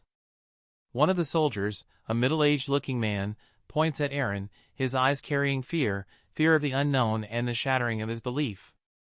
You said he is one of us? No, he is not one of us, he is not a human being. The hoarse voice of the middle-aged man cracked, his fingers shaking. He is a devil, he is a titan. Hearing that, the other soldiers, who were trying to ignore the fact, all have the same expression of fear and uncertainty. Some steps back, the look in their eyes when they see Aron transforms into what they see when they look at a titan. In the tense atmosphere, someone even unsheathed his blade. Knowing that the situation is getting worse, Armen hurriedly tries to explain. And no, you are misunderstood, he isn't. Misunderstood? The soldier interrupts him harshly. Do you think we don't have eyes? Do you think we don't see him appearing out of that titan ape? Fury appears in that soldier's action, his every word seems to be the collective question of others. Or do you think we don't have brains? We can all understand what that signifies, and after all that, how can you prove that he is a human? Tell me, answer us, we aren't going to waste our lives on your whims. The soldier completely vented his fear and anger on Armen, who seems to be overwhelmed by the soldier, but gathering his courage, Armen still replies, not wanting to back down, I understand you. Armen softly says, looking at the soldier who has just questioned him, I know what your insecurities are, but haven't you yourself seen that even if that titan was Aron from whom he appeared, he still attacked the titans, he fought against them. That alone shows that he is with humanity. Armen tries to reason with them, but the stubborn soldiers didn't seem to budge, their questions still about Aron's questionable humanity, whether he is a human or a titan. After trying to reason with them, Armen feels like he can't change their mind. Tired, he looks at Ian Dietrich, who patiently hears both of their words. Feeling the eyes of Armen, who wants to get his help, Ian Dietrich finally speaks up, silencing everyone. Armen. His voice sounded, everyone focused on him, as in charge of the Trost district and their supervisor, everyone listened to him. I hope you understand, but every person present here wants to know just one thing. Ian points out his one finger out, and said, and that is whether Aron Yeager is with humanity or is he a titan? Silence permeates the air, the soldiers all ask the same question to Armen with their eyes. Armen seems struck, having already explained everything to everyone, he feels like no matter what he says, no one is going to believe him. And just as it seems that Armen has no way left. Kill. The voice sounded from Aron, covered in sweat, he mumbles unconsciously. Kill. I am going to kill every titan in this world. Chapter 40, Kill, I am going to finish every titan from this world. With a sudden jolt, Aron wakes up. His eyes are still red with fury. Every breath he takes carries the rage. Disoriented from just waking up, Aron looks in the direction of the soldiers, the haze before his eyes clouding him so he is not able to recognize the soldiers. Instead, thinking of them as the titans, he tries to stand up and lunge at them. Damn you titans, I will wipe out every one of you. Looking at his ferocious expression, the soldiers step back in fear. The possibility of him turning into a titan flashes in their mind.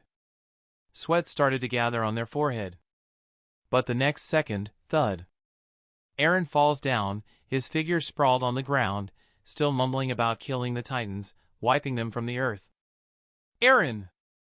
Armen cries out in worry, quickly approaching Aron to check up on him. Aron, get a hold on yourself, there are no titans. Armen pins Aron down, who struggles to stand up. Hearing Armen's voice, Aron becomes confused, and as he gains clarity, he looks at Armen and the other soldiers present there, and a confused expression appears on his face. Where are the titans? Aron wonders aloud in puzzlement, he feels like just moments ago he was fighting against the titans, but suddenly, finding himself here at a completely different place, a headache hits him. Wake up, Aron. Seeing the confused expression of Aron, Armen consoles him, telling him about how the armored and female titans had attacked. Aron, where were you at that time? Armen carefully asks Aron, looking at his face, which has now gained clarity. Where was I? Aron looked somewhat puzzled, recalling the details. Aron said, I remember that I was going after the Titans. Since the colossal Titan appeared and breached the wall, I continued to go after the Titans that entered inside the wall, killing one Titan after another, and then I suddenly saw the armored Titan. Saying that a hateful expression appeared on his face. I remember that Titan, it was the same one who had appeared in Shiganshina and destroyed the gate of Wall Maria. Everyone there feels the rage inside his voice. Seeing him, I really want to chop that Titan into pieces and finish him, so I immediately advance towards him. Saying that, Aron becomes silent. He tries to recall what happens after that. What happens after that? Ian Dietrich, who has been focused on Aron this whole time, asks him. Aron stood puzzled. He didn't remember anything, as it seemed he didn't have the memories of what happened after that. Don't worry, try to recall what happens. Noticing the puzzled expression of Aron, Ian understood him. Aron tries harder to recall. I was moving very fast towards the armored Titan, then I landed on a roof and took a run, and just as I jumped from the roof then. Fragmented scenes enter his mind. An abnormal Titan eating him, his body getting torn in pieces, and then suddenly the flash of lightning, after which the scene shifted, and he appeared to become a Titan, fighting the armored Titan and a female Titan. Suddenly an intense headache hits him, causing him to pause to recall his memories. A painful groan escapes his mouth. Aron! Armen quickly walks by his side to support him. Looking at the blood coming out of his nose, Armen becomes worried. Aron, stop, don't force yourself. While Armen helps Aron to have him take a seat. No one asks anything or disturbs them, as they just look at them. After a moment, as Aron seems to have recovered, Ian Dietrich says to Aron. Aron Yeager, the current situation is very grim, and you are in a very peculiar condition. Taking a pause, Ian lets his words sink into everyone's mind, then continues, if what everyone believes here is true, then the whole world is going to change, so I want to confirm it with you, Aron Yeager, can you transform into a Titan?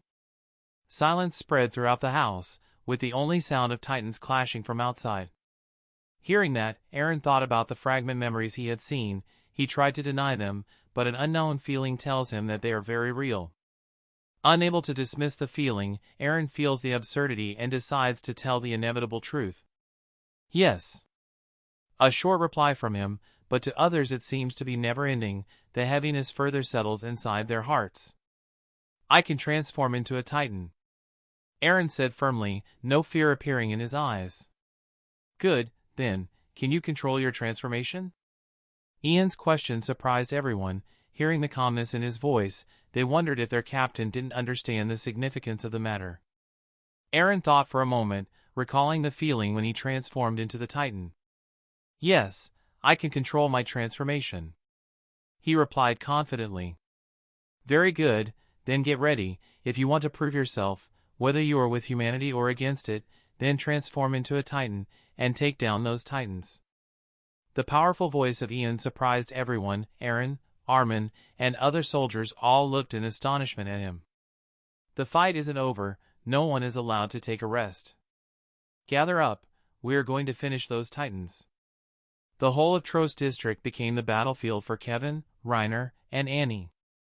Reiner, standing in the ruins of buildings, pants heavily. His Titan form, the armored Titan, has its armor cracked from multiple sides. The Titan, known for its defense, now stands riddled with injuries and broken armor. Boom! Another building got crushed as Annie, the female Titan, stood up from the ground. The right hand of her Titan form was missing, and even the fast regenerative ability of her Titan form slowed down. Repeatedly using the regeneration to mend up her injuries took a heavy toll on her body. Both of them grimly looked at the Titan, who slowly advanced towards them.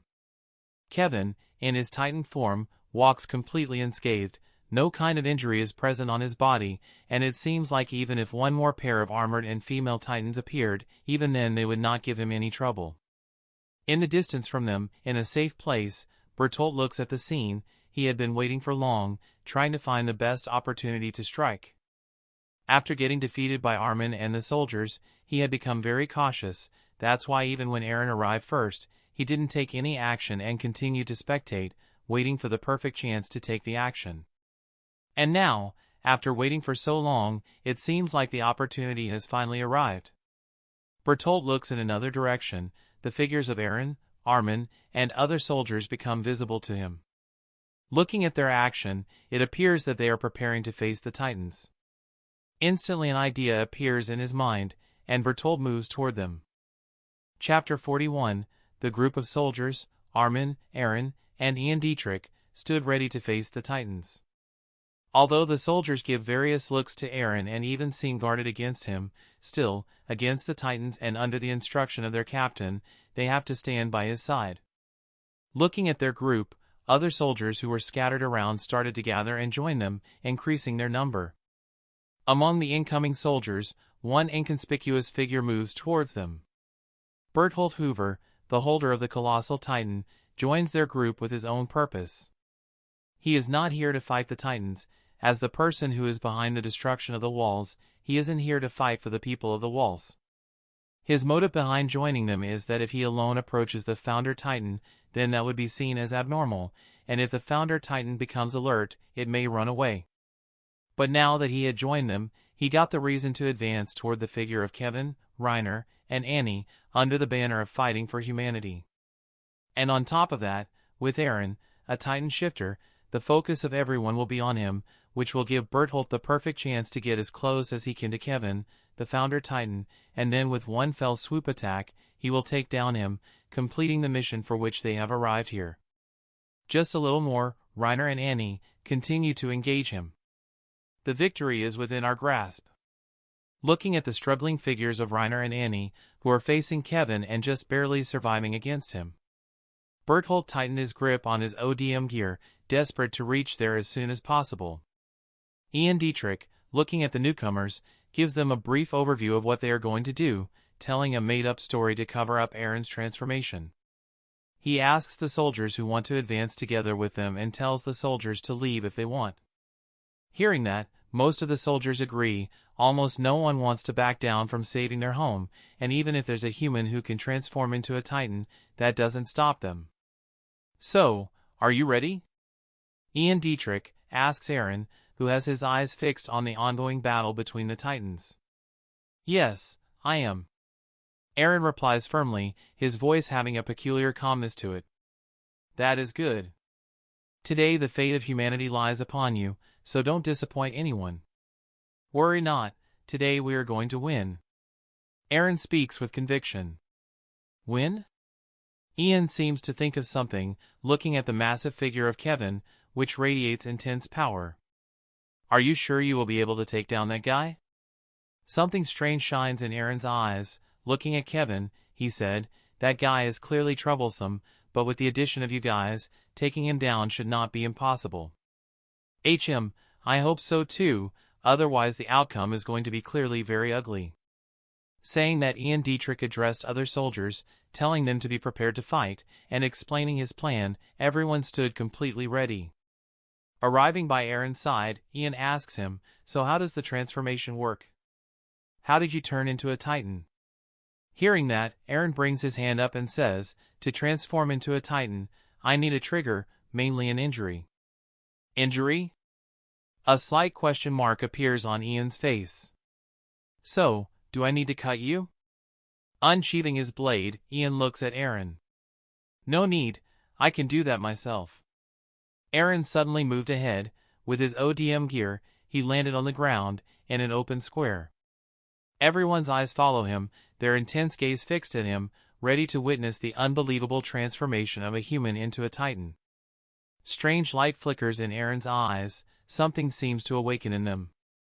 Then, the next second, he suddenly brings his hand to his mouth and ruthlessly digs his teeth into his hand. Red blood gushes out, and with it, the flash of lightning. Rumble. Golden lightning strikes, blinding common people's eyesight, while Kevin, Annie, and Reiner all look in surprise towards this sudden appearance of thunder. Aron, so you decided to show yourself. Kevin looks in anticipation of the rising figure of the attack Titan. Show me what you have got. On what basis did you choose to face me? Kevin ignores Reiner and Annie and instead gets ready to face Aron. Surprised gasps sounded collectively. The soldier, Ian, Armen, and everyone else look in wonder at the now transformed figure of Aron into the Titan. Suddenly, Aron turns back, his 15-meter-tall Titan body puts heavy pressure on everyone. Some soldiers even back down in fear. Aron, now the attack Titan, continues to glance at them, causing sweat to appear on their foreheads. Aron, you can do it, control yourself. Armen silently mumbles to himself, hoping for their plan to succeed. Just as it seems that Aron is going to attack them, he suddenly turns back, his gaze directly landing on the figure of Kevin's Titan form. Aron's eyes started to glow green, meeting Kevin's red eyes. Aron didn't back down and then took a step toward him. Reiner and Annie, looking at the approaching figure of Aron's attack Titan, almost cursed aloud. Their situation was already very critical, as they were just somehow surviving till now, and now with the addition of Aron, a supposed ally of the Founder's Titan, both of them despair. Damn it, Berthold, where are you? Are you waiting for any one of us to get killed before arriving? Both Annie and Reiner think of Berthold, his absence troubles them. The initial plan was that when the Founder's Titan appeared, both Reiner and Annie would engage it first, and then, getting the chance, Berthold would arrive and take down the Founder's Titan by surprise, but since the appearance of Kevin, a lot of time has gone by, but there is still no hint of his presence. Causing both Annie and Reiner to worry, even the thought of abandoning the fight arrives in their minds, but still the possibility of Berthold arriving holds them from retreating. While both of them worry, Berthold looks in amazement at Aron. Soldiers, advance together with Aron, attack them. Ian roars out, causing the soldiers to immediately use their ODM gear and arrive by Aron's Titan form. The fear that they feel upon reaching near the Titan doesn't get registered by them now that they move together with Aron, a Titan. Berthold, maintaining some distance, follows their group, excitement surging inside his eyes. Soon, we are going to win, he thought happily. Chapter 42. Aron, transformed into his attack Titan form, moves towards Kevin. The heavy thuds of his steps hammered on the hearts of dumbstruck soldiers. Mouths opened, they look at Aron's incredible transformation. The things that they have never thought of in their lives just happened in front of their eyes, a human turning into a Titan. Although unimaginable and incomprehensible, they still move on the order of their captain, Ian Dietrich. With a shout from the top of his lung, the soldiers immediately wake up from their stupor, and while maintaining some distance from Aron, they also start to move. Everyone keeps one eye on Aron and the other in the front. After all, it is the first time they are cooperating with a Titan. Berthold looks at the Titan Aron transformed into. So this is the missing attack Titan. Berthold thought, a slightly puzzled expression on his face, but how does this Titan get inherited by Aron? Initially, when Aron appears in the attack Titan form, Berthold also believes it to be the Founder's Titan and almost rushes toward it, but with the appearance of Kevin, the idea of Aron being the Founder's Titan immediately dies down. After all, in comparison to Aron, Kevin looks more convincing. Well, it doesn't matter, soon it will also fall in our hand. Berthold thought with conviction, his eyes following Kevin's Titan. Resolve burns in his heart to reach the conclusion of their mission, for which they have remained 5 years away from their home and destroyed countless others. Looking at Kevin, Berthold thought, today is going to be your final day, Founder Titan. Fighting spirit ignites in him, thinking of the victory in sight, Berthold almost let out a small smile. Just a little more, once I reach there, you will be finished. The shortening of distance causes him to become excited, only the figure of Kevin remains in his vision, his mind solely focused on him. Swiss. The next moment, the sound of something tearing through the air sounded in Berthold's ears. He cried out in panic. A large hand zooms in on his eyes, the thick fingers, the size of his own, quickly wrap around his body and restrain him. Everything happens too fast for Berthold. Before he could understand anything or even get startled, he finds himself between the jaws of the attack Titan. A confused sound echoed from Berthold. The next second, the teeth fell on his body. With it, chaos begins. The soldiers who were marching for the battle scatter in disarray, and panic and fearful voices sound. Arg! It kills someone. This is Titan, we shouldn't have trust in it. Kill it, finish him, this is no human. The delicate balance instantly breaks, the trust, which was fragile to begin with, gets shredded. Why? Aron. Armen looks in a daze at the 15-meter-tall Titan, parting the dark hair, where green eyes shine intensely. Armen's mind goes blank, unable to understand what is going on. He knows Aron, but now looking at those green eyes, Armen feels there is an unknown person inside there. Sigh. Ian Dietrich lets out a defeated sigh. Have I bet on the wrong move? Is there really no chance for humanity to fight back against the Titans? Looking at the scattered soldiers, Ian feels like he has lost the battle, that humanity is lost. Br. Tholt Reiner's eyes become vacant. The scene of Berthold getting crushed between the attacked Titan's jaws continues to replay in his mind. The confused eyes of Berthold at his last moment flash before his eyes. Horror paints Annie's face. The flashback of the day when they lost Marcel repeats in her head, overlapping with the image of Berthold. She almost breaks down, thinking about her failure. She feared she would never be returning to her father's side. Thud. Thud. Aron, the attacked Titan, starts moving toward Kevin, his shining green eyes fixed on Kevin. Gone was the earlier familiarity from his gaze. Instead, coldness and anger stared at Kevin. Suddenly the whole atmosphere transformed. With Reiner, Annie, and others radiating bleakness, Aron and Kevin became the center of attention. Swiss. Suddenly surprised gasps sounded from the panicked soldier. What is he doing? Does he want to commit suicide? The soldiers look in confusion at Armen as he makes a sudden movement, and using the ODM gear, he lands near Aron's Titan form's neck. Aron. Landing on his shoulder, Armen looks at the tense radiating eyes. Why are you doing all of this? Armen said in desperation, but Aron, like he doesn't care about anything, continues to advance without any reaction. Not getting any kind of gesture, Armen thought depressingly about how today everything happened that doesn't make sense, from the appearance of Titans to now Aron suddenly having the ability to transform into a Titan. Silence fell over the place with the pleading of Armen, which got broken the next second. So, this is what you have got. A powerful voice reverberated throughout the air. The soldiers, Armen, Reiner, and Annie, everybody stares in shock at Kevin.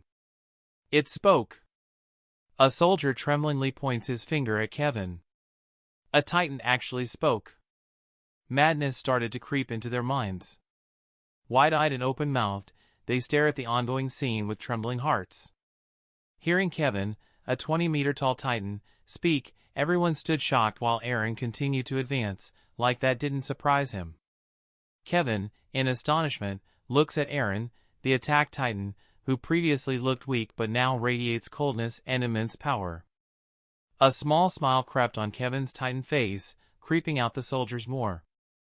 Amazing, that was a nice move. Kevin sounded amazed.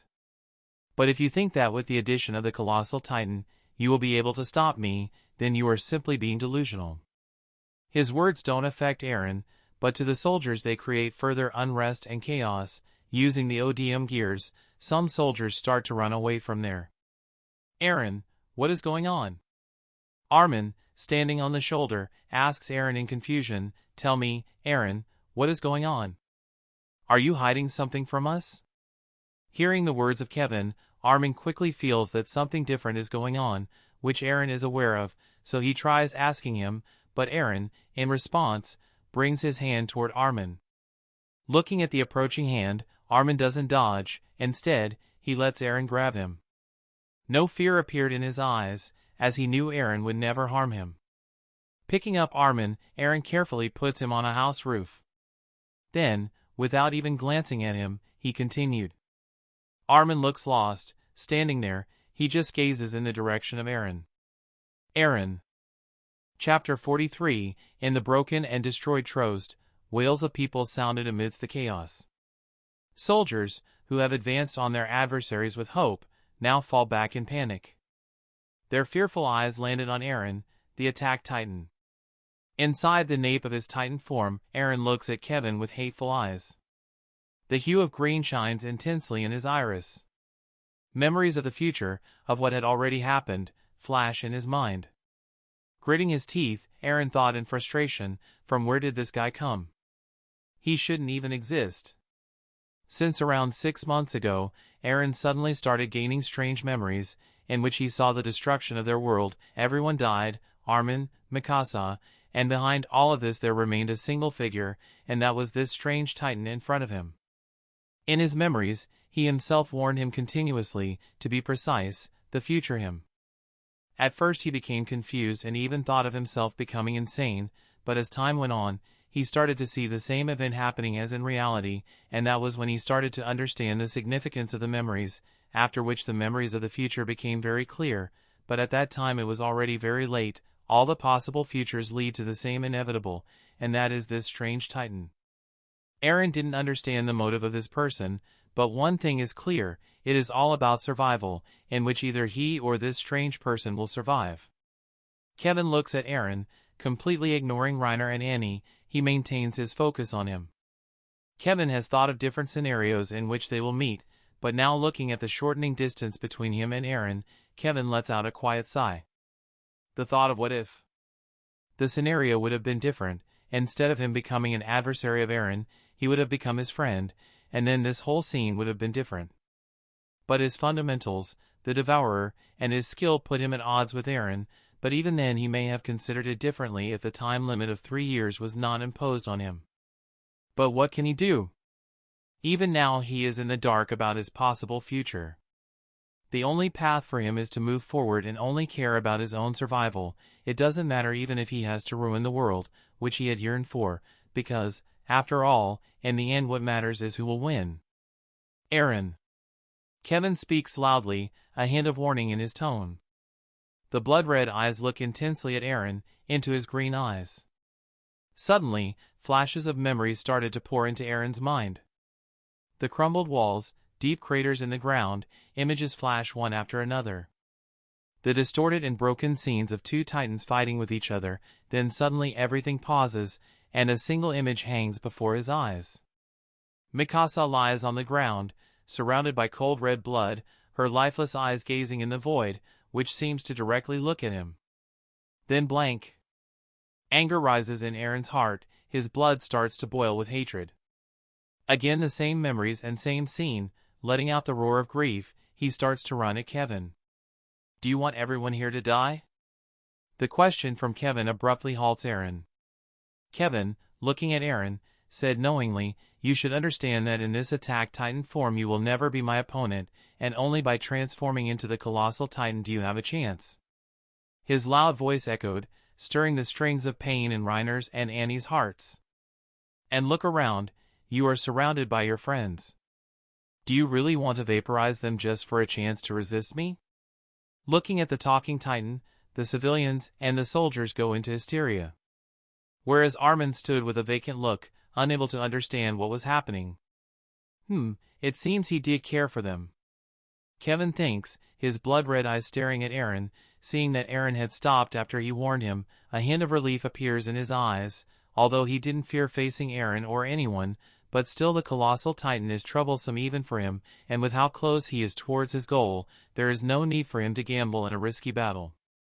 And with Aron devouring the colossal titan, it also implies that Aron is able to access memories of the future, but to what extent? Makes another point for him to remain cautious. But the next moment, with a heavy thud, Aron again started to advance towards him. What? Does he not care about his friend? A shock ripples in Kevin's eyes, looking at Armen, Jean, Sasha, and other figures from the canon who are close friends of Aron. He thinks, if he transforms into the colossal titan, then the chances of them surviving are very low, so why? Or does he have another reason? Kevin ponders for a second but then shakes his head. If it has come to this, then so be it. The next moment, cold words pour out of his mouth. Mikasa is in my hold. The word slices through Aron's heart and mind, instantly paralyzing him. Do you want her to receive the same treatment as your mother? The chilling sensation crept over Aron, the image of Mikasa drowned in the pool of blood appeared in his mind. The dream refreshed, the image of his mother and Mikasa overlapping each other. I will give you a chance. Aron looks at Kevin, blood almost flowing out of his eyes. If you want to save her, then come to Shiganshina district. Saying that, Kevin turns around and starts to move away from there. Remember, don't be late, otherwise, don't blame me if you don't find her in one piece. With the final words, intense smoke started to discharge out of his body, enshrouding his whole surroundings. Roar! Aron lets out a roar of anger. Understanding that Kevin was going away from there, he started to run at him. The 15-meter-tall Titan zoomed past the broken buildings and plunged into the smoke. For a moment, nothing happened, silence spread everywhere. After some time, smoke started to thin out, and the lone figure of the attack Titan became visible. Its shining green eyes fall on Reiner and Annie. Goosebumps rise on their body, the feeling of dread seeps into their bones. Everything happened so fast that no one was able to understand a single thing. The turning of events and the missing bits of information confused everyone. Reiner looks at Annie, trying to find a semblance of support or anything to understand what is going on. Chapter 44, Kevin, knowing that the situation had turned difficult, immediately retreated from there. In the first place, he knows that facing Aron would not be easy, as there are many unknowns surrounding him. First and most importantly, the Founder's Titan. Even though Aron doesn't have the royal blood in him and Kevin had already removed Historia from there, the variable through which Aron can access the Founder's Titan. Still, who can say with certainty that Ymir will not favor Aron, as she had done in the canon? Then came the Attack Titan, with the ability to foresee the memories of its future inheritor. That is the area where even Kevin is completely blind. In the case of the Founder's Titan, at least he knows that Aron doesn't have access to its power, if there is no if. But in the case of the Attack Titan ability, knowing the future, it completely puts Kevin in the blind. After all, he who in the present has the knowledge of the future holds the power in his hand. And that also proves Kevin right in his cautiousness. The abrupt action of Aron to devour Berthold clearly shows that Aron, to a certain degree, has the memories of the future, and as for how much, no one knows except him. Making it the prime reason why Kevin didn't hesitate and instantly retreated. After all, fighting against Aron, who has the colossal Titan and future knowledge, is completely illogical. That's why, to gain an advantage over Aron and to gauge his power limits, Kevin had already searched for Mikasa and, upon finding her, taken her in his hold. Anyone who knows Aron knows that Armen and Mikasa are the reverse scale of his, the people he cherishes the most in his life. That's why, with Mikasa in his hand, Kevin at least feels that he has some control over the situation. And retreated successfully, acting on his next plan, to face Aron. With the sudden disappearance of Kevin, Aron's eyes fell on the armored and female Titans. The menacing look in his eyes sent shivers down their spines. Reiner and Annie stood completely petrified. The turns of the event left them completely stunned, unable to react for a while. It was only when Aron arrived in front of them that they woke up from their stupor. Looking at Aron, anger boils inside Reiner. The loss of his friend almost breaks his spirit. Letting out a roar of grief, anger, and much more, Reiner lunges at Aron. I will kill you. How can you take Berthold away from us? Annie sees the madness in Reiner's eyes and also feels the sadness, but the current situation doesn't even allow her to remember anything related to Berthold as she looks at the clash of Aron and Reiner. This time, surprisingly, Aron gains the upper hand in just a few moves. The broken and dissipated body of the armored Titan releases heavy smoke. Reiner, inside the nape of the Titan, looks at Aron with hatred. The image of Berthold being devoured by Aron flashes in his mind. No, not once again. I can't let that repeat again. Like a broken machine, Reiner repeats the same thoughts inside his mind. With a single goal in his eyes, he wants to rip apart Aron's stomach and retrieve Berthold from there. But the situation changes completely. Instead of him taking out Aron, he gets completely suppressed by Aron. Annie looks in shock at the Attack Titan, who, within a few moves, takes down Reiner. Idiot, we should run away from here. Annie thinks, knowing that they have completely lost and staying here any longer is going to cost them their lives. Just then. Roar! With a violent roar, Aron rips apart one arm of Reiner and immediately grabs his nape. Startled, Annie tries to reach Reiner to help, but before she could even take a step. Rip! Blood gushes out of the armored Titan's nape, the flesh, which was strongly armored, gets torn apart like paper. In the blood and smoke, Reiner's figure became visible. Instantly, the hand of the attacked Titan reaches toward him and rips him apart from the Titan's body. Reiner's eyes roll back in pain. Knowing what had happened, he even tries to trigger the transformation again, but having already consumed his lot of stamina, the transformation fails. Feeling helpless, despair reaches his eyes. Looking at the open maw of the destruction, Reiner now regrets his action. Crunch. Annie looks at the broken pieces of Reiner's body and feels the chill. Instantly, without wasting any time, she ejected from her Titan's nape and, using the ODM gear, quickly fled from there. Everything is over, we have failed. Despair and gloom appear in Annie's mind. I can't do anything, I have to return to Marley, otherwise I will also be finished. The thought of running away from Paradise Island firmly takes root in her mind. But the next second a shadow flashed by her side. Looking at Aron, who has left his Titan form and similarly using the ODM gear quickly arrives by her side, despair and fear started beating in her chest. Thump! Before she could even process anything, the hand of Aron clamped her lower jaw, like hooks piercing the fish mouth. Aron's fingers clawed the inside of her mouth. No words escape her, as the coldness of Aron's gaze freezes her mind. Pleading tears started to gush out of her eyes. But like a merciless fisherman, Aron didn't care about her. Rumble. A flash of lightning appears. Armen, who was looking at the decomposing figure of the attack Titan, searching for Aron, immediately gets attracted by this familiar sound. Looking in the direction from where the golden light shines, Armen instantly uses his ODM gear. Landing on the roof of a building, Armen's eyes fell on the figure of Aron as he came out of the Titan's nape. Swiss. Aron, are you alright? Reaching Aron's side, Armen instantly burst out with question after question. What is happening, Aron? Who is that strange Titan? Do you know him? And what happened to Mikasa? She is safe, right? Aron? The voice of Armen completely dies down towards the end. A single drop of tears fell. Looking at the hollow eyes of Aron, Armen immediately broke up, and a feeling of pain started to rise inside his heart. Aron. His voice turned choked as his throat drowned in pain.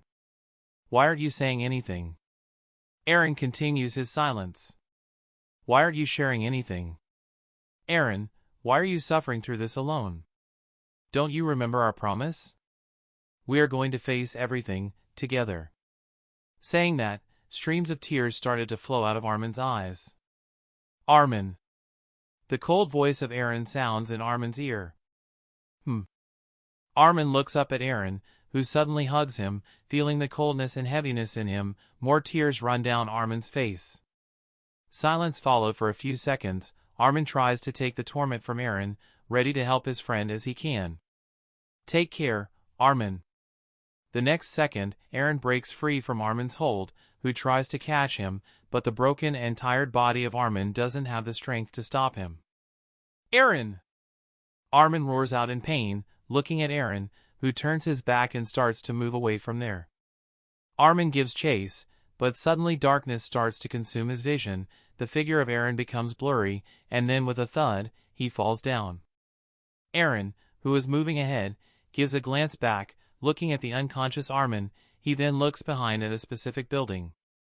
Finding Ian Dietrich there, Aron continues and, using the ODM gear, quickly rises in the air, traversing through the crumbled houses and destroyed buildings. He crosses the broken hole in the Tros district. The horizon arrives in his vision, with the flashes of memories of the ever-changing future. Chapter 45. The ominous red sun hung high in the black sky, dark clouds carrying destruction, silently weeping. The blood drops fell on the cracked land below. Surrounded by the murky haze, Aron cautiously moves through the complex maze of the buildings. Thap! Thap! His boots splashing on the wet floor, a frown appeared on his face. Alone with no one present there, a hint of uneasiness starts to beat in his dead heart. Glancing through the haze, his eyes landed on the sky. there are no colossal walls. Finding the absence of the cage that had once tormented him, no joy flashed on his face. Instead, the feelings of loss and uneasiness intensified. Suddenly, an abrupt shift seems to happen in front of him. The haze, which had heavily settled on the floor and was making it difficult to traverse, suddenly started to increase. Now, even looking at arm's length becomes difficult. The rain, which should have reduced the haze, gets devoured by the rapidly expanding smog. The smell of sulfur started to spread through the area. Feeling the abrupt changes, Aron became more cautious. Silently and slowly, he started to move, intending to enter any building to find some semblance of safety, but the next second, a red glow appears in front of him. A pair of colossal blood-red eyes landed on him, causing dread to grip his heart. Swiss! Tearing through the air and haze, a giant hand clamped at him. Suddenly, like a broken mirror, the scene started to break down, and another set of memories started to play in Aron's mind. Riding a horse, Aron moves towards Shiganshina. With the future in the shadows, Aron ignores the constant memories that appear in his mind and instead starts to think about how and when things started to go down. Reading through his memories, the final answer all points at the single figure, the strange Titan, the source of his nightmares, and the only Titan, which constantly appears in his mind. One thing is clear to Aron, that the strange Titan will not stop at anything, and no matter what Aron tries to do, the strange Titan will always oppose him. So, Aron steels his heart and, without any hesitation, plunges towards the inevitable. Traveling as fast as he can, Aron finally sees the wall in the distance. Quickly arriving near them, he abandons his horse and, firing the ODM gear, starts to scale the wall. His figure swiftly moves upward, and with a final push from the ODM gear, Aron crosses the wall. The intense light from the sun blinds him for a moment, but the next second surprise flashes in his eyes. The wall in front of him, the front section, which divides the border of Shiganshina district from the outer world, lay crumbled, but it was not this that sent a shockwave in Aron's heart. Instead, it was the colossal bodies of the Titans that lay there. The decomposing steam rises from their bodies, making Aron lose the confidence he had in his colossal Titan. The scene is different from the memories he had seen, but all memories regarding the strange Titan remain unclear, as it seems that he is unable to perceive him. Even then, this scene clearly surprises him. Kevin, who was seated above the dead body of a colossal Titan, suddenly looks at the figure of Aron, who stood atop the wall, likely anticipating his arrival. Similarly, Aron also spotted him. At the same time, both of their eyes flashed with fierce lights of green and red. Gritting his teeth, the powerful voice of Aron sounded in the whole of Shiganshina. "Where is Mikasa?" His voice clearly reaches Kevin, who lets out a silent snort. "You are lucky that you arrived just in time. I was getting bored of eating these colossal Titans." Saying that, Kevin started to stand up, his dark raven hair shining with captivating luster. Standing at the height of above 2 meters, his ruby-like red eyes landed on Aron. "Come on, Aron." His high-pitched voice echoed, "What are you waiting for?" Letting out a full grin, Kevin said with excitement in his eyes, "Only one of us will survive. It is the game of death. The one who will win will devour the other and get all the powers." Spreading out his hand, madness reeks from him. "So, let's find out who will have the last laugh of freedom." Looking at Kevin, who radiates an intense aura, Aron chooses to forget about everything and only focuses on the present. The person in front of him is clearly dangerous, a very dangerous being, and he knows fully well that this is going to be the hardest battle he will ever have. With his most powerful ability, the Attack Titan, not working properly, and no way to access the Founding Titan's powers, Aron has to fight with the Colossal Titan, which should have given him confidence, but looking at Kevin, he has a feeling that the Colossal Titan will not be enough to face this guy. But since the situation has already deteriorated enough, and with no other option, he has to do it. Still, one thing troubles him. And noticing the frown on his face, Kevin understood. "Hey, why are you still standing there and not rushing at me like a madhound?" "Oh! I understand." Letting out an expression of understanding, Kevin dramatically said to Aron, "Don't worry, I know what you were worried about." Swoosh! Kevin lets out a loud whistle. Instantly, a titan of 10 meters emerges from behind the broken wall. James, why don't you show our friend his girl? He is very worried to see her. Looking at the pure titan, Kevin calls out to him, his eyes shine brightly. In response to that, the titan named James opens his hand, revealing the figure of an unconscious girl, Mikasa Ackerman. See, you should hurry now, otherwise, I can't guarantee that James will not misbehave and take a small bite of her. Kevin lets out a small snicker, mischievousness flashing in his eyes. Anger boils inside Aron's mind.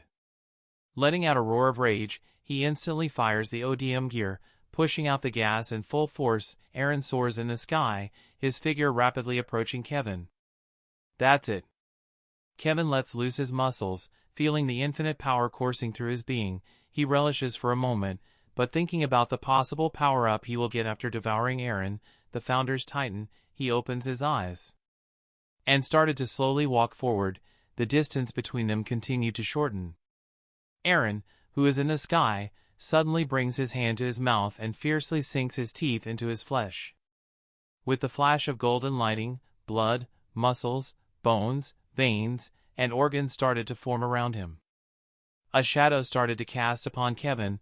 Looking above at the sky, he saw the transformation of Aron, clearly capturing every movement. Kevin lets out an intensifying wide smile, and with that, golden and purple lightning started to discharge out of his body. Next second, tendrils of flesh digs out of his body, his rib cage tears through the skin, and started to grow, and in just a few moments two behemoths take shape, manifesting out of thin air, one in the sky, covered with red crystal armor, its menacing green eye shines with rage and destruction, and the other on the ground, stood like an amalgamation of beast, thick hide and shell armors covers the vulnerable part of his body, with sharp claws and fangs, its red eyes lit with fire, spewing out hot steam from his mouth. Both of them look at each other. The next second. Boom! The sound of destruction spread throughout the destroyed Shiganshina. Two suns seemed to manifest into reality, flattening the ruins of Shiganshina. Like demons descended into the mortal world, both Aron and Kevin, transformed into the colossal titans, start to fight each other. Every strike from them tears the air and shakes the earth. Their 70-meter height reaches the sky, and the intense smoke and heat and destruction that follow them make the place look like a scene from hell. The red crystal armor of Aron's titan form easily takes the lethal strike from Kevin, who has the Jaw Titan ability. One has the strongest defense, while the other has the strongest offense. Both of them continue to land strike after strike on each other. For a moment the situation got in a stalemate as Kevin wasn't able to break the defense of Aron, while Aron, who has the ability of hardening, did land some solid hits on Kevin, but that didn't do anything to him, and soon with the monstrous durability and stamina, Kevin started to overpower Aron. Slowly but surely Aron was losing to Kevin, who doesn't slow down but instead, with every strike, continues to become more ferocious. Without caring about his defense, Kevin lets loose one attack after another on Aron. Boom! With another powerful strike from the sharp claws of Kevin, the jaw of Aron's titan form breaks.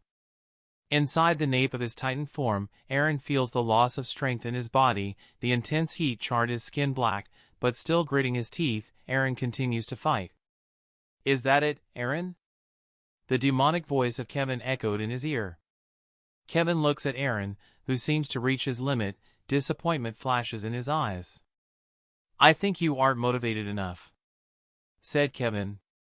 Hearing that, Aron suddenly has a terrible premonition. James! The cold utterances by Kevin trigger a change. No! Aron cries out, the hoarse voice sounding from his colossal titan form.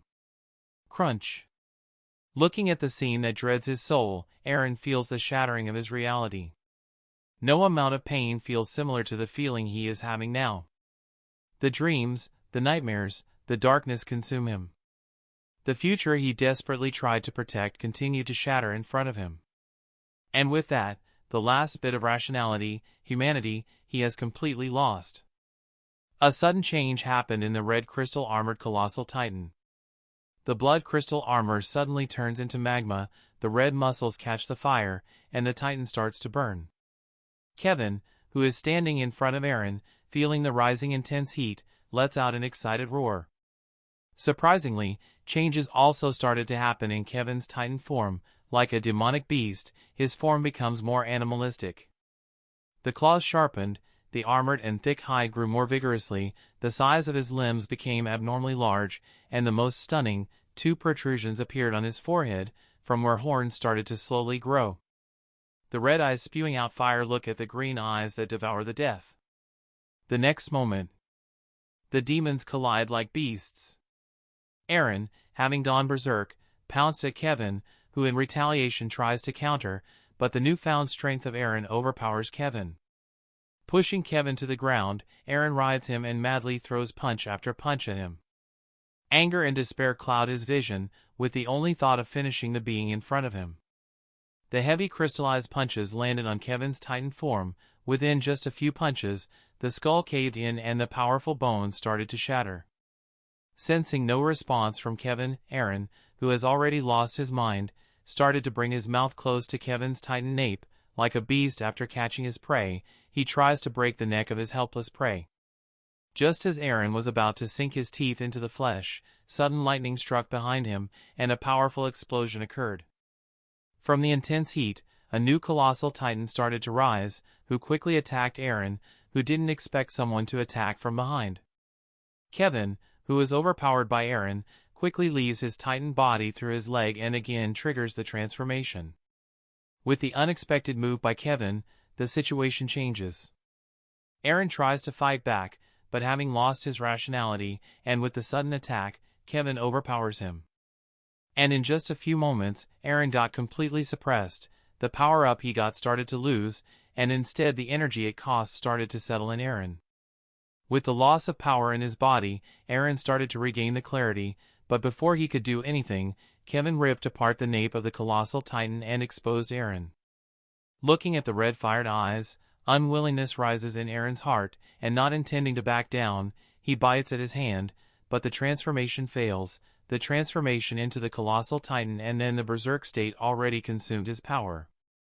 Not intending to lose, Aron repeatedly bites at his hand, even ripping off his finger, but the transformation doesn't occur as darkness starts to consume his vision.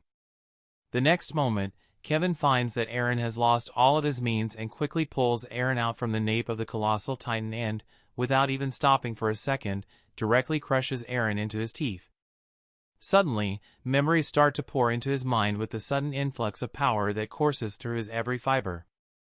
The feel of power intoxicated him, but the revelation of memories surprised him. The future, the throne of the multiverse, the Lord of the multiverse, he saw the Lord seated upon the throne whose non-existent eyes suddenly gazed at him. Realization dawned upon Kevin. That is me. The end. That's the end of this tale. Thank you for watching the movie. If you are new here, feel free to subscribe, join our community, Discord, and check out some of the other stories on the channel. And with that being said, peace.